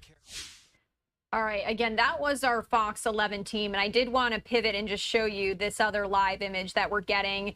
You heard them talking about the Eaton fire, the Palisades fire. Gigi, who is the reporter you just saw, she was covering the Palisades fire, and the reporter before her was Eaton. But both those fires, they're the two biggest ones right now, both at 0% containment. And it's just heartbreaking. You know, we just heard that report from Gigi, and she's saying a lot of these people have not been able to access these streets to go and see the damage to their homes, or in that instance, the schools, the church. And a lot of them are seeing these images of that devastation on their screens for the first time via these news reports. And it's just so devastating. Again, lots of those streets are blocked off, some of them not even allowing the media in as of right now. We are going to go away for another break. When we come back, we're going to continue with our Fox LA coverage. Stay with us.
Welcome back to Live Now from Fox as we do continue our coverage of these wildfires out in California.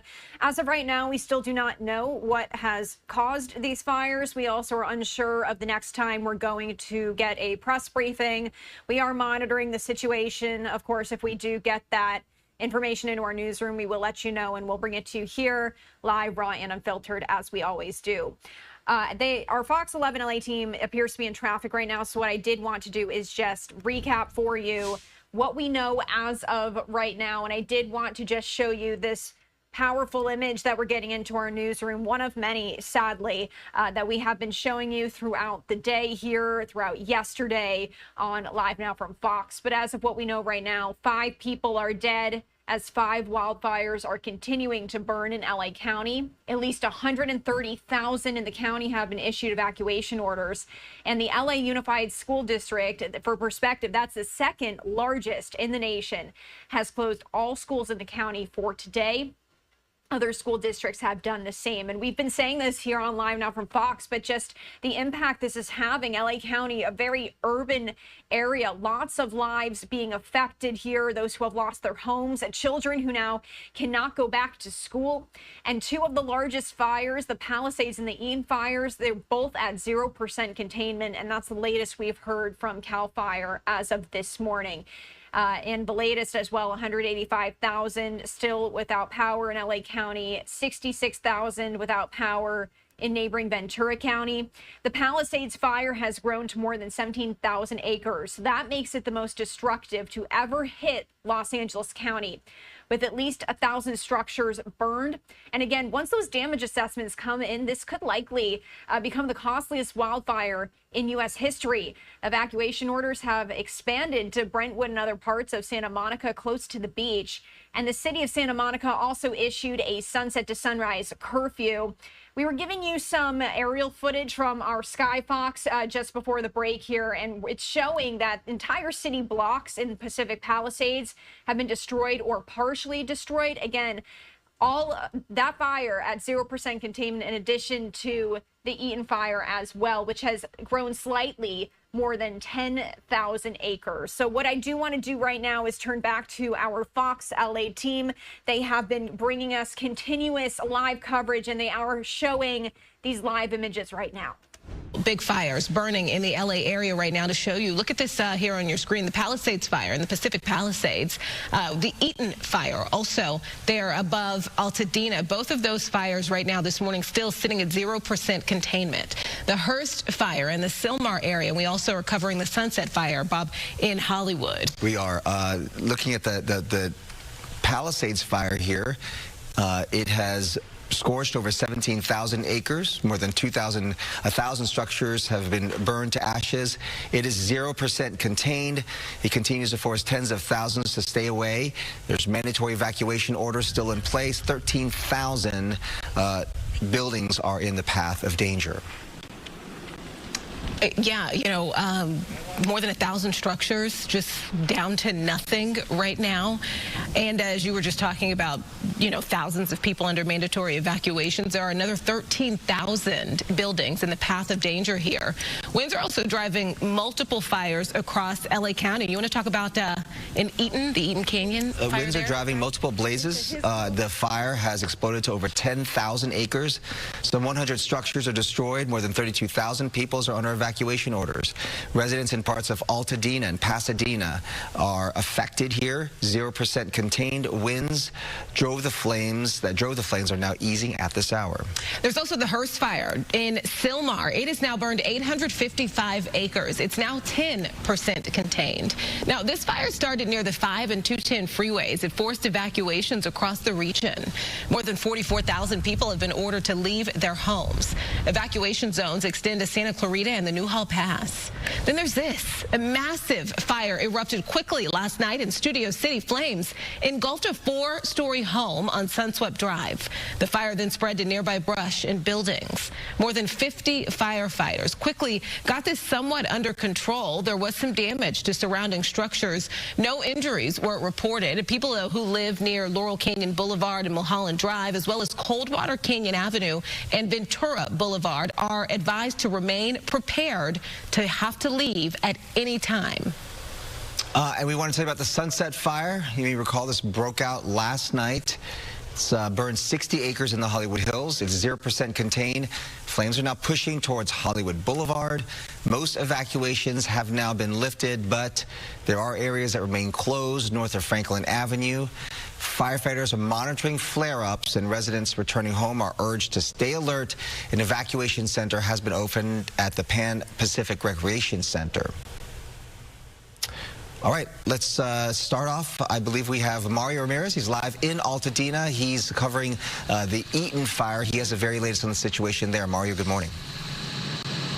Good morning. That's right. And we've been assessing the area here in Altadena, near Lake Avenue and Boston, early at this hour, and we can tell you that entire blocks are destroyed here from the Eaton fire. Not only are we seeing dozens of these torched vehicles like this parked along the street here, but we are seeing just rubble. What used to be businesses here on the street here on Lake Avenue have now been completely demolished. You see this here. This is just rubble of what was a few businesses here in this little strip mall. There was a dry cleaner.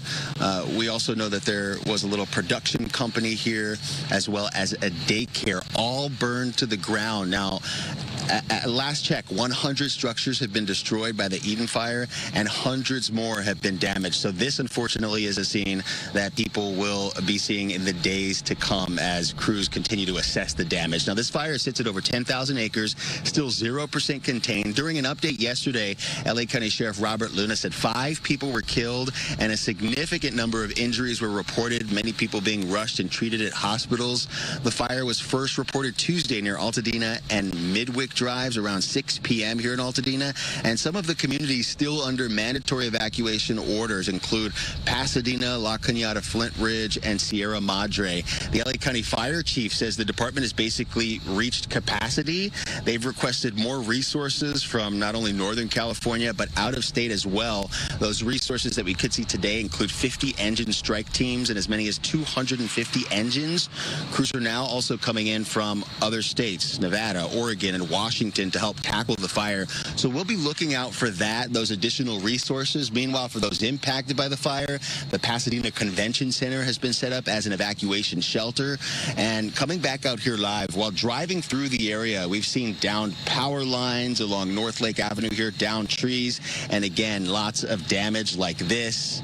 Also, as you saw earlier, torched cars lining the street, several road closures. We've also been talking about those looting arrests, which is why we've seen so many police in these evacuated neighborhoods to make sure that these homes that have been left empty because residents have been evacuating, heeding those evacuations and warnings that they don't take advantage of that situation. For now, that's the latest here in Altadena. I'm Mario Ramirez. Back to you.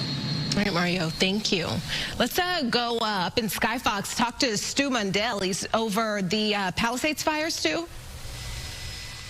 That's right, Brooke, and we're showing you one of the structures that is burning out there, and this is going to be right off of Sunset Boulevard. Let me bring up the map real quick so you guys can get an idea where we're looking at exactly. Bonadita and Sunset, and you can see it right there, and there is actually a fire truck there, and they're actually putting water on it. That fire was actually a lot brighter. It got my attention out there in the darkness. Get a little bit wider. You can actually see all those streets out there and all that darkness. That usually would be an area lit up with homes. This is the spots in the Palisades where all those homes were destroyed. That's a newer fire out there, and you actually can kind of sort of see underneath all that map activity some other fire trucks making their way possibly over there to help battle those flames. There's another fire burning a little bit farther towards the water. Let me see if I can find that for you guys one more time. There's a lot of smoke down there. Gigi was just down there just a few moments ago, and she was talking about all the ash that was falling on her, and that is definitely what we're seeing from here as well. It's a little difficult to see because that is far off in the distance, but that also is a structure out there burning in the Palisades area. Going to get to something a little bit better just to kind of look at. You can see some of those hot spots up on the hillside as I make this pan right there. You can see up there, that is where all the fire has made their way up towards the top of the hill. You know, without the winds blowing it, this fire has become a little bit more of not a wind-driven, but a terrain-driven, and those flames climbing up that hillside and getting into that thick vegetation. Now, that's a plus and a minus. There's a lot less homes up there, but there's a lot more fuel to burn.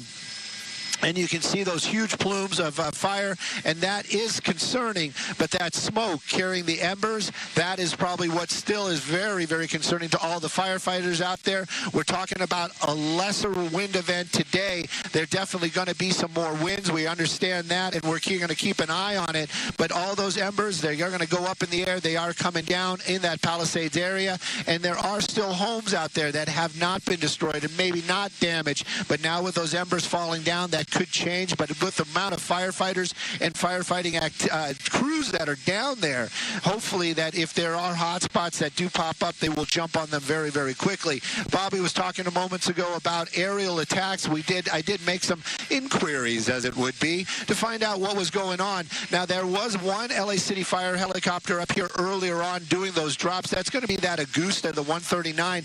Now, they were making these drops continuously till they had to go back in for crew and also maintenance and fuel. And then there was that big Sikorsky that we've been seeing dropping that water. That's a massive helicopter. That's under contract. That's one of those contracts that LA City or the LA County area, they have with a lot of these companies. That one would be Colson. And, you know, it's the same thing like the Super Scoopers. They contract out with these big firefighting companies. Well, that one was out here, too, for most of the evening into the early morning hours. Right around 2 o'clock, it made its way back to Van Nuys where it's stationed. Right now, it is waiting to be released to come back to the fire. But I'm also hoping because of the lesser winds, we're going to start seeing some of that fixed-wing activity up here this afternoon. That would be those big planes and the Super Scoopers for sure dropping water. They can pick up right out of the ocean. It is pretty fantastic to see, and their turnarounds are very, very quick. But we're also hoping to see some of those fixed-wing from CAL FIRE.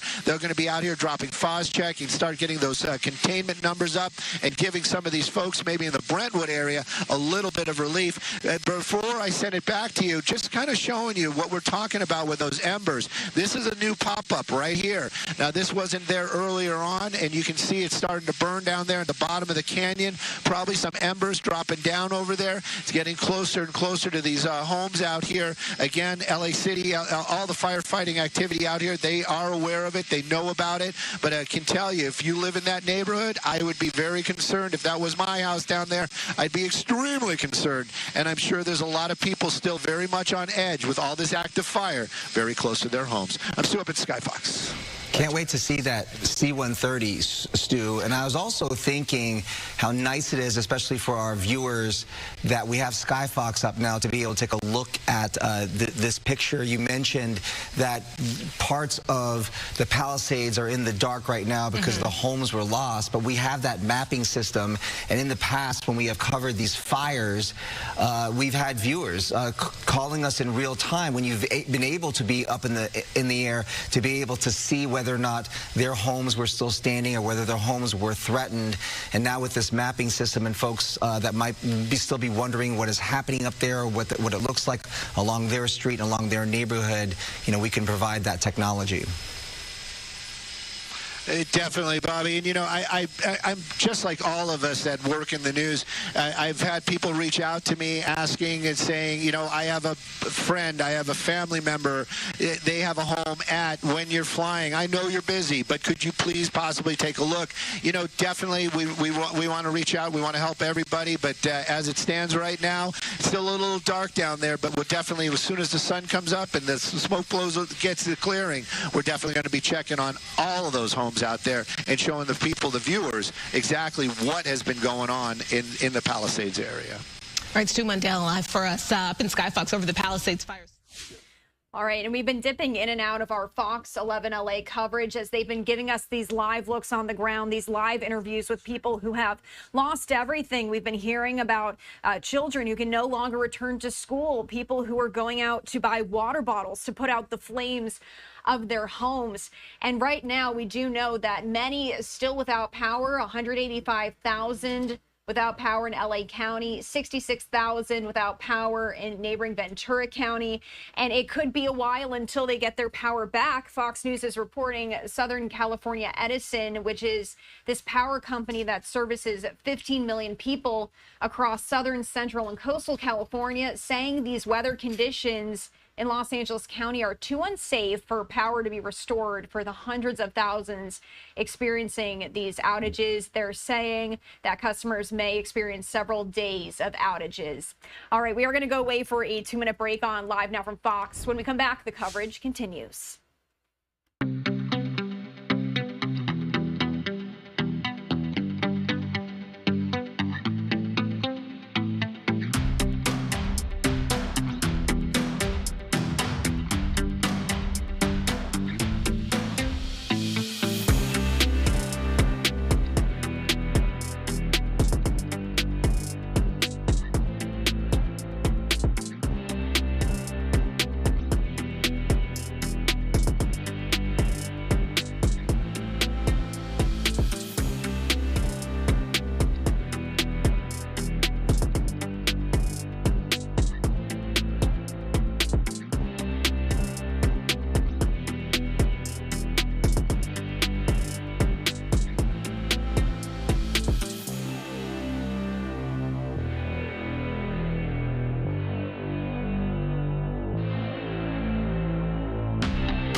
Welcome back here on Live Now from Fox. If you are just joining us, we're continuing to talk about these devastating wildfires in California and LA County specifically. I did want to head back to our Fox 11 LA team as they do have a reporter on the ground right now.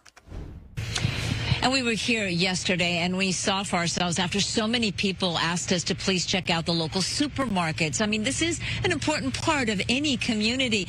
You were looking live at what is left of Ralph's, and it is basically nothing. Some of the walls are still standing, but you can see it just mangled metal and burnt out a grocery store inside. When you look it up on Google Maps, it tells you Ralph's is temporarily closed and most likely will be closed for a significant amount of time. Now, I believe, and we have a video of Gelson's supermarket. We were also asked to check out Gelson's yesterday, and it too looks just like Ralph's. It is a burnt-out shell of what it once was, one of the local and very popular supermarkets here in the Palisades community. A total loss. Gelson's and Ralph's, and of course, these are some of the bigger businesses that